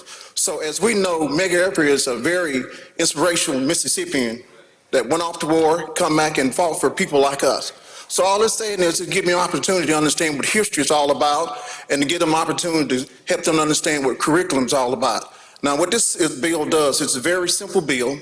It just understands that it's not limited to, it means that we have an opportunity to teach what we need to teach for our teachers so they won't be censored or anything like that. This is the explanation of the bill, Mr. Speaker. Dr. Bean. Recognize the chairman to respond. I appreciate the gentleman coming up with the amendment. He is passionate for his district and his constituents. As I said earlier, that we are going to teach American history and Mississippi history, and so in order to keep this bill clean, to move it down through the process, and I would ask that you oppose the amendment. Recognize the author to close. Thank you, Mr. Speaker. Like I said, this is a very simple amendment. If you have any kids that's in school, like my grandkids, Kelly Rose, Eliana, this is what this is all about. Thank you so much. Thank you, Mr. Speaker. All right, question occurs on Amendment 14. If you favor the amendment, indicate by saying aye. Opposed, nay. The noes have it. Open the machine, Madam Clerk. If you favor the amendment, vote aye. If you're opposed, vote nay. Has everyone voted? Close the machine, Madam Clerk. By a vote of 43 yeas, 76 nays, amendment fails. Next item. I'm sorry, my bad. Next amendment. Gentleman from Holmes, Mr. Clark, indicated he had an amendment.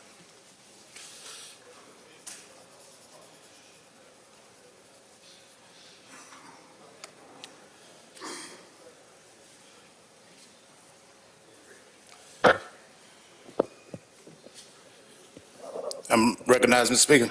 Yes, sir. Thank you, Mr. Speaker. Ladies and gentlemen of the House, Mr. Speaker, I'd like for the clerk to read the amendment, please. Recognize Madam Clerk, read the amendment. Amendment number 15 by Representative Clark, amend by striking all after enacting clause and inserting in lieu thereof the following. Section 1, it shall be unlawful for any individual, entity, organization, institution, agency, political subdivision of this state, county, or municipality, whether public or private, to discriminate against any person or class or persons based on race, gender, sex, sexual orientation, religion, ethnicity, religion, or national origin. Section 2, this act shall take effect and be enforced from and after its passage. Amend the title. Thank you. Okay. Thank you, Madam Clerk. Ladies and gentlemen of the House, this amendment is self-explanatory. If you're in favor of this bill, if you like this bill, you should love this amendment. And what this amendment does is simply outlaw any discrimination in the state of Mississippi, whether it's in our institution of higher learning, whether it's in our public schools, whether it's in this legislative body, whether it's in any of our governmental entities or public or private, it outlaws it. Now, one thing to think about is you have concerns, what are the legal ramifications for our businesses? This bill is basically a policy statement by this body. If you're concerned about your business, there's nothing in here that's punitive. But I respectfully disagree with the gentleman from Choctaw. I challenge anybody to look anywhere in our code books, anywhere, and find any state law passed by this body in the last 205 years where this body has made a policy statement that discrimination in the state of Mississippi will not be tolerated. You're not going to find it in Mississippi books. Thank God for the feds. If we didn't have federal laws, Mississippi would be a state that has basically said that discrimination is accepted and tolerated and is condoned. So I'm just simply asking this body to make a policy statement today. After 205 years, I'm asking you to make a policy statement that this body is against discrimination. That's the explanation of the amendment. Recognize the chairman to respond. I appreciate the gentleman from Holmes. I have respect him a lot. He brings a lot to this body, and he's passionate about what he does. Already, there are constitutional protections under the 14th due process and equal protection clauses of this. What this bill is about is whether a course of instruction is going to include that someone's inferior or superior. A lot of the things that he was asking about is already covered under federal law, regulations, and statutes and other statutes that have been passed. In order to keep this as a bill that is clean and to move through the process, I would ask for you to oppose it. Recognize the author to close. Again, I think the gentleman basically affirmed the fact that nowhere in our code books that states Mississippi's laws have this body ever taken a stance against discrimination. What we're basically saying today, if we don't pass this amendment, is that we just don't want it to be talked about in our classrooms. We don't want our teachers to talk about race. We don't want our children to learn about it. But as far as the practicality of it, in the everyday world, we're basically accepting discrimination. Again, if this is about feeling inferior, if this is about race, we can make a policy decision today to make sure that the world know that Mississippi is not going to condone discrimination in the state. I ask you to vote for the amendment. Thank you, Mr. Speaker. All right, question occurs on Amendment 15. If you favor the amendment, indicate by saying aye. Aye. Opposed, no. No. The noes have it. Open the machine, Madam Clerk. If you favor the amendment, vote aye. If you're opposed, vote nay. Has everyone voted? Has everyone voted? Close the machine, Madam Clerk. By a vote of 43 yeas, 72 nays, the amendment fails. Gentleman from Hines, Mr. Banks, indicates he has an amendment.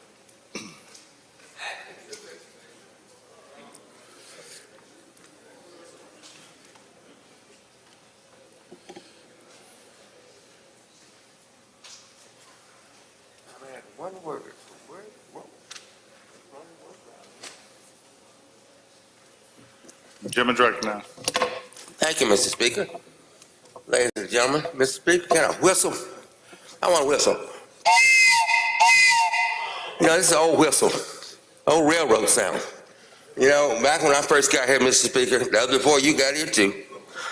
You know, you used to hear these whistles be blown. That means we know the train is on the track. This bill is on the path to getting passed. And we know that. We know this bill is going to get passed because we know there's so many of my colleagues of the other caucus that want this bill to pass. And we accept that. At least I know it's going to pass. And I think others do too. However, Mr. Speaker, ladies and gentlemen, what I want to say to you, this is a committee substitute. I keep hearing the gentleman behind me that's handling this bill saying, we want to keep it clean. It's not clean. It's a committee substitute already. So it's going to have to be some negotiation. So we could adopt an amendment or two, and I'm going to offer you a one-word amendment. One word.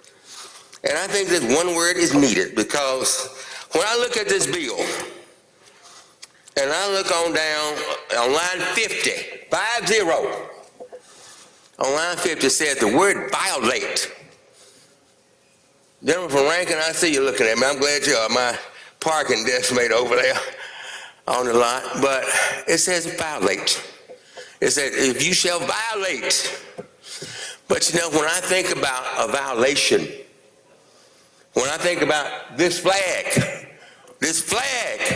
that 44 Republicans voted to change some years ago, that the caucus voted to change some years ago, when that discussion may come up in a classroom, if it's elementary, junior high, community college, or even university, if it comes up, who's to say that some student may go home and tell Pop or Dad or Grandmom, Grandpa, whatever about that conversation, and then they say, hold it. That's not supposed to happen in Mississippi. That's going against critical race. That's going against critical race. I'm going to file a complaint. I'm going to the school board. I'm going to the IHL.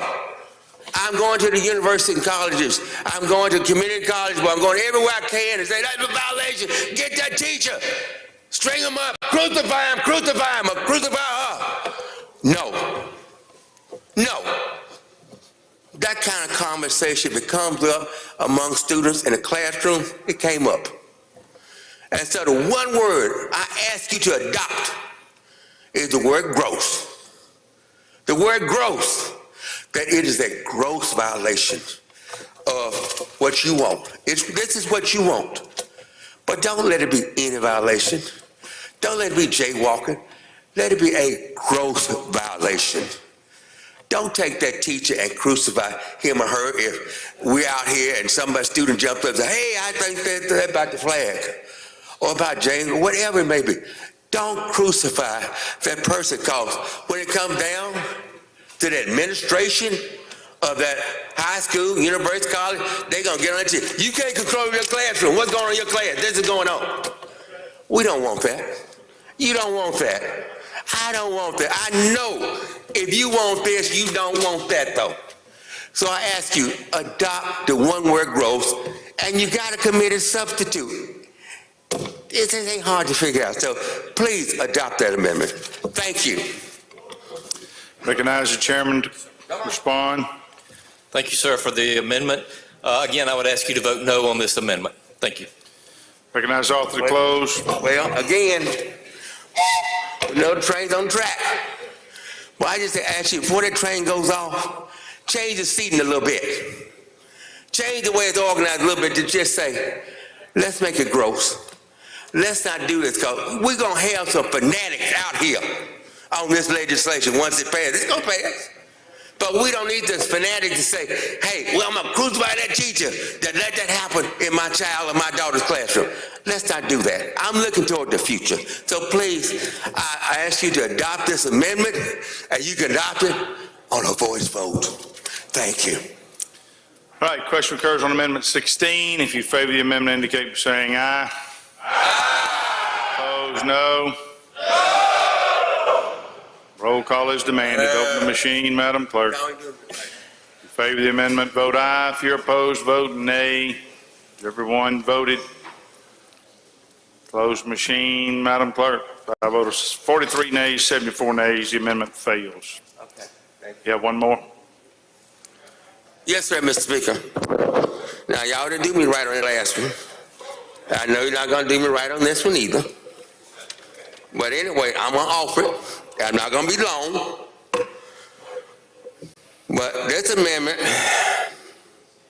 shall go to line 51, where it says this section shall be severable. I'm just saying, I'm changing it. I'm going off the direction, shall not be severable.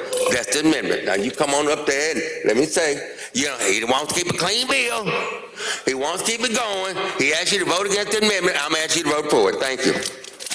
Go ahead, Kate. Recognize the chairman. Contrary to the gentleman, I'm just going to ask you to vote no. All right. Question occurs on Amendment 17. If you favor the amendment, indicate by saying aye. Opposed, no. Noes have it. Roll call is demanded. Open the machine, Madam Clerk. If you favor the amendment, vote aye. If you're opposed, vote nay. Has everyone voted? Close the machine, Madam Clerk. By a vote of 42 yeas, 76 nays, amendment fails. All right, I don't see any further amendments. That's the end of my list. Okay, I don't see any others. The gentleman from Sunflower, Mr. Anthony, had requested to speak on the bill.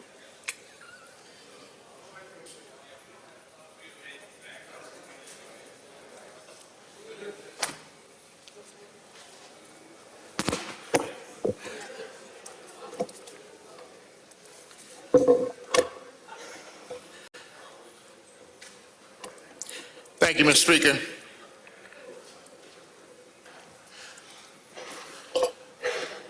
President Ronald Reagan said freedom is never more than one generation away. We didn't pass it on to our children in the bloodstream, but it must be fought for, protected, and handed on to them to do the very same thing. Ladies and gentlemen of this astute body, one of the tenets of the Republican Party that I do agree with has been the defense of our First Amendment rights, that Congress shall make no law respecting an establishment of religion or prohibiting the free exercise thereof, or abridging the freedom of speech or of the press, or the right for us to peaceably assemble. That's the First Amendment. Free speech is what is known as a negative right. And essentially, the government has no business interfering with the words you say, so long as they do not cause harm. The government cannot infringe on your right to say whatever it is that you want to say. Not other people, not private companies, the government. And last I checked, we are the government. As President Reagan said, in whom many of you beloved, our freedom is never more than one generation away. That we, you and I, must hand it to them, that they must fight for it, and we must protect it. And I dare say, if we open this door of censorship and handcuffed the lines of communication and learning for the next generation, there won't be much to leave. It is incumbent upon us to allow our children to be taught and to tell our story. When we think about our children and the next generation, the question comes to my mind is, who will tell the story? Some of you in this body have a unique history. All of us, we have a history, we have a past. Some of us have watched our great-grandparents and grandparents work hard to provide food on the table and clothes on their children's back. Some under back-breaking conditions where they worked their fingers to the bone because they believed that one day life would be better for the generation to come. Our personal family story may not be perfect, and no doubt it's not always comfortable to talk about, but it is our history. The history of this nation is not perfect. The history of this state is not perfect, but it is our history. I have seen us make some progress in these few years that I've been here, and if we open these doors, we will roll back the progress that this body has made. And we're going to have to overcome some challenges now. Many of us, we are still battling with the vestiges of our past, but I can say we are better today than we were yesterday. We are better today than we were 50 years ago. We are able to sit down together at the table of brotherhood and sisterhood and talk about our past and tell our stories. And I agree that we are not that much different if we listen to each other, if we learn how to work together and not let outside agitators bring legislation in this state to divide us. Let us not allow those outside agitators across this nation who have drafted similar legislation in other states to dismantle the progress that we have made and disrupt the spirit of cooperation that this body has garnered. We are better than that, ladies and gentlemen. We are better than that. And believe me, I understand the pressure that many of you on the other side of the aisle are under. I understand the pressure that many of these outside agitators have placed on you all, and that is not fair. But we are better than this. I was never more proud of the leadership of this state than I was on yesterday. The discussion of the two museums on the events that happened in this body in 2020 that led us to who we are and where we are now. A collective body retired our former state flag and adopted a new one. We did not destroy the old flag, we retired it and we put it in the museum so generations to come can talk about the good and the not so good of this state. Many of you, a few years ago, were between a rock and a hard place. You were making a decision whether or not to vote for or against suspending the rules, and subsequently voting for the flag. But your why caused you to stand on the right side of history. See, we all have a why in this body. We have a why in why we are here. Why do we come down here? Why do we do what we do? And why we legislate why we do. Your why is that thing that motivates you to do the right thing even when you may not want to. But we do the right thing because it is the right thing to do. Your why, for many of you, I've heard your stories, were your children and your grandchildren. You wanted the next generation to be proud of their pawpaw and their meemaw. And you made the right decision to stand on the right side of history for our beloved state. You did that for them. And I'm asking you today to go back to that place. Years after we're gone, your grands and your great-grands will always remember where you stood in times of discomfort and adversity. Today we have another decision to make. Who will tell the story? If we cannot talk about our past, to learn from it, to grow from it, there will be no story to tell. I want my son, who's a freshman public policy leadership major at the University of Mississippi, and my daughter, who's in the 11th grade at Gentry High School, to know that their daddy stood on the right side of history.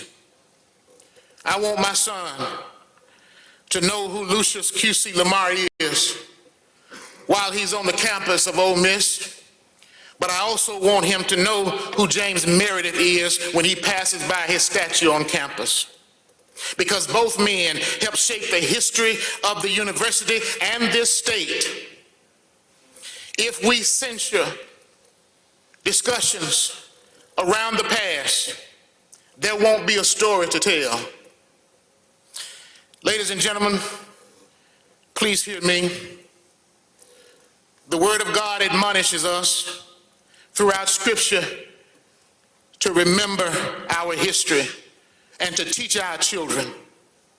In Isaiah 46:9, the Lord commands us, remember your history, your long and rich history. I am the God, the only God you ever had and the only one you will ever have. Throughout Scripture, the Lord invites his people to examine their history in order to see examples of his love and his power and how he can change the hearts of men and women. In Daniel 2:21, we find that the Lord changes the seasons and he guides history. He raises up kings and he also brings them down. He provides both intelligence and discernment. In Joshua 4, and I'm done, the Lord commanded Joshua to set up in Gilgal 12 stones that had taken from the Jordan. He said to the Israelites, in the future, Gentleman's time has expired. He'll be given 2 minutes. when your children ask their fathers, what is the meaning of these stones, you shall tell your children that Israel crossed the Jordan on dry ground. He wanted them to remember where they came from, and we have to teach our children and remind them that everything has not been so easy like it is now. But if we don't have those discussions, there will not be a story to tell. Ronald Reagan said, if we lose freedom here, there is no other place for us to escape to. We must allow our children and generations to come to be taught our true history, and it is through the knowledge and understanding of our past that we can truly heal and move this state forward. Thank you.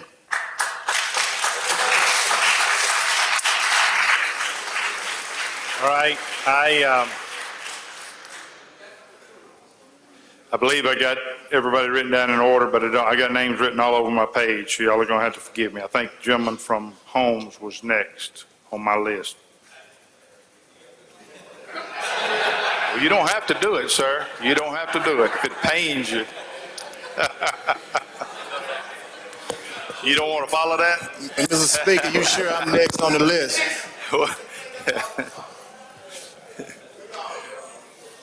I would be the luck of the draw.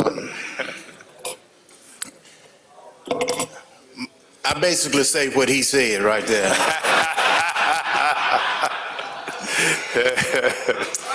But, Mr. Speaker, ladies and gentlemen of the House, as the gentleman from Southern Flower spoke, I was thinking, wondering what I was going to say. And I thought about the 19 years I've served in this body. I've been to this well many of times on vote ID. One late night debate, we voted to bring casinos on shore after Katrina. And as I sat there, I thought about the first day of session. Our speaker, my classmate, not my high school classmate, the speaker's a lot older than I am, but my legislative classmate spoke so eloquently about us being Mississippians. The speaker said that a lot of things divide us and we debate a lot of issues, but at the end of the day, we agree on more things than we disagree. The speaker spoke about kazoo. He spoke about America's music. He even spoke about hot tamales. And when I sat there and I thought about America's music and I thought about hot tamales, do we know where hot tamales, why hot tamales became such a integral part of our society here in Mississippi. At the turn of the century, when you had northern flight, when African Americans left the oppression of the Mississippi Delta and started going north for economic opportunities, there was a void of labor in this state. In and around Greenville, gentlemen from Washington, they brought in Mexican immigrants. They brought in Mexicans to come in to help get crops out of the field, and they brought a Mexican dish to the Delta, which are tamales. American music was birthed from the blues, and the blues was birthed in the cotton fields of the plantations throughout the South. That is who we are. That's our history. And as we said, our history has not always been good. It has not always been bad, but it's who we are. And it's important that our children learn the real history of the state of Mississippi. And we debated today on where this come from.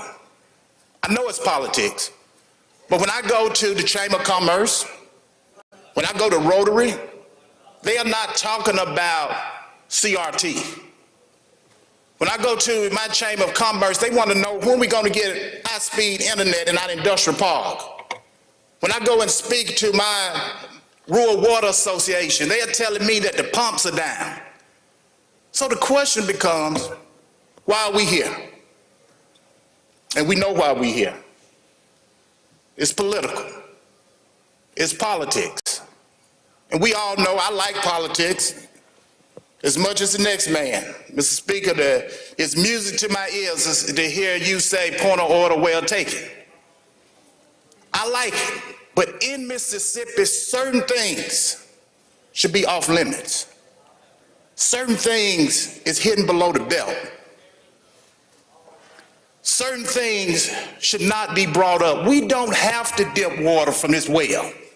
Not in Mississippi. We all know how this water tastes. It's bitter. It's full of parasites. It's not good for us. So why are we bringing it up? And as the gentleman from Washington, the gentleman from Sunflower said, is that the truth of the matter is that this bill turns my stomach. And I know it turns some of y'all's stomach as well. But yet and still, we're here. We're debating an issue that does not exist in the state of Mississippi. No one has been able to bring forward one incident where our children are being subjected, being taught that they are inferior or superior. Mississippi is better than that. I think it's an insult to the citizens of this state to tell them that we got to throw this issue out to you in order to galvanize you, in order to win elections. It's an insult to the citizens of this state. And ladies and gentlemen, as the gentleman from Hines said, that this train has left the track. It's heading into history. And each one of us is going to have to search our soul. And when that board light up, we're going to have to punch either the green button or the red one. But whatever we do today is going to be recorded. It's going to be recorded. As the gentleman from Sunflower said, that generations to come is going to look and want to take a look on how grandma, or my great-grandfather, took a vote. Where did he stand on this issue? And some things should not be played in politics. Thank you, Mr. Speaker, and I ask you to vote no on the bill. Right, I have Jim from Hines, Mr. Bell was next.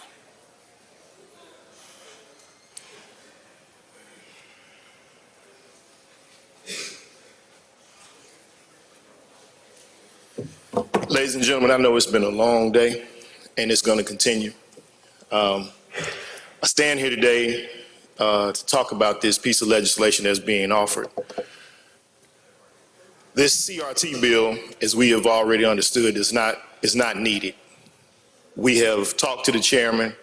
He could not answer any of our questions that we asked respectfully.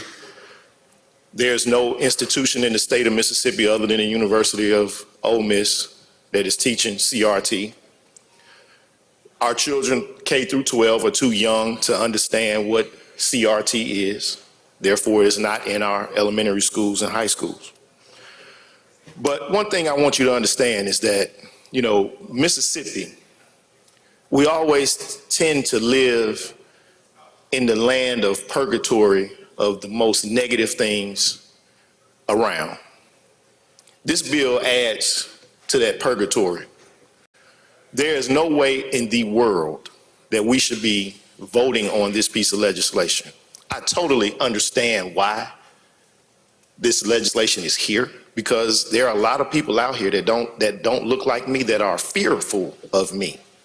They're fearful of my past. They are fearful of the future. Right now, the state of Mississippi is 45% people of color, minorities. 45%. At one point, we were 36%.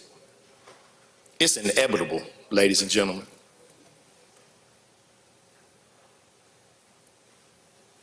White America will not be in the majority much longer.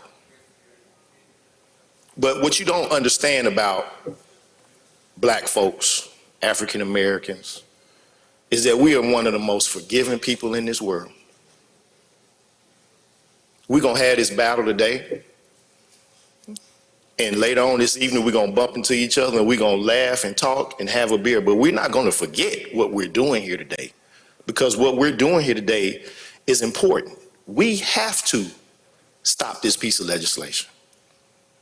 If we're going to go forward in the world's economy and be a leader in the world that we always talk about that we want to be, we got to stop this, because this does nothing for our state. This brings not a single new business. This brings not a single group of individuals that want to move to Mississippi. I hate to say it, but Joakim Noah made a statement when he was playing with the Bulls about going to Cleveland. Nobody says they're going on vacation to Cleveland. Pretty soon it's going to be like that. Nobody wants to come here if we keep doing legislation like this. Man, I want to see us prosper. I want to see your children prosper.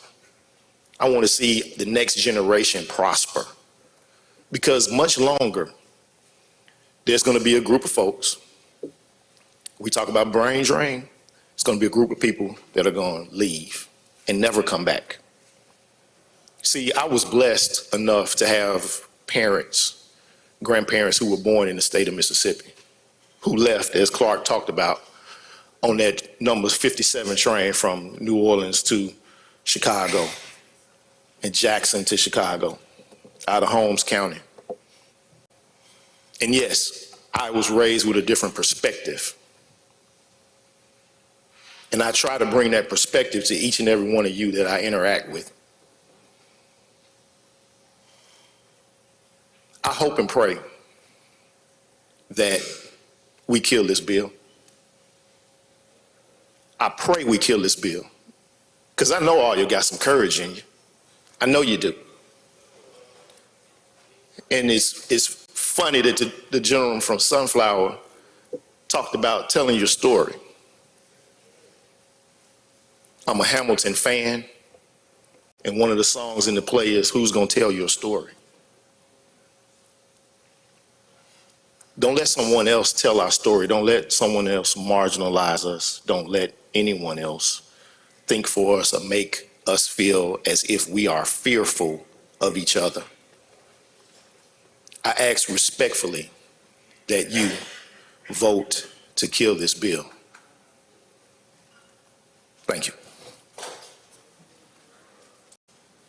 All right, I had gentleman from Jefferson, Mr. Harness was next. Gentleman from Washington, Mr. Hines, what purpose you seek recognition? Speak on the bill. Okay. Thank you, Mr. Speaker. I'll be very brief, ladies and gentlemen of this body. I spoke with my mother earlier today, and she's the reason why I'm at this podium speaking to you now.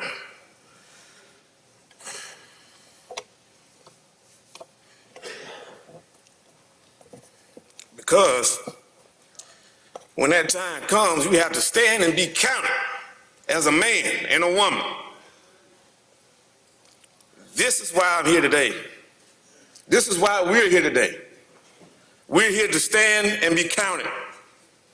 The people of this state depend upon us to be the leaders of our generation as we see it today. Another book that she made me read as a youngster was Profiles in Courage by John F. Kennedy. And I went and dusted that book off this weekend, and I found some highlighted points in there. Three points that John F. Kennedy made in his book, Profiles in Courage, about legislators, the life of a legislator. Pressures. Pressure to be liked, pressure to be reelected, pressure of constituency and interest groups. I see a lot of outside pressures invading this body today. But we have to have courage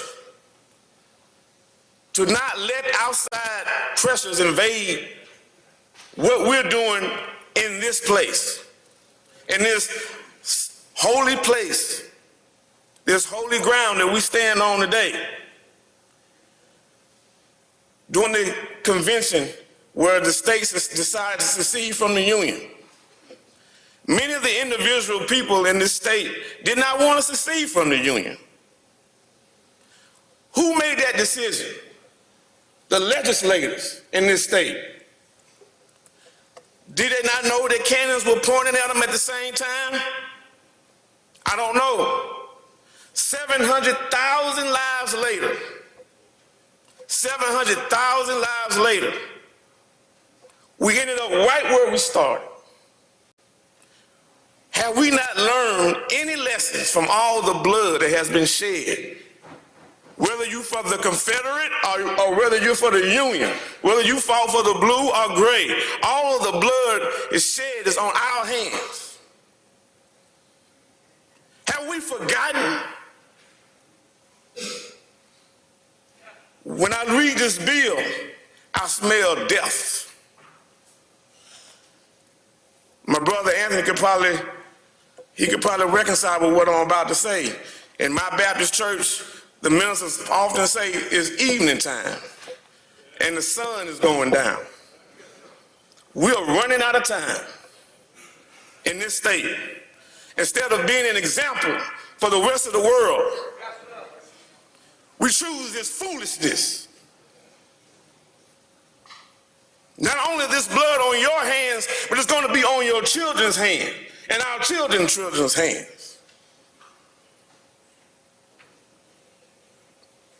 There is a quote that I would have hanging on the door rails when I was a head football coach in Jefferson County.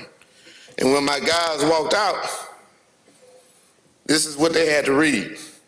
It's a quote by a former president, Theodore Roosevelt. It is not the critic who counts, not the man who points out how the strong man stumbles, or whether the doer of deeds could have done them better. The credit belongs to the man who is actually in the arena,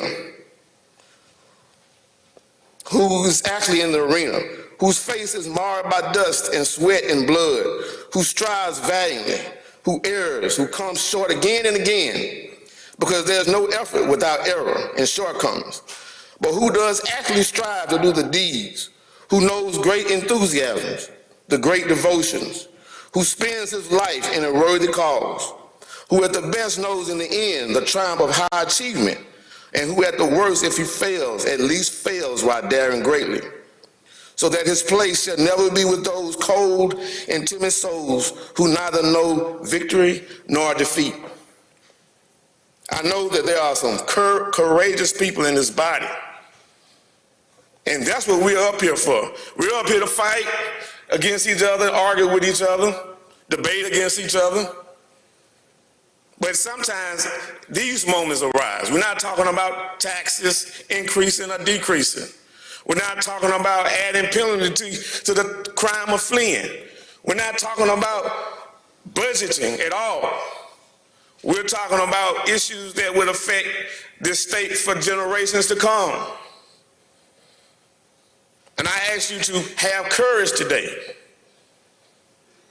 I ask you as a man and a woman in the arena to fight valiantly for what's right.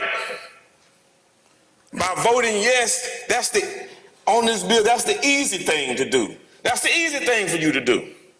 But what would be the most courageous thing to do? The most courageous thing would be to vote no on this bill, because we know that this bill is only going to be regressive. It's only going to steadily continue to polarize us.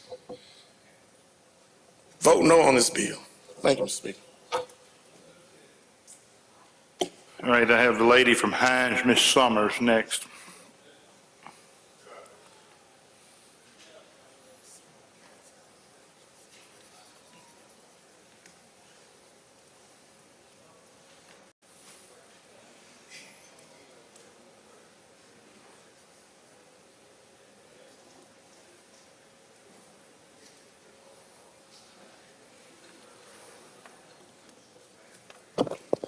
Thank you, Mr. Speaker. Ladies and gentlemen of the House,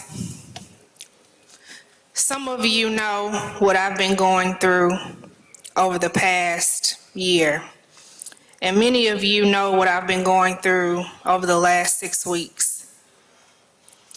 The loss of my mother-in-law in January and the great loss of my mother on Saturday has taken a huge toll on me and my family. And yet, I mustered up enough energy to be here with you today because this particular piece of legislation is especially harmful and hurtful. And my mother, who was an amazing woman, raised me to speak up and to speak out. And she taught me the importance of standing up for what I believe in, and I believe that this bill should be voted down. I stand here before you today as the daughter of Anita Williams and the granddaughter of Myrtle Collins and the great-granddaughter of Clorinde Hall. My great-grandmother could not vote before 1965, but as soon as she got the chance to get registered, she didn't miss an election. In fact, she would walk 5 miles to town in the big city of Prentice to vote, and then she would walk 5 miles back home.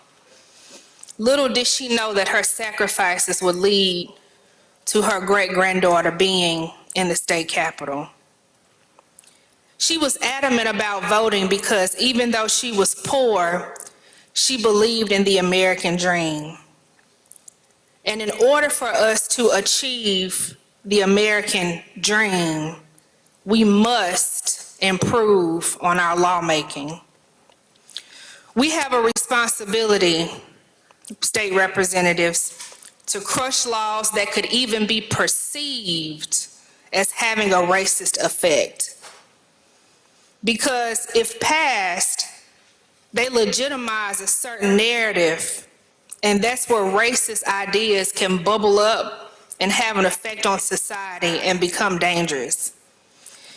If we are sincere about creating a more perfect union, we have to have a more perfect understanding of our past. Now, I've been told by many of my colleagues that the language doesn't do anything. It's just so that some of you can go back home come election time and brag about how you were able to codify a detrimental piece of legislation. Well, I'm here to tell you today that the language means something. It means something to me. It means something to my children. It means something to Black people and to people of color. The intent is not as critical as the outcome. Censoring teachers, dismantling education bit by bit, attempting to erase the past, refusing to acknowledge the hurt and the horror and the heinous acts that have been done to my people, and then hiding behind this inferior versus superior argument. That's what this bill will do. And since you know that, because we've told you that, you should want to do something about it. We get excited about all the people that come to Mississippi from around the world, and we celebrate the fact that they get to go to the Civil Rights Museum, and we try to promote this idea that we're unified and that we work together to bring down the flag. But you can't build and fund a Civil Rights Museum and then say that what's in this museum can't be taught in the classroom.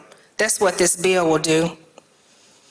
You can't pass a bill like this and continue the rhetoric that we should all work together. You cannot deny us the responsibility as legislators to do our job, but won't allow us to make amendments in committee, and won't even consider legislation that has been introduced for years upon years upon years to truly make Mississippi better. Racial division has always worked, but we can show the country and we can show the world today that it's not going to work here in Jackson, Mississippi. Ida B. Wells once said, "The way to right wrongs is to turn the light of truth upon them." And James 4:17 says it best. So whoever knows the right thing to do and fails to do it, for him it is sin. You have the opportunity to do the right thing today.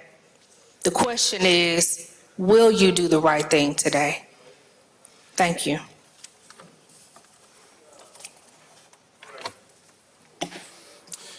Next, we have a gentleman from Madison, Mr. Black.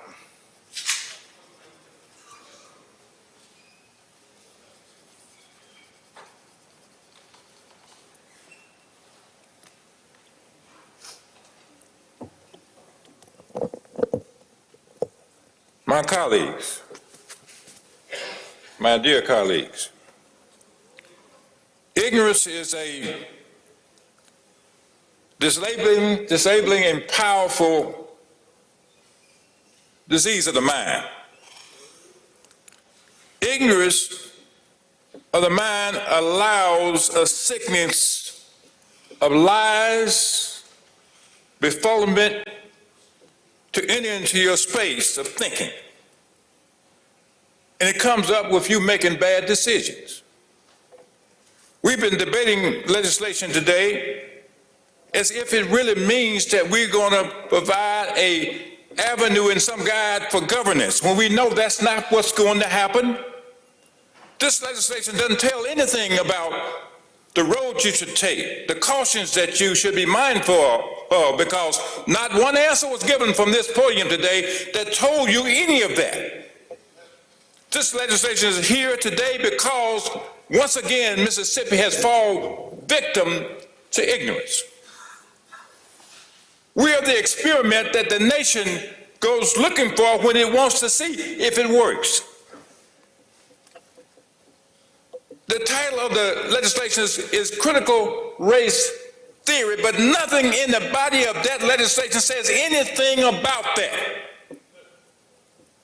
There's a movement afoot in the state and in this country to roll back the progress the good-minded and good-thinking people have been trying to make, moving us closer together as one people, to make us truly one America. When I first came to this body in 1979, I didn't know that a welcoming had been laid out for me. I walked into this body not knowing anything about this body. My first trip to the Capitol was that day. I went to the back of that room because they told me my seat was back there. And I sat back there with three gentlemen, Horace Buckley, Doug Anderson, Fred Banks. I didn't realize that I was sitting in the middle of a Hinds County delegation. I wasn't from Hinds County. But they put me back there because they didn't want me to sit with anybody else in this body because the rest of the body, except for Robert Clark, who sat over there, was white. I didn't find out till the end of that session that nobody else wanted to sit with me from Madison County because I was a black man, a young black man at that time. I've learned a lot since then, sitting in this body. But I'm here today to tell you that I have been to church, I've been to school, I've learned a lot. It feels like today I'm walking up the down staircase because I'm going up, but I'm not going anywhere. Because I could be back in 1979 sitting here listening to the same kind of rhetoric. Every time I think we've changed, I find that we have not changed. And I dropped my note.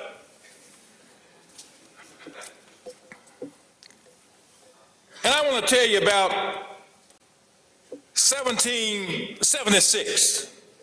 Thomas Jefferson, in those words that we all cite in school, we hold these truths evident that all men are created equal.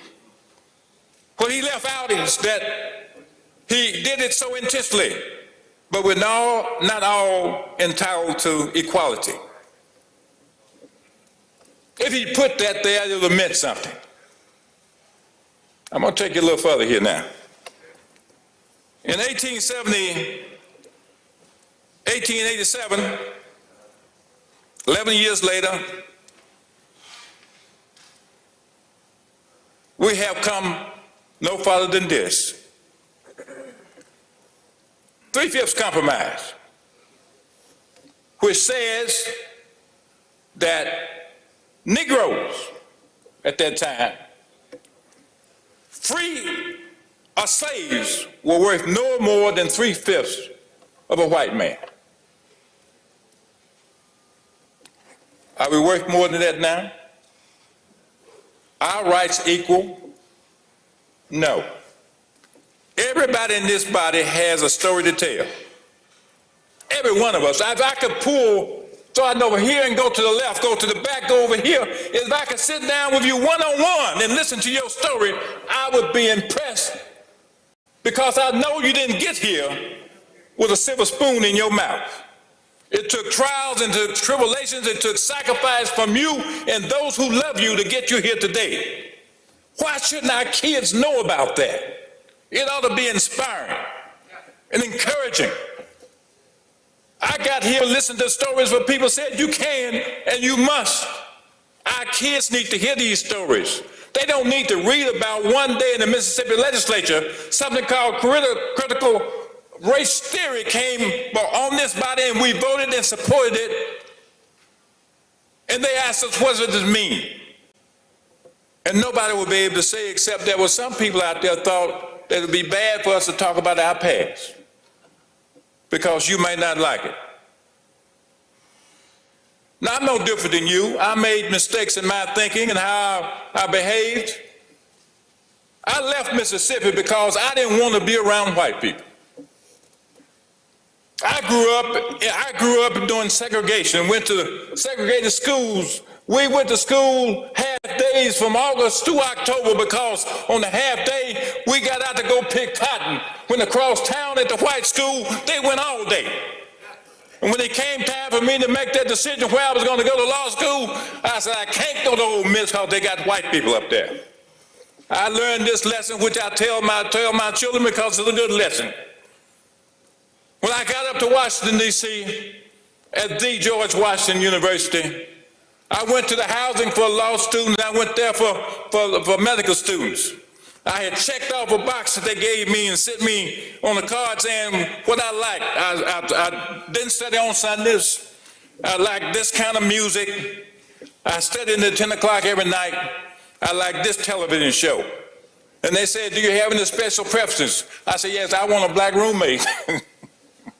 And I sent it up there. When I got there that day on a Sunday to check in, they gave me the keys to my apartment with 2 bedrooms. My roommate had got there before me, and I went over there to check him out. I saw his music. He had the Temptations, the Spinners, James Brown, Apple. He had a better stereo than I had. I said, oh, I got it now. I had a little record player. I was so happy that I had somebody like me. But then I turned to walk out. I saw on the chest, I saw a white boy and a white girl all hugged up in a picture. I said, oh, heck no. I didn't say it that way. I ran downstairs and I said, look, I asked for a black roommate. And the man said, look, if another one shows up, you can have him. I met my roommate that afternoon and we talked all night. He was a white man by the name of Bruce Gearhart. That name means something. We became the best of friends. Yes, he liked the same music I liked. He liked the same movies I liked. We hung out in the same places. Willie Bailey was there, he knows. That lesson is this. I judged him because of his skin. When we were more alike than anybody else that I knew my first year in law school. I tell my kids that because you can judge people for the wrong reasons. We're about to pass legislation that won't give our kids that opportunity to get to know each other, to understand our past and our history, so we can make decisions based on something other than what the person looks like on his skin. This legislation ought not to reflect who we are as Mississippians. We ought not give the rest of the country, CNN, MSNBC, the New York Times, the New York Post, the opportunity to write tomorrow that Mississippi is on board again with race. We ought to stop. I know it takes courage to vote against this legislation because you're making the kind of decision that I made when I left Mississippi. You're making it based on the wrong set of facts. I suggest that you reconsider the positions that you walked in here with today, that you're going to vote for this legislation. I ask you to vote against it. Thank you. Gentleman's time has expired. Have gentleman from Adams, Mr. Johnson, next.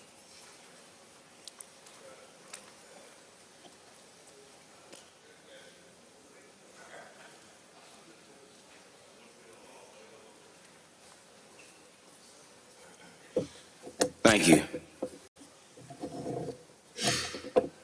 You know, it's a rare occasion I come to this podium and feel like I don't know what else I'm going to say. You know, Reverend Anthony capsulized it in a way that I think was powerful and all-encompassing. You had Brian Clark come here and give us a legislative background and the perception and the idea of what it felt like to sit in that chair and how much we love the process and what the process is doing to us now. Representative Summers came and made it personal, understanding the role and the legacy that her great-grandmother and her grandmother and her mother played in her life. And you ask yourself, when a gentleman like Ed Blackman comes up and talks about spending time in this legislature and as we talk about looking at bills and trying to figure out what we're going to vote on, he was talking about where he was going to sit and who could and could not sit next to him. And I think about all that when I look at this bill, and I was asking the gentleman questions about the bill, and everybody keeps telling me, it doesn't do anything.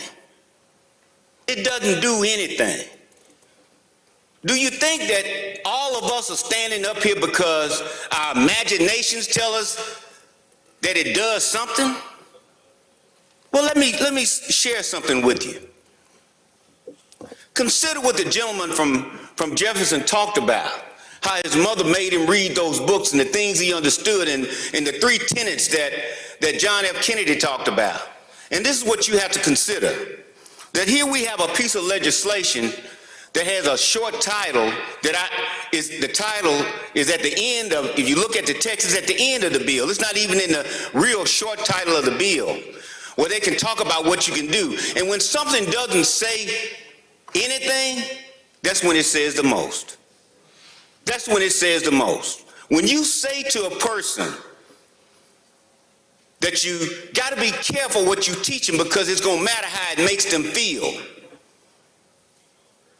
And we don't want that to happen. Well, let me tell you something. We wouldn't be here today. You wouldn't have 40 some odd black members of the legislature today if somebody hadn't been made to feel something about something that had happened. So when you suggest that it says nothing, let me tell you what it says. It says that when you read the history, in my personal history in Natchez, 1966, Ben Chester White, just a caretaker for a local family farm, just happened to be doing his work at the time that James Meredith was trying to integrate Ole Miss. And somebody in the Silver Dollar Club, which was an offshoot of the Ku Klux Klan in Natchez, thought that somehow we can distract from James Meredith if we take a Negro and do something to him. They, under the guise of buying Ben Chester White, a simple, hard-working man, 67 years old, they bought him a soda, drove him out to Hamachita National Forest, and shot him 18 times. Took him and threw him in Petty Creek like he was a piece of garbage. And why do I tell that story so graphically? Because I was an 8-year-old boy. I knew Ben Chester White, one of the nicest people you could ever meet. And I had to ask myself, who could do that to a man? Who could do that to somebody? But you know, if somebody was telling the story of that happening, they'd have to think that somebody who looked like the people that did that to Ben Chester White may have felt some moral inferiority. I would hope that you would, because you know what that moral inferiority teaches you? I'm never going to do that again. I'm never going to watch that happen again. That if somebody had had that lesson some 2 years later, Wallace Jackson, who was a cousin of mine, got promoted at Armstrong Tire Plant. Wife begged him, don't take the promotion. He dealt with explosive materials in the plant. But he happened to be the treasurer for the NAACP, and they promoted him to a supervisor position, got him an extra 17 cents an hour. That was going to help his wife not have to work 12 to 13 hours a day as a cook. She said, don't take it. Don't take the position. But he took it anyway. Driving home after his shift, somebody with a bomb up under his seat blew him to pieces. 3 blocks from his home. His son, he and I the same age, we were classmates, walks down to where his father got blown up. All you can do is see a shoe, a mangled truck, and flesh out in the street. Should somebody feel a moral responsibility for that? And taking it forward, should somebody feel some moral inferiority if you come from a clan of people or a race of people who felt like it was okay to do that? Some connection to say to you, if that is what my people have done, I'm not going to do it anymore. I'm not going to watch it happen anymore. That's what history does. It teaches you. But let me tell you what we're doing here. We giving a person an opportunity to say, I don't want to feel bad. If it makes me feel bad, if it makes my child feel bad, then don't teach it. If it makes my child feel like somebody is better than he is, don't teach it. That's censorship. That's a violation of a number of constitutional tenets that everybody here who believes in freedom say we're not going to do. And are we selling the people of Mississippi that short? That you can't listen to history, discern what it means, the impact it had on you and your family and somebody else's family, and decide this is how we're going to deal with this going forward. I know that's what it does. And I hate to bring this up, and I don't want to put anybody on the spot, but I remember 7 or 8 years ago when Philip Gunn stood up and said, you know, the flag needs to go. I remember that happened. I remember having a conversation with him and understanding that he felt a moral responsibility to move the state forward because of its history, that something needed to change. I'm sure he wasn't proud of the history of the state of Mississippi. I'm sure he didn't feel a moral superiority to me or anybody else. I would hazard to guess that he thought, you know, I'm tired of feeling bad about what we represent. I'm tired of feeling bad about this history that I know.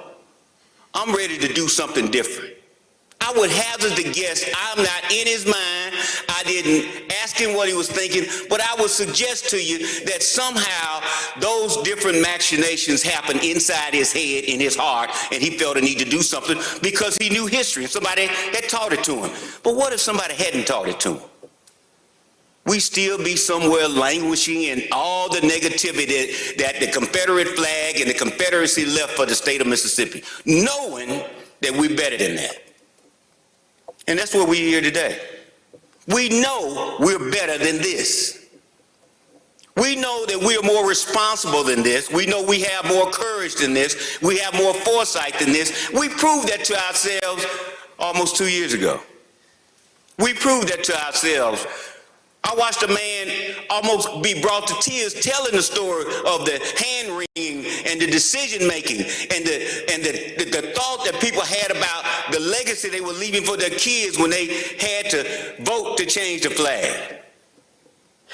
You know why they had that decision to make? You know how they could make that decision intelligently and with firmness in their heart? Because they knew the history.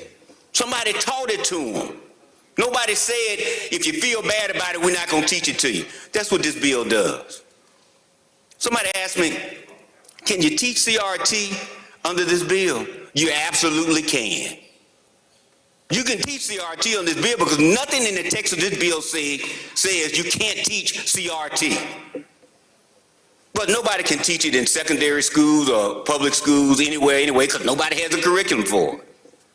But you can do that. See, that's the danger. You're doing just what you say you don't want to do, you can do. But let me tell you what you probably won't be teaching. As a lady in Texas said, she didn't want the school teaching the biography of Michelle Obama because somehow learning about a black first lady made her child feel inferior. That's what you won't teach. But you're going to get all the systematic racism you want. Because you tried so hard to stay away from teaching what you ought to be teaching, you're going to end up teaching something that you probably don't want. But let me tell you something. We're going to know our history. I understand. Gentleman's time has expired. I'll grant a couple more minutes. There are some people, they know we're going to know the history of the state of Mississippi. There are 2 volumes down in the basement of the library right now that will tell you more than you want to know, and it ain't all pretty. And nobody black wrote that book, but they told the truth. But let me tell you what you don't want. You don't want your children to know the history.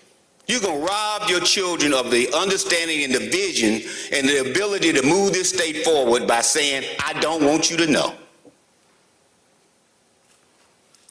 And I know you don't want that. And I know you're better than that. I know you're bigger than that. I have enjoyed in the last year and a half the ability to sit down and talk to people and work out things with people that I never have had in my 30 years in the legislature been able to do at the level we're doing it now. And we're ready to back that train up. But I would just ask you that even though the die may have been cast, that you do the thing that you've shown you have the ability to do. As Mr. Harness says, say no to the outside forces. Say yes to the people of the state of Mississippi. And let people know who we really are. Vote no on this piece of legislation. All right, and next have Gentleman from Capaya, Mr. Holloway.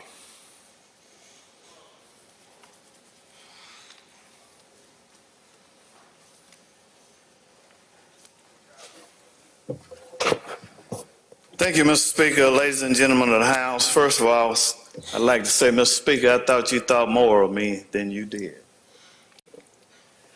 you put me behind 3 preachers.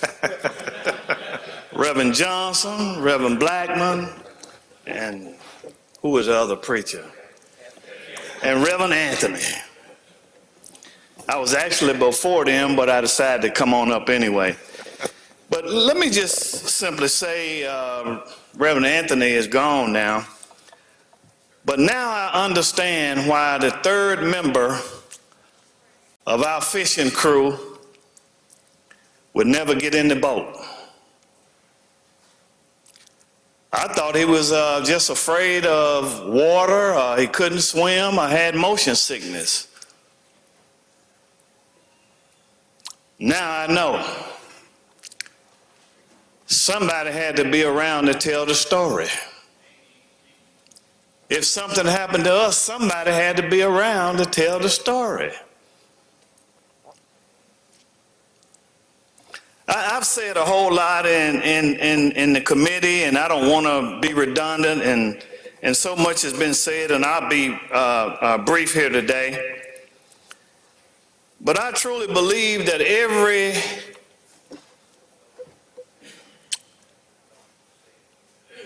positive effect has a negative effect as well, and vice versa. Every good effect has a bad effect. Now, if you can't teach critical race theory in the classroom, you don't have to teach it in the classroom. All you got to do is take a ride with me around Mississippi. All you got to do is go to some of these public schools. All you got to do is go to some of these historically black colleges and universities. You don't have to teach that it's who's superior or inferior, because the proof is in the pudding. All you got to do is take a quick journey about 3 or 4 blocks from here, and you can look at the conditions of some of the people that live here in the city of Jackson and all around the state of Mississippi. It's evident. I can see this bill shifting the responsibility away from teachers back to your home. Because if the teachers can't teach it, or if they're teaching that everybody is equal and everybody, there's no one person superior to the other, then where do you teach it? You got to tell your children at home. Because if I say everything is equal, nobody is superior than anyone else. And so your little girl or your little boy comes home and says, Dad, Mom, they're teaching in school that everybody is equal, that nobody is superior to the other one.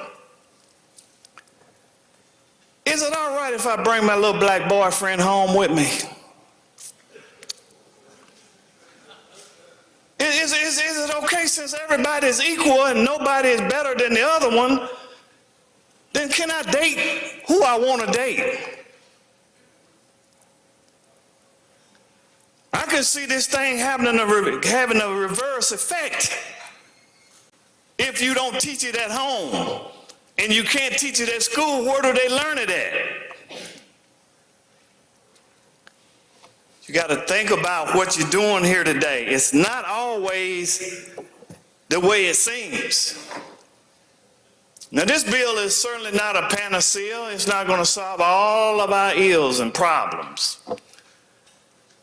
But just think about what you're doing.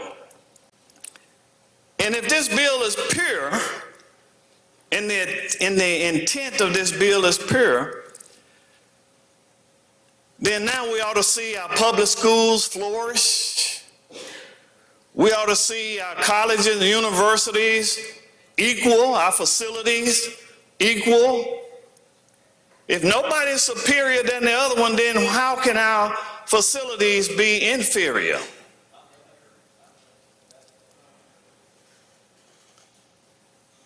So I just rose to say that love and hate cannot reside in the same place. And as Chris Bell has said, after this is over with, we're going to be somewhere this evening laughing, having a good time, and doing whatever you do. Because it's not any hate from me. I love everybody. I didn't grow up like that. I didn't know about all that kind of stuff. They never taught that stuff in my home. I don't see color. I see an individual for his character and his integrity. That's what I see. I don't look at you as a white person or a black person. I look at you for what you're worth, what you show me, and who you show me you are. Now, I know the vote is probably going to be 75 to 41 or 74 to 42.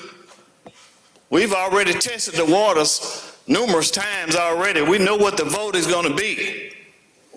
So nobody's going to change anybody's mind today. But hopefully somebody's heart has been changed through listening to these three preachers and one evangelist over there. So I would just simply say that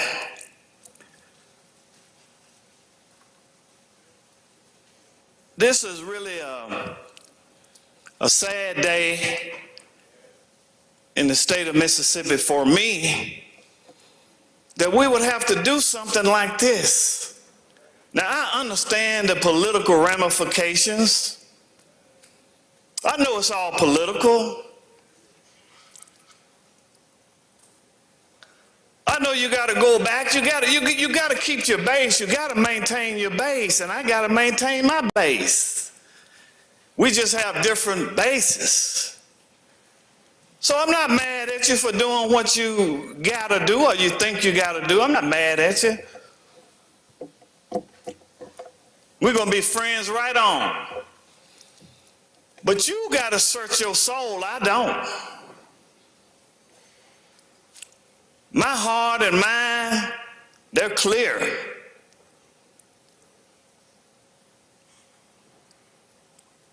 Nobody's going to be on your deathbed but you. Wherein every knee must bow and every tongue confess. I won't be there with you. It'll just be between you and your God. And you'll have to make the decision to say I was wrong for what I did, even though I know it was politically correct. I had to do it because of politics.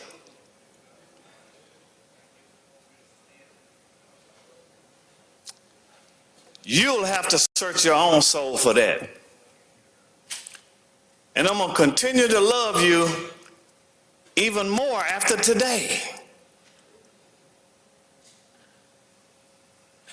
Because my heart is clear. God bless you.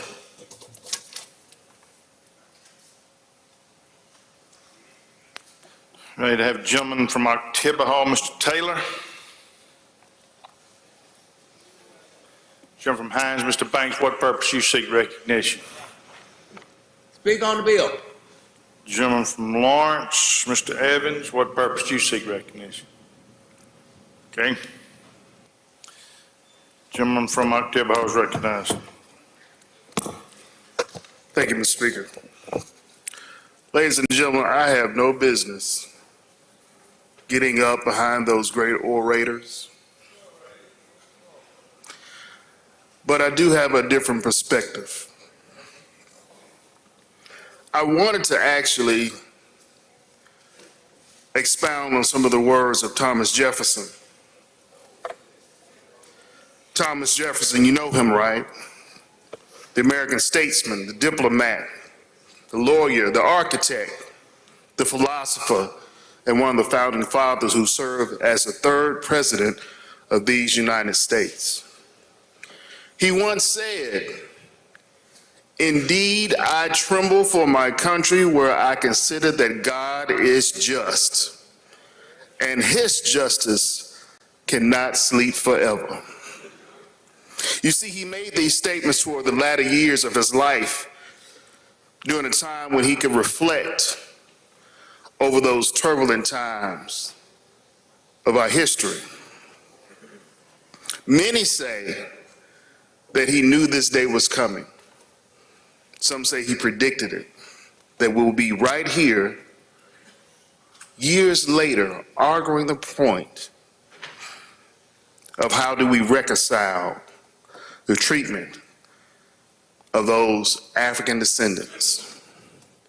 You see, I regretfully submit to you how, as state legislators, we are dealing with this matter to reconcile these issues. We are here offering up a nationwide censorship bill that threatens our cash-strapped school districts from teaching divisive concepts in K through 12, public colleges and universities. This bill targets efforts to provide education about gender and race discrimination, which also includes critical race, which is an academic concept and a practice that recognizes systemic racism deeply ingrained in our American society, and it examines how our systems promote inequalities. This is what this is all about, why these guys are standing up, fighting. Because it's painful to relive these things over and over and over in our culture. You know, it was said on the House floor yesterday, once we have this debate, we're gonna hug it out. We're gonna let you talk. Let you offer up your opinions, your statements. We're gonna give you some distance run on this measure today. But is this doing anything to reconcile our differences?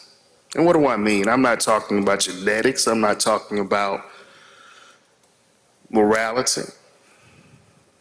I'm talking about systems that we refuse to break. You know, I was teaching a class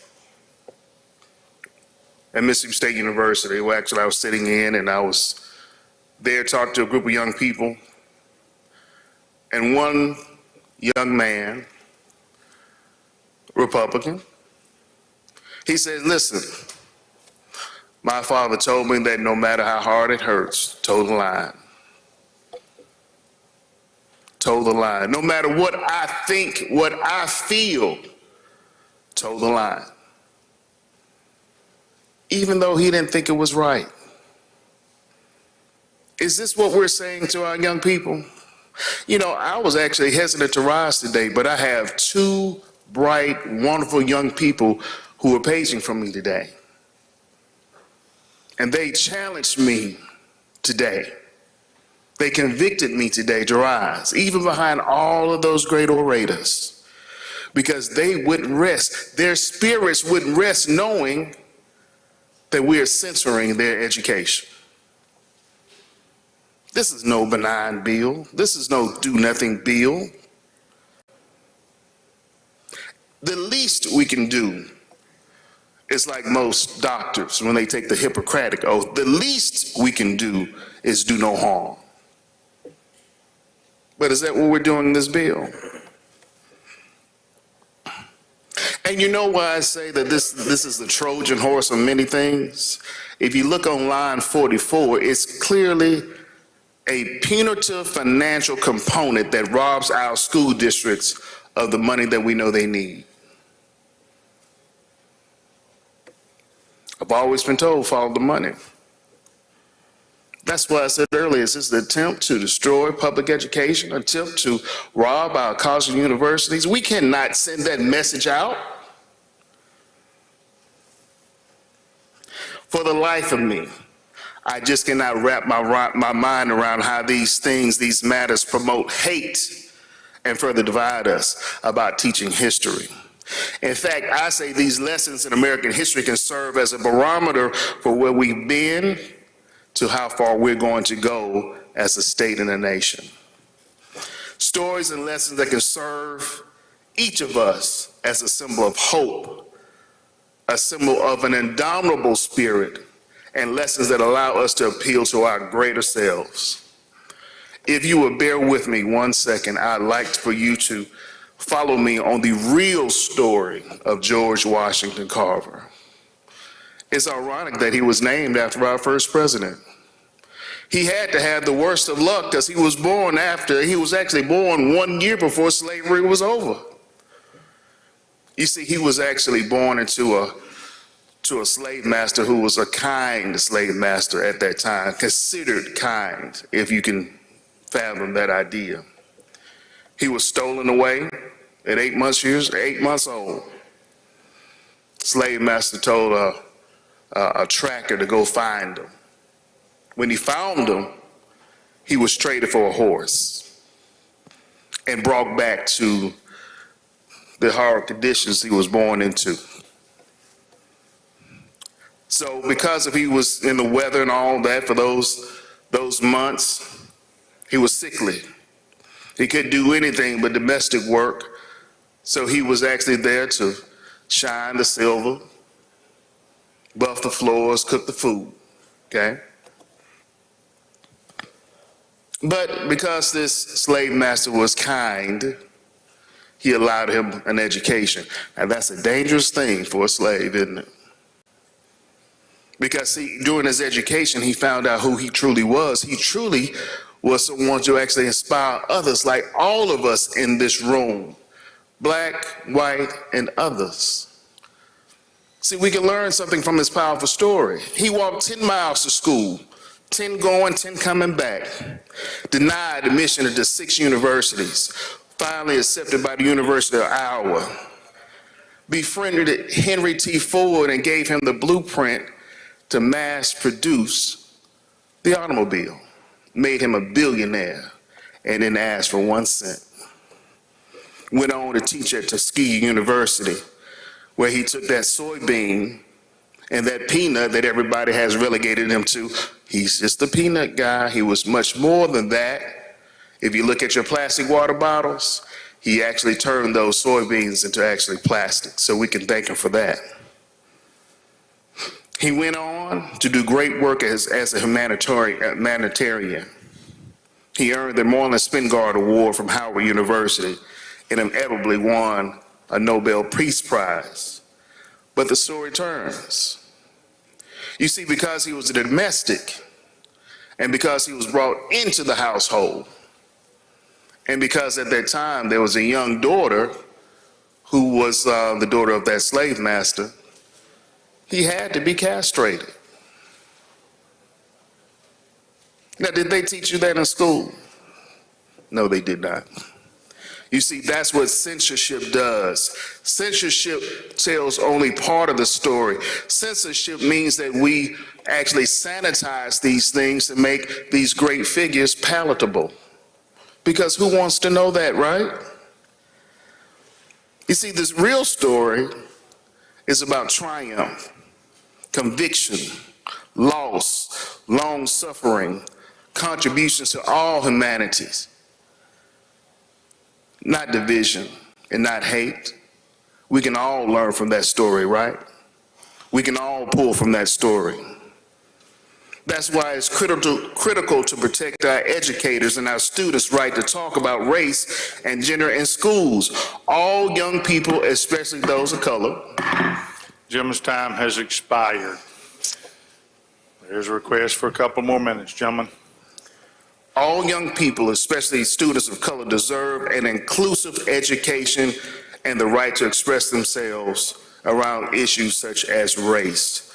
This anti-critical race theory bill robs young people of an inclusive education and suppresses speech about race, and now it's up to us, as leaders of the state, to do what we were sent here to do, which is lead.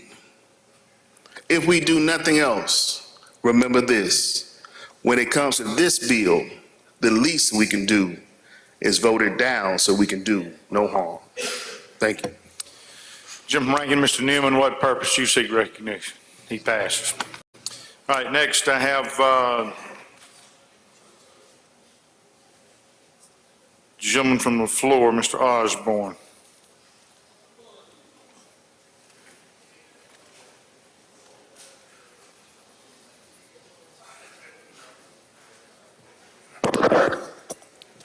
Mr. Speaker, I've been in this body for about 2 years and didn't appear very much here last year because I have a stroke, and bear with me. But I ask you to pray for me too, because I'm not as forgiving as some of the speakers. I don't want to go out to have a beer with any of these people who voting for this bill. And I say that because I take it personal. This is about, I think about my grandchild. I have one grandchild. And I think about when I finished school.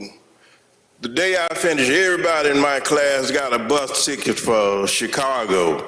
I would have gotten one, but I didn't have any money.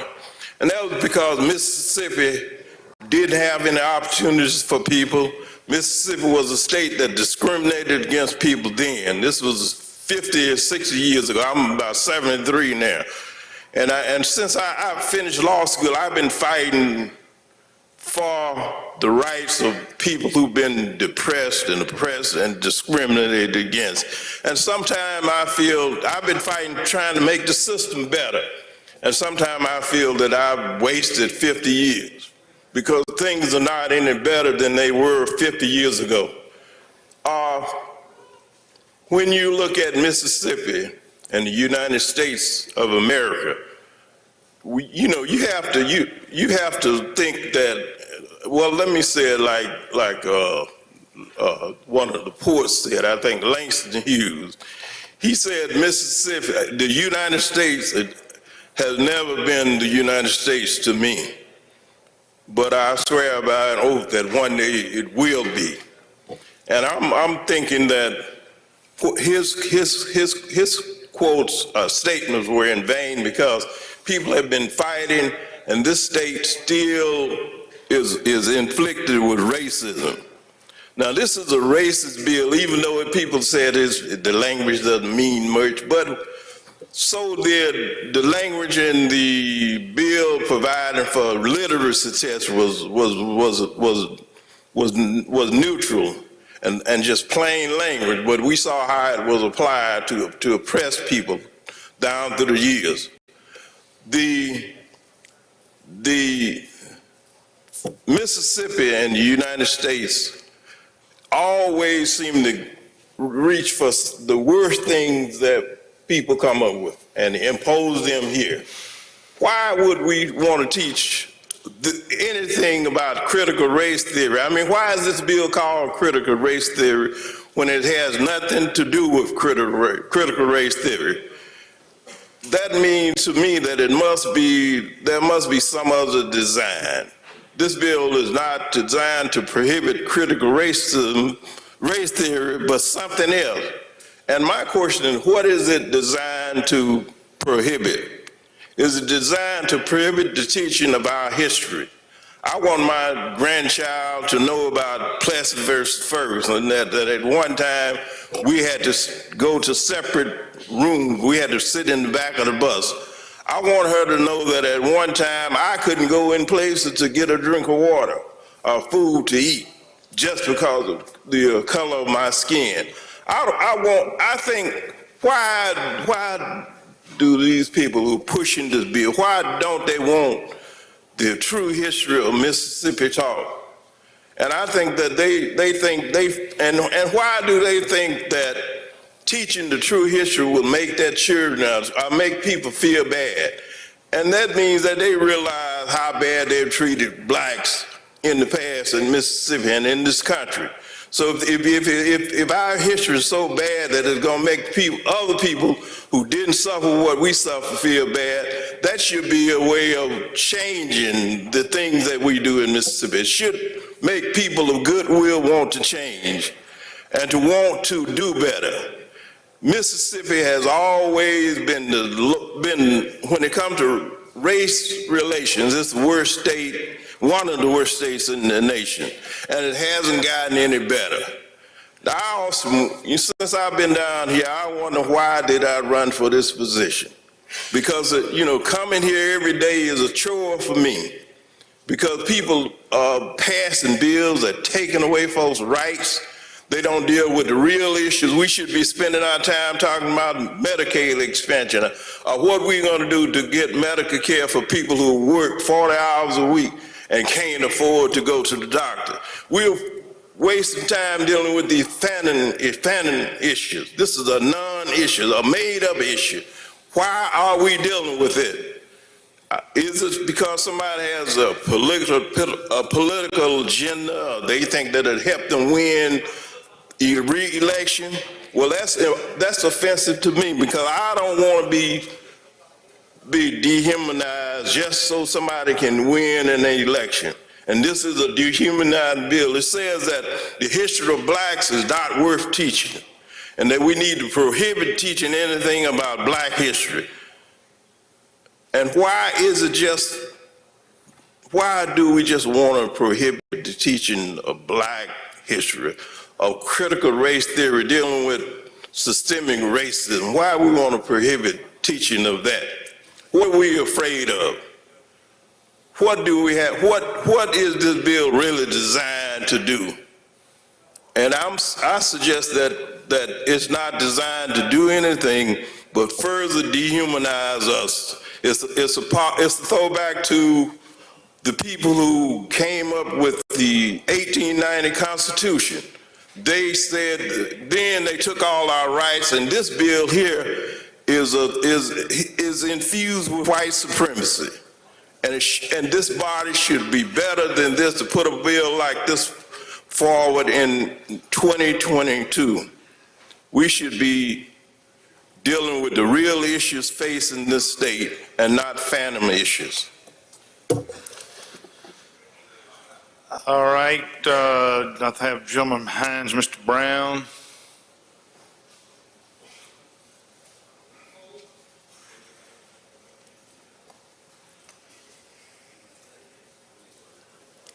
Gentleman Hines, Mr. Crudup, what purpose do you seek recognition? I want to speak on the bill, Mr. Speaker. Gentleman Hines, Mr. Brown. Thank you very much. Let me find out how to get up into this thing here now. This is my first time in the well, as they call it. I'm glad to be in the well, and I wish I was in the well for some of those bills that I've filed and haven't seen any daylight from them. Ladies and gentlemen of this body, I come to you today to let you know a little something about me. I'm going to twist this a little bit. Sure, it's going to tie into this bill that we're debating, but part of my history was a public school teacher as well, and coach, assistant coach, football coach, and I did 4 years in the public school system. And ironically, during my third year in the public school district of Central Mississippi, I won't call the particular district, integration was mandated by the United States Department of Justice. That was in 1970, when they finally mandated that all public schools in the state of Mississippi be integrated. January of 1970. Well, I was one of those teachers, black teachers, that was transferred to an all-white high school, to one of 12 teachers to teach in that school system.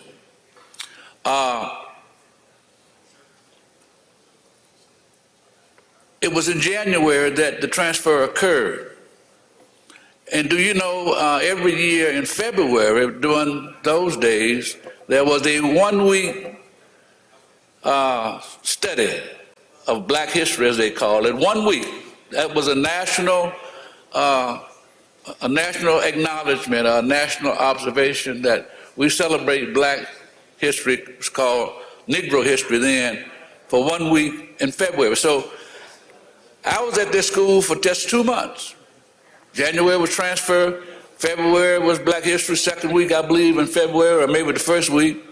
Make a long story short, I had the opportunity to put Black history into my curriculum. Now, this is an integration, I know, first year of integration, the first month, matter of fact, I'm there, and all Black folk know that we had Black Negro history, that is, 1 week since we were in grade school. It was acknowledgement. I taught it the 3 years that I had been teaching prior to this transfer, a syllabus in Black history. I began to teach the Black history course at this particular school for the week, but my motivation, I think, is what I really want y'all to hear and to listen. My motivation, I'm a young teacher at that time, and I had been taking Black history all my life. By the way, I was a history and political science major in college, so I was exposed to it continuously. My motivation, I remember going to this school to put that particular unit in my lesson plan. I said to myself, you know, I got these 11th and 12th grade white students, and they don't know a darn thing about Black American, Blacks, or what contribution these Blacks have made to society, because they've never been exposed to it. That was my thinking. So sure enough, I put that into the curriculum for that particular part of February, that designated Negro History, Black History Week. And I told them something I remember just as if it was yesterday. And that was, I'm going to give y'all an opportunity to learn something about the contributions Blacks have made to American society. I'm going to give you the whole week to study for this. You can go to the library every day if you want to. Anything you want to do for assistance, I'll be glad to help you. I want you to bring me back 10 contributors to 10 Blacks that contributed to American history. You can have it in sports, music, medicine, law, whatever the subject that you want to do this research, you do it. Sure enough, we went along that week, and I was helping a few of them, and I said, on Friday, we're going to go over some of them, and we're going to find out how many completed the assignment. Keep in mind now, this is the second month of integration. I would say about 3 or 4 out of a class of, say, 30, and the classes then were predominantly white. They had a few Blacks in there, but mostly whites. They wanted the Black teachers to mess in first, to kind of merge in before the students came. So I went over the assignments with these students, and essentially I would say 2 or 3 out of every 10. Out of the 10 persons that we wanted them to identify, most of them did just about 2 or 3. Some of them didn't do none. So I gave quite a few zeros for that week, F's if you want to call it that. Well, about a week or 2 later, y'all, the principal called me to the office. Said, Brown, do you know where you are? I said, yes, sir, I do know where I am. He said, but you're in the heart of Klan country in central Mississippi. I said, what? I said, what's going on with that? He said, Brown, you're teaching Negro history, Black history down here at this school. We just integrated. What in the world is wrong with you, man? He said, all I can do is keep these folk out of this school on you. These folk don't want you flunking their children because of Black history.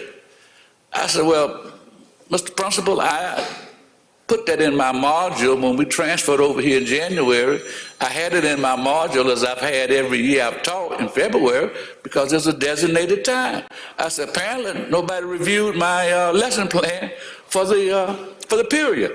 And sure enough, he couldn't say anything about that because it was a fact. Nobody told me not to teach it, I told him. And I said, it's a national acknowledgement, why wouldn't I teach it? And I said, besides, we got 11th and 12th grade young white folks out here in these classes, I wanted them to know something about Jackie Robinson, Louis Armstrong, Mahalia Jackson, you know, black contributors to society. I wanted them to know something about that. And make a long story short, I ended up getting blackballed, so to speak, from that district, of course, and my teaching career came to an end very shortly after that. And so I had a direct experience of trying to get my young white students to learn something about Negroes, or black folks, or African Americans at that time. So I had a genuine interest. But they said, man, the folk don't want to know nothing about no black history. They don't want to know nothing about black history. That's what the principal told me. So, you know, it's kind of reminded me of what we're facing here today. They say, as far as black folks are concerned, or any people, a person that do not know where he's come from, don't know where they're going. So to me, it seems to me that we're trying to erase a lot of the black history so our folk won't know their own history. And you know, when a person does not know their history, his history, they're doomed to fail. That is a fact. I said earlier today about all of the contributors to American society, many of them Mississippians, and these people are considered the best in the world, and that is superior.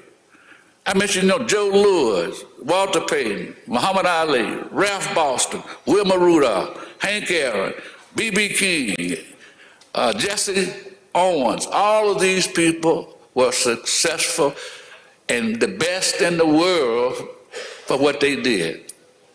I'm not up here to say that I believe this is going to fail like someone said earlier. I don't think it's going to fail that bad. I have more confidence in some people.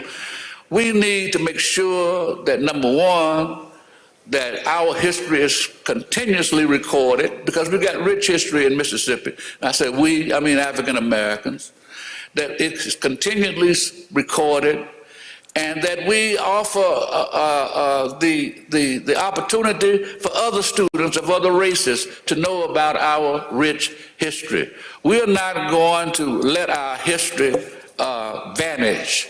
And I think in some degree, this is what this bill sometimes seems to reflect in my mind. Quickly as I close, do you think that Eli Whitney actually invented the cotton gin? Come on now. Do you really think that? Well, let me tell you why he didn't do it. This is a history man speaking now, my own research. It's nowhere in the world that a black person in 90-degree weather, day in and day out, won't figure some kind of way to get that cotton out that field in a quicker manner. Excuse me, gentlemen, time has expired. I need 2 more minutes. There's a request. I'd like to have 2 more minutes, Mr. Speaker, just like you gave everybody else. Okay, you get 2 more minutes, gentlemen. Thank you, sir. Thank you.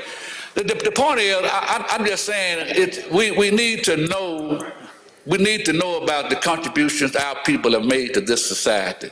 And I brought that Eli Whitney thing up because that's a theory. It's a possibility. But I know, like you know, if our folk have got to do a job, they're going to find an easier way to do it than the old way of just flat picking that cotton. Item recognized, gentleman from Alcorn, Mr. Bain, for an introduction. Thank you, Mr. Speaker. In the North Gallery, the Towson make welcome young man Cole Crest sitting up there with his mother. If you'll give him a wave and make him feel welcome.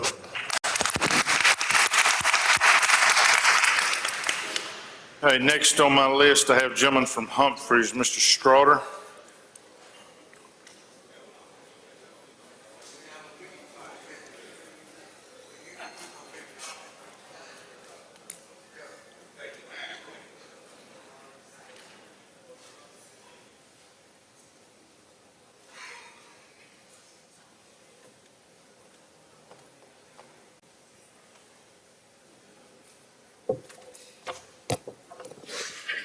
Thank you, Mr. Speaker. Ladies and gentlemen of the House, let me tell you, it's an honor for me to stand before you and say a few words about this bill that we're dealing with today. when you look at the title of the bill, it says critical race theory prohibited.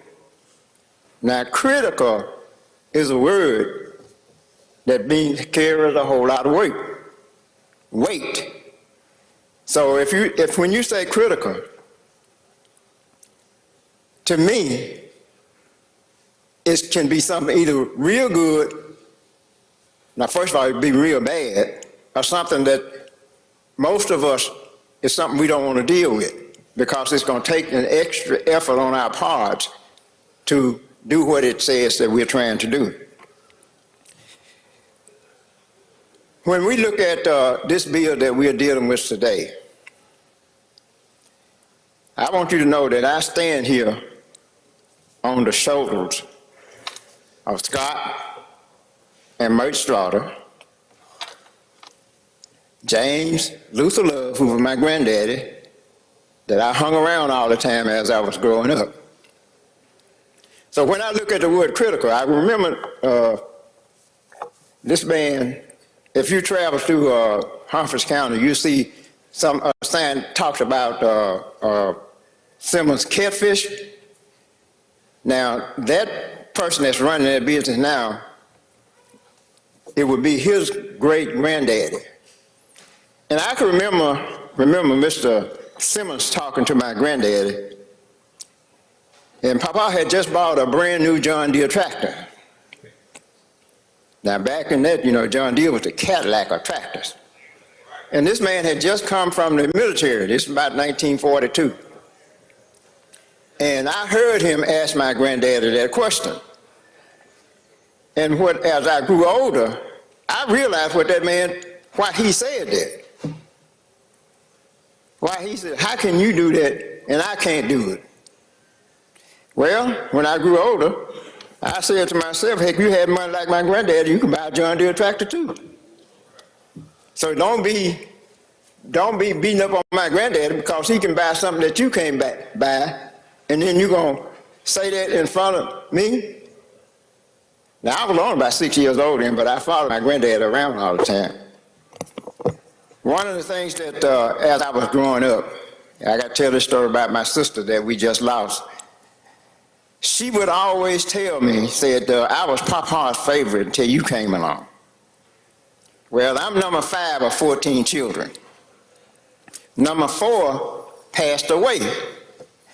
And what I would tell Amanda, I said, now, Papa had just lost one grandchild, and he didn't want to lose another one. That another one was me.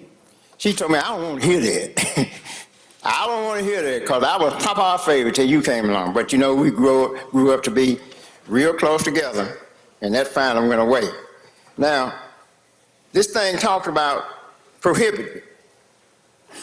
Prohibit. Now, that word, to me, as I look at the title of this bill that we're dealing with, prohibited sounds like there's something that we don't want to talk about. When I look at that, that's what I see when it says prohibit.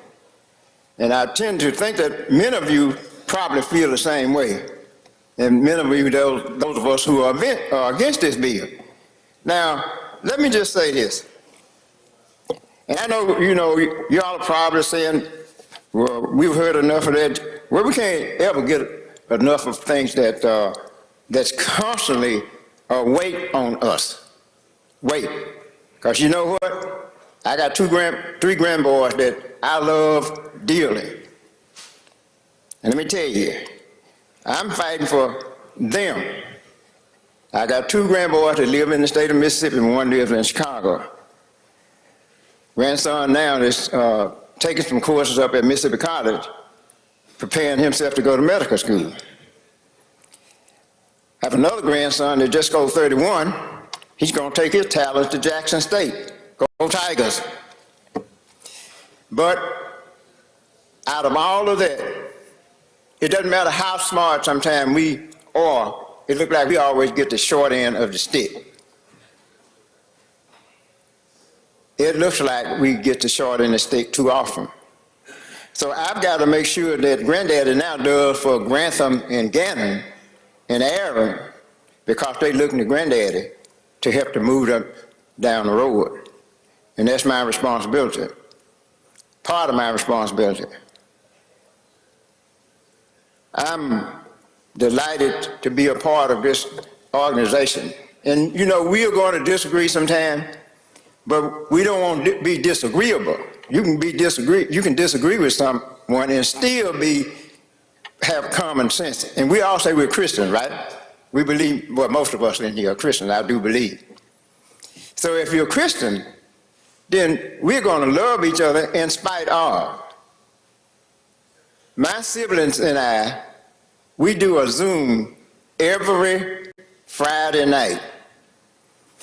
In our family, we got Tougalooans, we got Tennessee Staters, we got Jackson Staters, we got Alcorn. And can you imagine the time we have on Friday nights? And we get under each other's skin. So I asked my sister, who was next to me, I said, why'd you go to Tennessee State? Well, if you knew anything about Tennessee State back in 57, 59, how many of y'all remember Wilma Rudolph? They had good tracks team there. How many of y'all remember, what was that quarterback that played at Tennessee State and he went to, got drafted by the Pittsburgh Steelers? Cunningham, wasn't it? Joe Gilliam. Joe Gilliam. Now, there was some problem with some folks in Pittsburgh with Joe Gilliam. And what they would say that, you know, Joe Gilliam, he throws the ball too hard. And I was listening, my wife and I was taking classes up at Delta State, and we were coming home on Monday night. I'm trying to think of who the two guys who was a narrator for that Monday Night Football. But the point he made is they were making, well, he throws the ball too hard. He throws the ball too hard. Well, that commentator said they taught it up at Tennessee State. So what did he just tell them? Maybe you should have gotten some of them wide receivers that they had up Tennessee State. Now, Terry Bradshaw had gotten hurt. Terry Bradshaw had gotten hurt, so Gilliam was the quarterback. And you know, back then, there didn't want no black quarterbacks in part. We ain't ready for you yet. But these men said that this guy had the talent to be as good as he wanted. But now when Bradshaw came back, Frank O'Hara came the same time, and they started running the ball. So for what Bradshaw did do, he gave Joe Gilliam credit for making him a better quarterback. Now, as we talk about this bill today, as we listen to each other, then we are all helping, I would hope, that we're helping all of us in this audience today. Y'all are our audience today. I love this body. I don't always agree with, and many of us out there might not agree with me on certain occasions. But you know what? We can learn to live together. We have to learn to live together. And living together means that sometimes we have to take a little bit more than we might want to. But if we want to get things done, we've got to work hard at pulling people towards us and not pushing them away. I can remember as a student at Tougaloo College, and I was taking some classes during the summer, and I saw Dr. King who came up on that campus. The week of the March on Washington, I had an opportunity to go to the March on Washington. That would live with me now forever, because I could have been up there, could have been a part of history making. And when he spoke, the dream that he had is what we are living today. It's what we are living today. We have to work to get along with people because we want to live together. All of us want to do something that our children now would be proud of. And I say that to say this. My children are hard workers because they saw Muddy and Daddy work hard.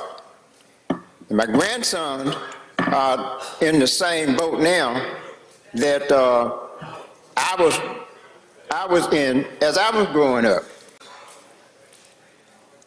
I love my mother, my father, my granddaddy, and I love all of y'all. We never knew a grandmother, but I had an aunt that was the sister of my grandmother, and she used to tell us stories about what was happening out at the woodpile. And they were afraid to open the curtains to look out the window. Now, as I grew older, I understood what was happening, because out at the woodpile, they were probably killing people or beating people up. And we could be bitter about that, but if we're going to be bitter, how far are we going to go? How far are we going to go? Hatred will eat you up. It will eat you up. So I'm proud to be a part of this audience today. And all of you that have spoken before me, I'm proud of all of you and whomever speaks after me. Because if we don't work together, then how are we going to get a whole lot done? Thank you, and may God bless you. May God bless the United States and Mississippi. Thank you. I have Jim from Washington, Mr. Hines next.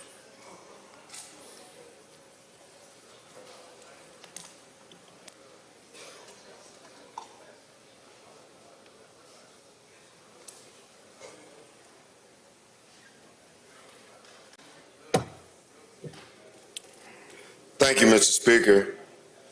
A couple of nights ago, several of us was out having dinner, and one of my colleagues came up to me and he said, you know, I'm not really like that, but I have to vote for this because I can't go home if I don't vote for it. He said, voting for the flag, I had to run and hide my wife and kids because they were upset and mad at me because I voted for the flag. And I was sitting there and I was thinking about those statements, and I was sitting back there and I began to think about my mom and how she walked in the marches for civil rights change and how they threw rocks and bricks at her. And she kept walking because she knew change had to prevail. And the term that comes to mind to me is courage. Courage that you use to make change. We live in uncomfortable times sometimes. Sometimes we have to be bold enough to say, your actions will not dictate my action. I am strong enough inside. My convictions are stronger than yours, and I am for change. It takes courage to stand up in adversity. You can be fearful of what could happen, but every time I've seen a bully, and every time I have stood up to a bully, they back down. It takes courage to take a tough vote, to do what is right and not what folks want you to do. The gentlelady from Jones talked about Robert Johnson selling his soul to the devil. Be careful how you play your guitar. The gentleman from Jefferson talked about the conviction of his mom teaching him the importance of understanding your history, so when adversity came, you would have the courage to do the right thing. We have come here time and time again to make tough decisions. And we need to have the courage to do the right thing. Courage is such a valuable asset. There are 6 types of courage. There's physical courage to keep going with balance and awareness and resiliency. There's social courage to be yourself unapologetically. There's moral courage, doing the right thing even when it's uncomfortable or unpopular. There's emotional courage, feeling your emotions, positive and negative, without guilt or attachment. There is intellectual courage, to learn, unlearn, and relearn with an open and flexible mind. And then there's spiritual courage, living with a purpose and a meaning through a heart-centered approach toward life and oneself. See, they're all forms of courage. I'm asking you to exhibit one of those forms of courage. I'm asking you to show that you are not just a person sent up here to do what other folk donate to you to do, but the right thing to move our state forward. It takes courage. It takes courage to stand up in adversity when your family has been threatened. We had members doing tort reform where their wives were being seen by OBGYNs, laying on the table, being examined. How you gonna vote on tort reform? And it took courage for that person to hold up to their convictions. A banker in my hometown called me and said I needed to support tort reform. Called me and told me he was gonna call in every loan I had, my house, my cars, whatever. I said, you ain't gotta call them in. I will bring them to you Friday when I get home. I give you the keys to my house and the title to my truck. And then I'm gonna walk my tail around the corner and stand on City Hall steps and call the press, and I'm gonna tell them why I don't have a house and why I don't have a car. Courage. Courage changed that moment. And he apologized publicly for violating that line. Sometimes you just got to have courage.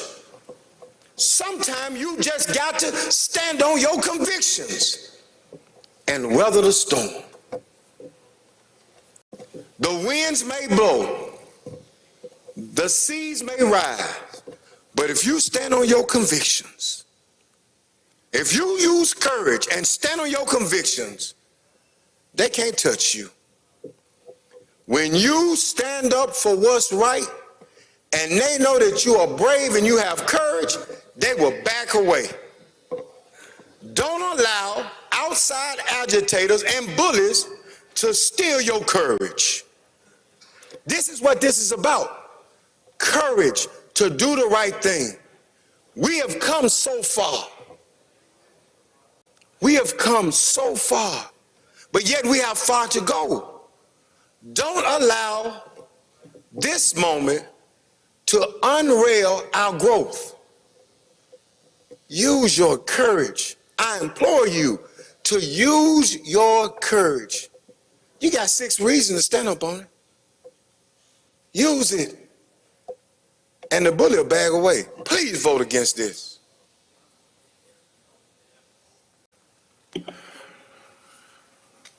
All right, I have Jim from Hines, Mr. Banks next.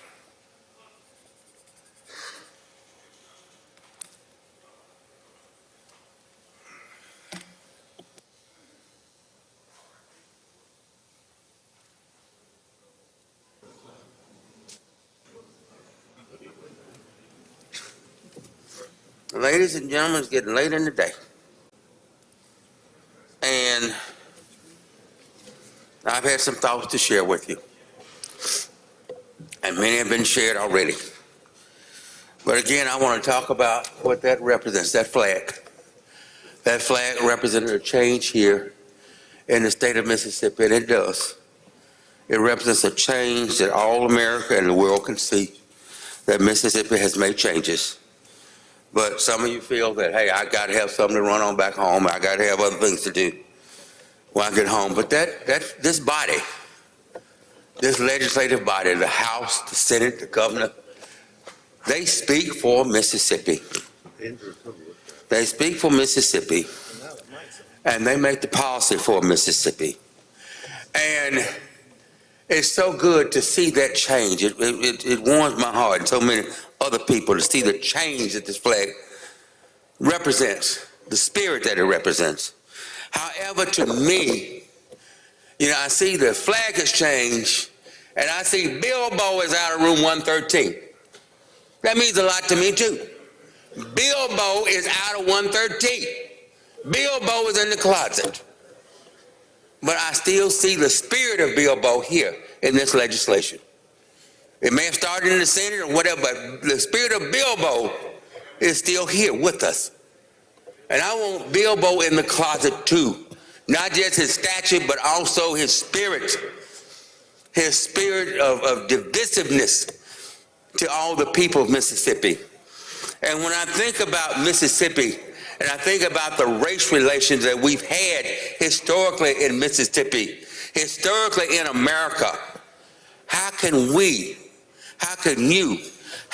be a discussion about race, especially in Mississippi, and black people are not at the table to talk with you about race? Critical race, happy race, any race. Mississippi should include all of us, all sexes, all races. And this bill doesn't have a black person on it. I don't know any discussion that we've had about race. Mr. Speaker, some years ago, you had a special committee on race, and I applaud you for that. You did that. Mr. Speaker, you stood up on that and other issues, and I applaud your leadership. But when I see this, it brings hurt to my heart. It brings hurt to my spirit. When I see and think about, when I can trace my ancestry not to the Mayflower, but to a slave ship. And I'm telling you the truth, this pen right here is a little pen, the bow of a slave ship, how we were packed in. And yeah, I'm talking about race, because this is how my people were brought here. They didn't come here voluntarily. They were brought here to be servants. They were brought here to work. And my great-grandmother, as other people said, was in the census in about 1810 and said what? Her mother and father were brought here from Africa. And they eventually got here in Mississippi. And on the other side of my family, my mother, poor little colored woman from Belzon, little colored girl, used to pick cotton. In cotton fields in Humphreys County, had to go to Tougaloo because they didn't have high school to finish. And there's a lot of other things I can think about, just in my own personal note. I can talk about my great uncle in Madison County, where Mr. Blackman is from, who was shot and killed by a citizens posse looking for some black man that allegedly had done something. Got a bullet in the back of the head back in the 30s. Hey, another black man dead. But these are personal stories that are not in history books. Then we're not talking about Herbert Lee, who was killed up in Humphreys County trying to get people to vote, Vernon Damer, Beck Evers, and such other people that we know about. And we think all Mississippians should know about. That's why the lady from Jones came here and spoke to you about all these people that you may not know about. And we hope that you will know about them, because we want Mississippi to come together. We, the caucus, and coming here and talking to you, we're not trying to bring divisiveness to this body or to Mississippi. We want to bring together the future to be brighter for our children and grandchildren, yours, mine, all of us, because that is the future of Mississippi. We have too much brain drain, as we've talked about, people leaving here. We need people to stay here. But to do that, we need better. And to me, this bill hurts us because, as the gentleman from Tibaha stated, this bill says no funds. Take the money back. And I said, let's say, how about just a gross violation versus just a simple violation, whatever. Well, you said no to me. You said no. And Mr. Chairman, I'm asking you, since there's a committee substitute, we don't need to abuse our instructors and the instructions that they taught and they teach and they tell about in the classroom. We need to make sure that people have what we talked about, Jennifer Watson, courage to talk about Mississippi. And I ask you to consider that. And Mr. Speaker, ladies and gentlemen, thank you for this time.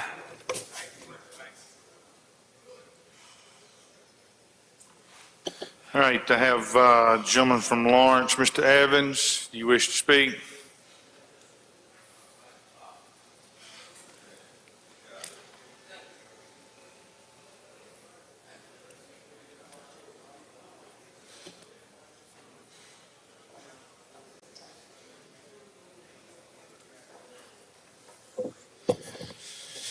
Thank you, Speaker.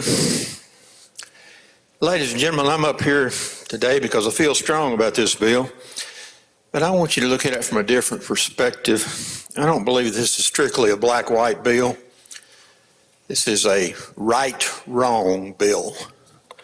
I don't want to explain that, hopefully, I'll try to anyway. We spent all day debating a bill that the presenter admitted to me was a solution looking for a problem. Okay? We spent all day doing that.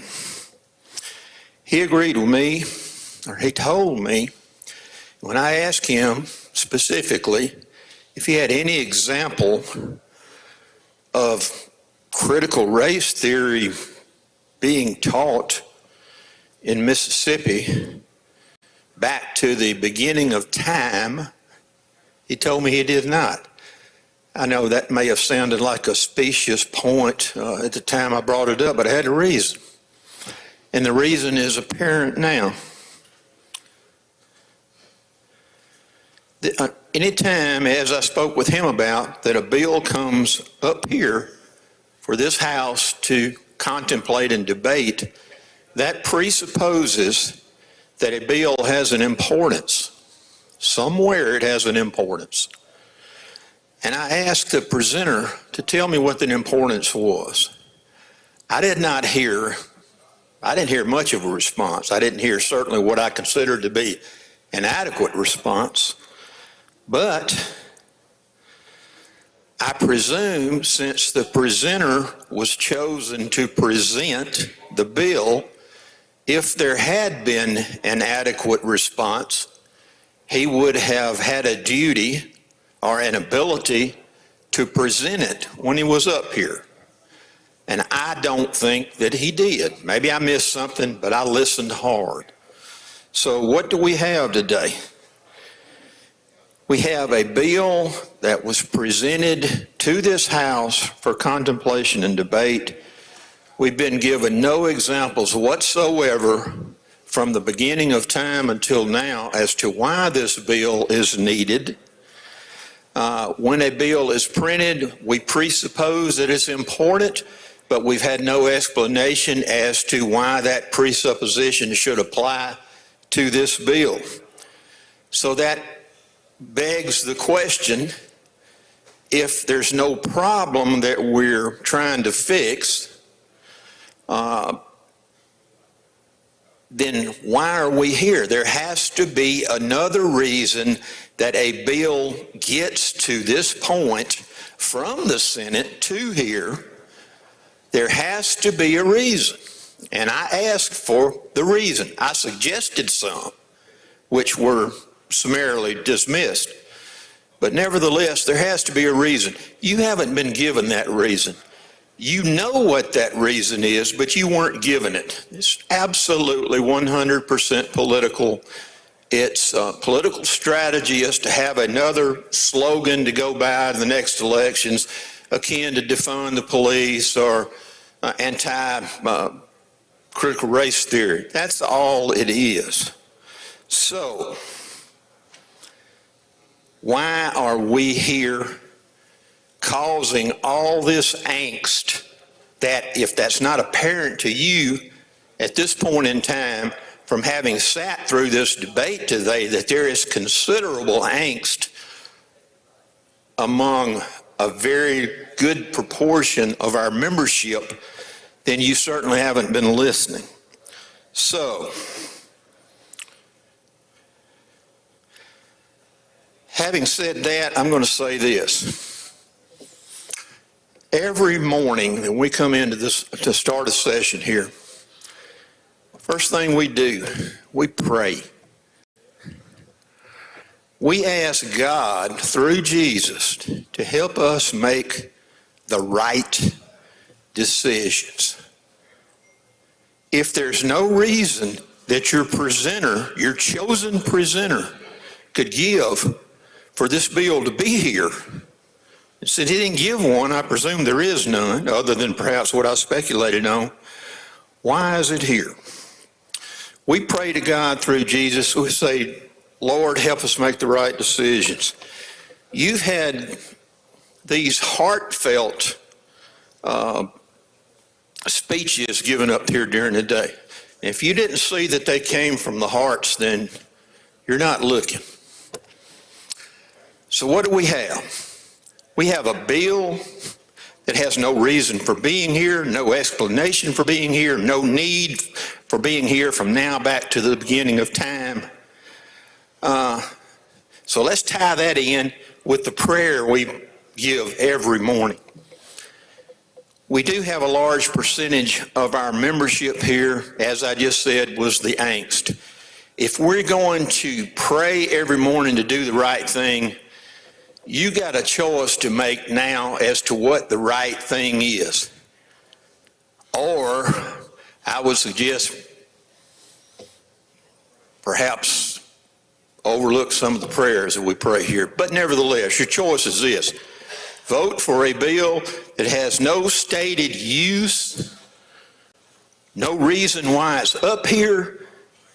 The person who was chosen to present it didn't give you any reason. Vote for that bill to the considerable angst, depression, or whatnot of approximately 40% of the people of this state who are represented by the people that have spoken here today, including me. You got a choice to vote for that useless bill that's going to give them physical, emotional, whatever problems from here on, or perhaps do what the man that we pray to every morning tells you to do.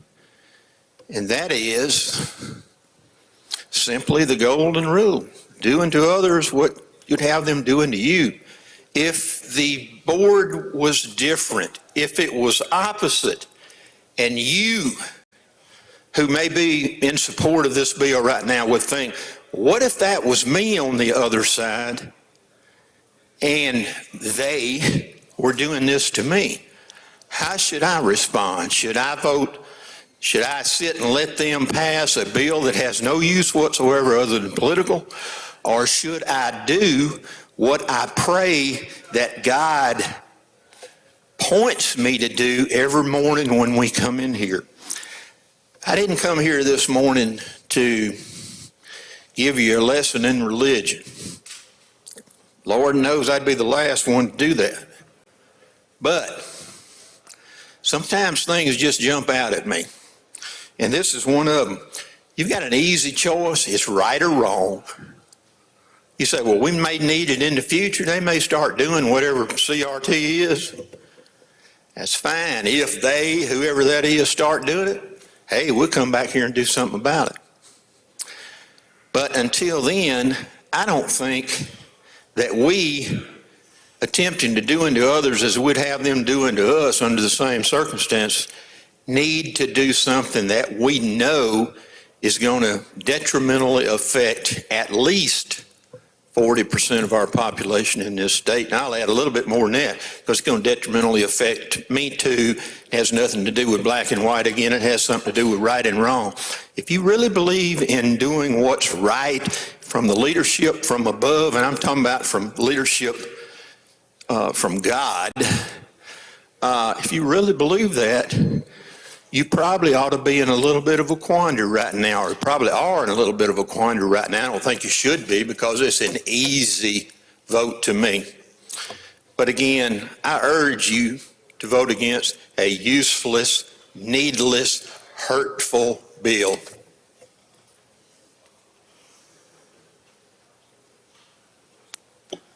All right, have one more. Gentleman from Hines, Mr. Kruger.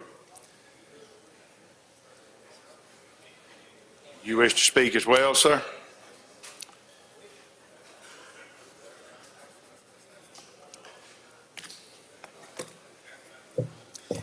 Thank you, Mr. Speaker.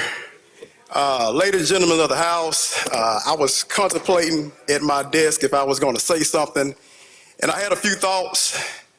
I thought about this summer, I had actually an interesting conversation with a gentleman from Choctaw, and he told me, Representative Kruger, he says 95% of the time I come up here in the chamber, I already kind of got my mind made up how I'm going to vote. He said, but every now and then there's somebody that can tell a good story that can change my mind. So let me try to tell you a story. There was a young man that went to the 7th grade that did sort of decent in school, but when it came down to history, he flunked. That young man had him going to summer school. He got out of summer school, went to 8th grade. That young man took history again. He flunked. Went to summer school. Got to the 9th grade. Young man took history again. He flunked. Went to summer school. Same thing, 10th grade, 11th grade, 12th grade. Couldn't even graduate on time because didn't like history, flunked. Went to summer school, had to graduate in the summer. That young man was me. I didn't like school, didn't care about school, but my father pushed me to try to get an education. But my dad convinced me finally to go to college, kicking and screaming. I went to Hines Junior College, which is one of our colleges here. When I went there, my first class was a class in Western civilization.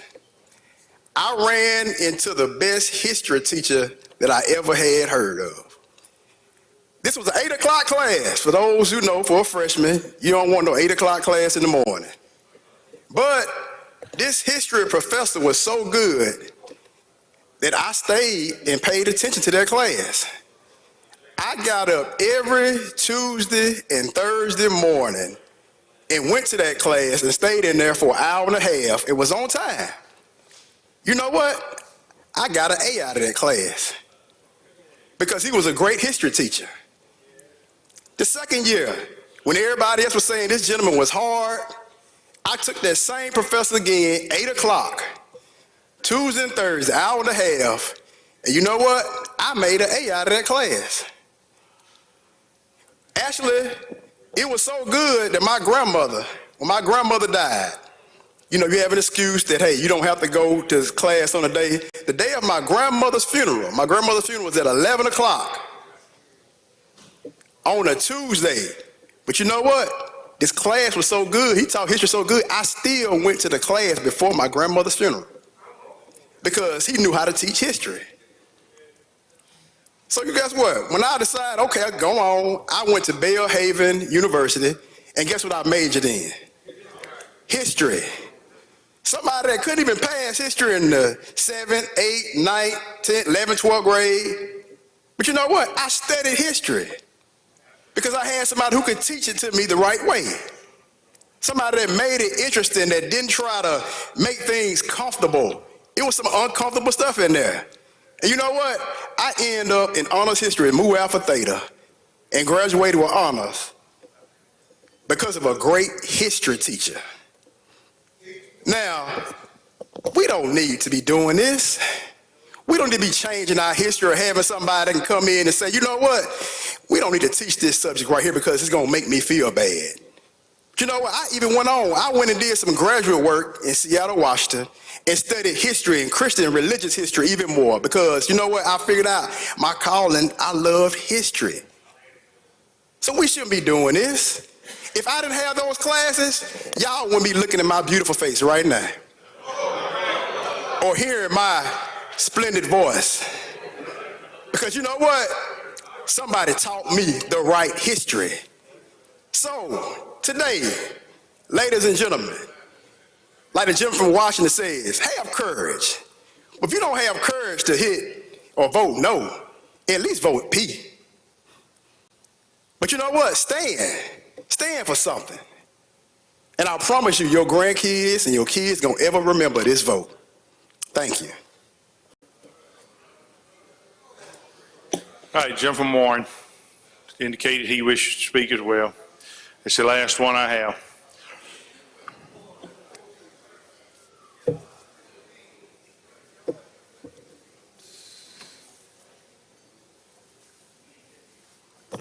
Thank you, Mr. Speaker. Ladies and gentlemen, I know it's been a long day. I'm here to make it longer.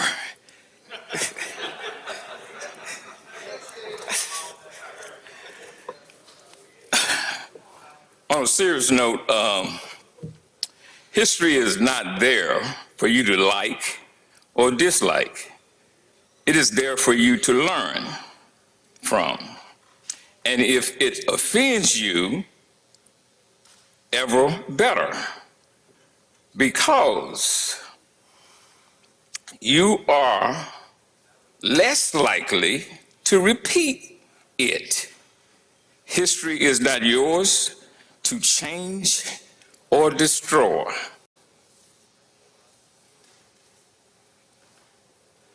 Martin Luther King said, "The ultimate measure of a man is not where he stands in moments of comfort and convenience, but where he stands at the time of challenge and controversy." This is one of those times, ladies and gentlemen, for some of us. Some of us is going to be comfort and convenience because we know how we're going to vote. Some of us is going to be a challenge because we don't know. Some of us know it's wrong, and we still going to do as it has been told to me many times down here, hold my nose and vote for it. I don't, I didn't see it then, and I still can't see that. How somebody knows something is wrong, and you vote for it. You know it's wrong, and you vote for it. We kill stuff down here all the time that is good. That is good. This is not good for nobody. Because it's just like a commentator that I hear say every day. He say, if you don't know where you're going, that road will take you anywhere. This bill, we don't know where it goes. So we don't know what is going to happen with this bill. We don't know where or when this bill going to bite us in our behind. And trust me, ladies and gentlemen, if we pass this bill, it's going to bite somebody. Now, it's going to bite somebody. And you know what? You're going to have the opportunity to tell your children, your grandchildren, that you stood for this, and you know it's bad.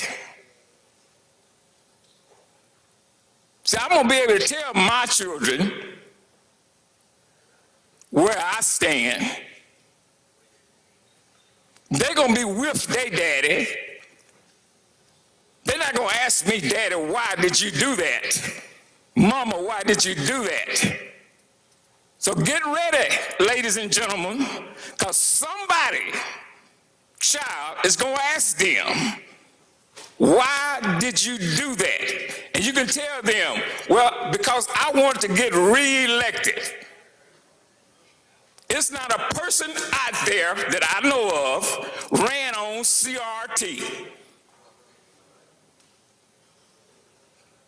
He didn't run on no CRT. We didn't even know nothing about no CRT 3 years ago. But now all of a sudden it is the Republicans' thing. And it's just like everybody else said, just so you can go back home and have something to flaunt to say, this is what I did, which is nothing, absolutely nothing. But you do it. As another man told me one time, gentlemen, when you get the votes, you can do what you want to do too. And that day gonna come. And I hope and pray that I'm better than you.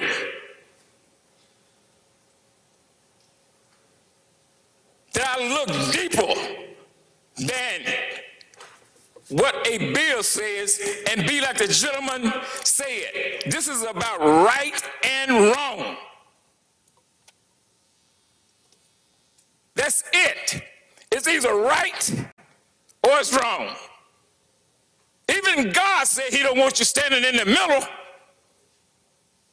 He'd rather you stand with wrong. Because you know why? He knows where you stand. He don't want you lukewarm.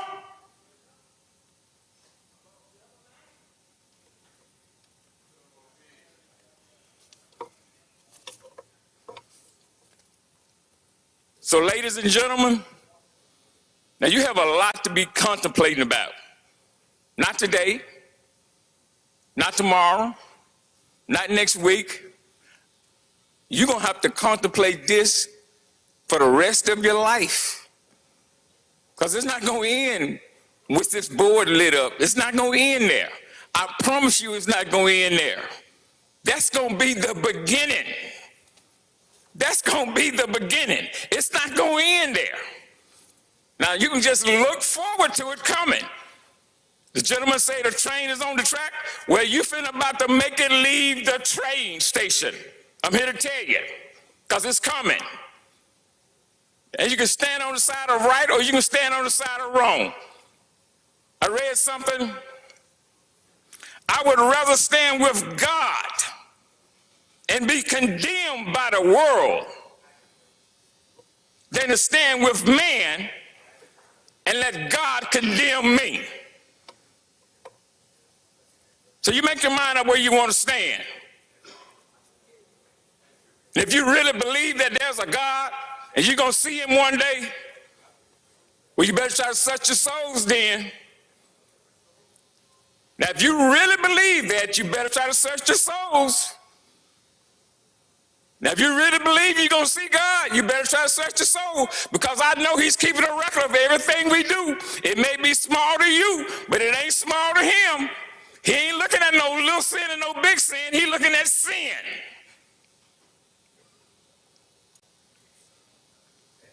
I thank y'all for y'all attention.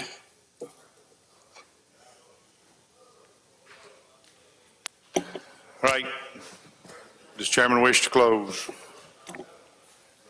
Thank you, ladies and gentlemen of the House. This has been a good debate. There have been many people that have spoken on the bill. We've had a lot of good questions on the bill.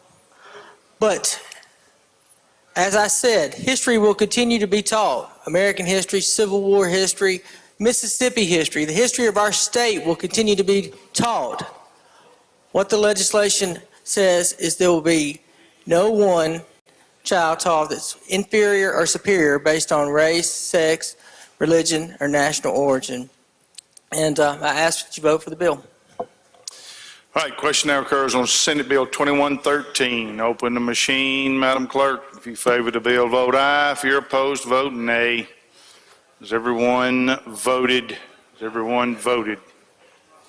Close the machine, Madam Clerk. By a vote of 75 yeas and 43 nays, the bill passes. Announcements, Mr. Clerk. We'll have page pictures quickly, immediately after adjournment. Announcements, Madam Clerk. Okay, no announcements. Announcements by the members. Jim from Lowndes, Mr. Kareem. Yes, sir, Mr. Speaker. I'd like to add over 100 words to the journal. Okay. Unanimous consent. Any objection? Hearing none, we'll do that. Jim from Madison, Mr. Blackman. Mr. Speaker, I'd like to get consent to have my vote recorded as aye for amendment number 9. I believe I was I left the room for a moment and I didn't get voted for that. Jim from Bolivar, Mr. Sanders. Thank you, Mr. Speaker. I'd like to change my vote to ask for unanimous consent to change my vote on Bill 2113 from nay to yea. Okay, any objection? Change your vote. Jim from Forest, Mr. Watson. Yes, Mr. Speaker, I'd like to ask for unanimous consent of the House to write more than 100 words in the journal explaining my vote. Hearing none, we'll do that. Jim Tishomingo, Mr. Carpenter. Thank you, Mr. Speaker. I have an announcement. On Monday at 2 p.m., the Mississippi Department of Finance and Administration, on behalf of the Deep South Garden Clubs, is going to dedicate a Blue Star Memorial honoring the armed forces for those who have defended the United States of America. They're asking as many members that can be here on the line to dedicate this memorial. Thank you, Mr. Speaker. Thank you, sir. Ladies and gentlemen, we have quite a few more announcements, and I noticed some members are having to leave. I wanted to, first of all, just commend the House on the manner in which you conducted your business today. Difficult issue, but conducted in a very professional and respectful manner. I commend you for that. We come in here every day and we pray when we start.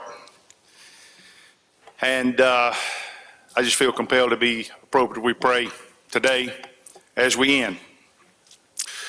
So before we continue, I would like to lead us in a word of prayer. If you would, bow with me. Lord, we come to you now seeking your grace and your mercy. We recognize, Father, that you're in control of all things. You're sovereign.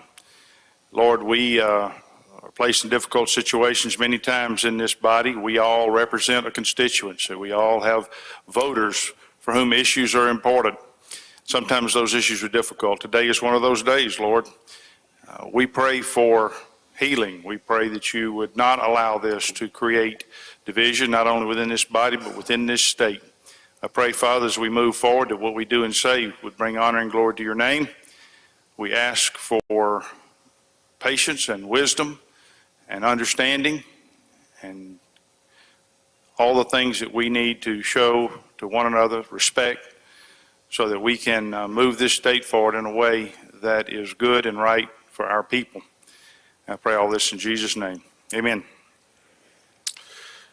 Continue with announcements. Gentleman Jackson, Mr. Barton.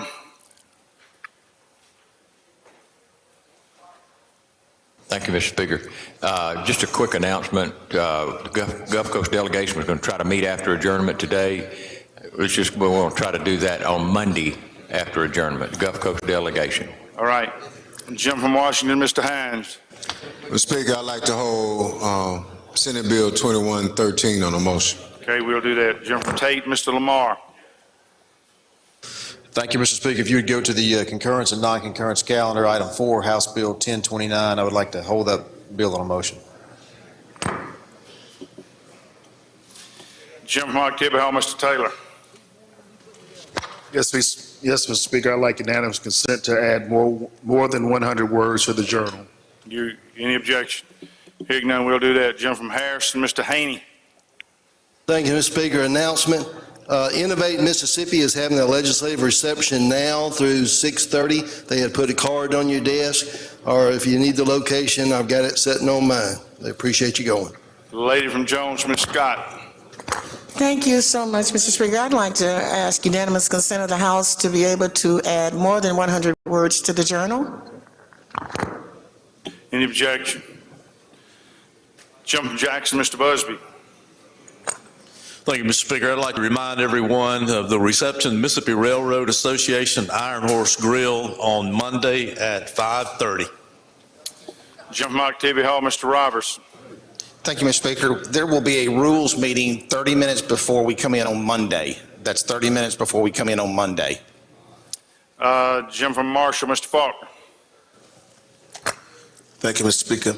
I'd like to ask for unanimous consent to add more than 100 words to the journal. Any objection? We will do that. Jim from Holmes, Mr. Clark. Thank you, Mr. Speaker. Same request. Any objection?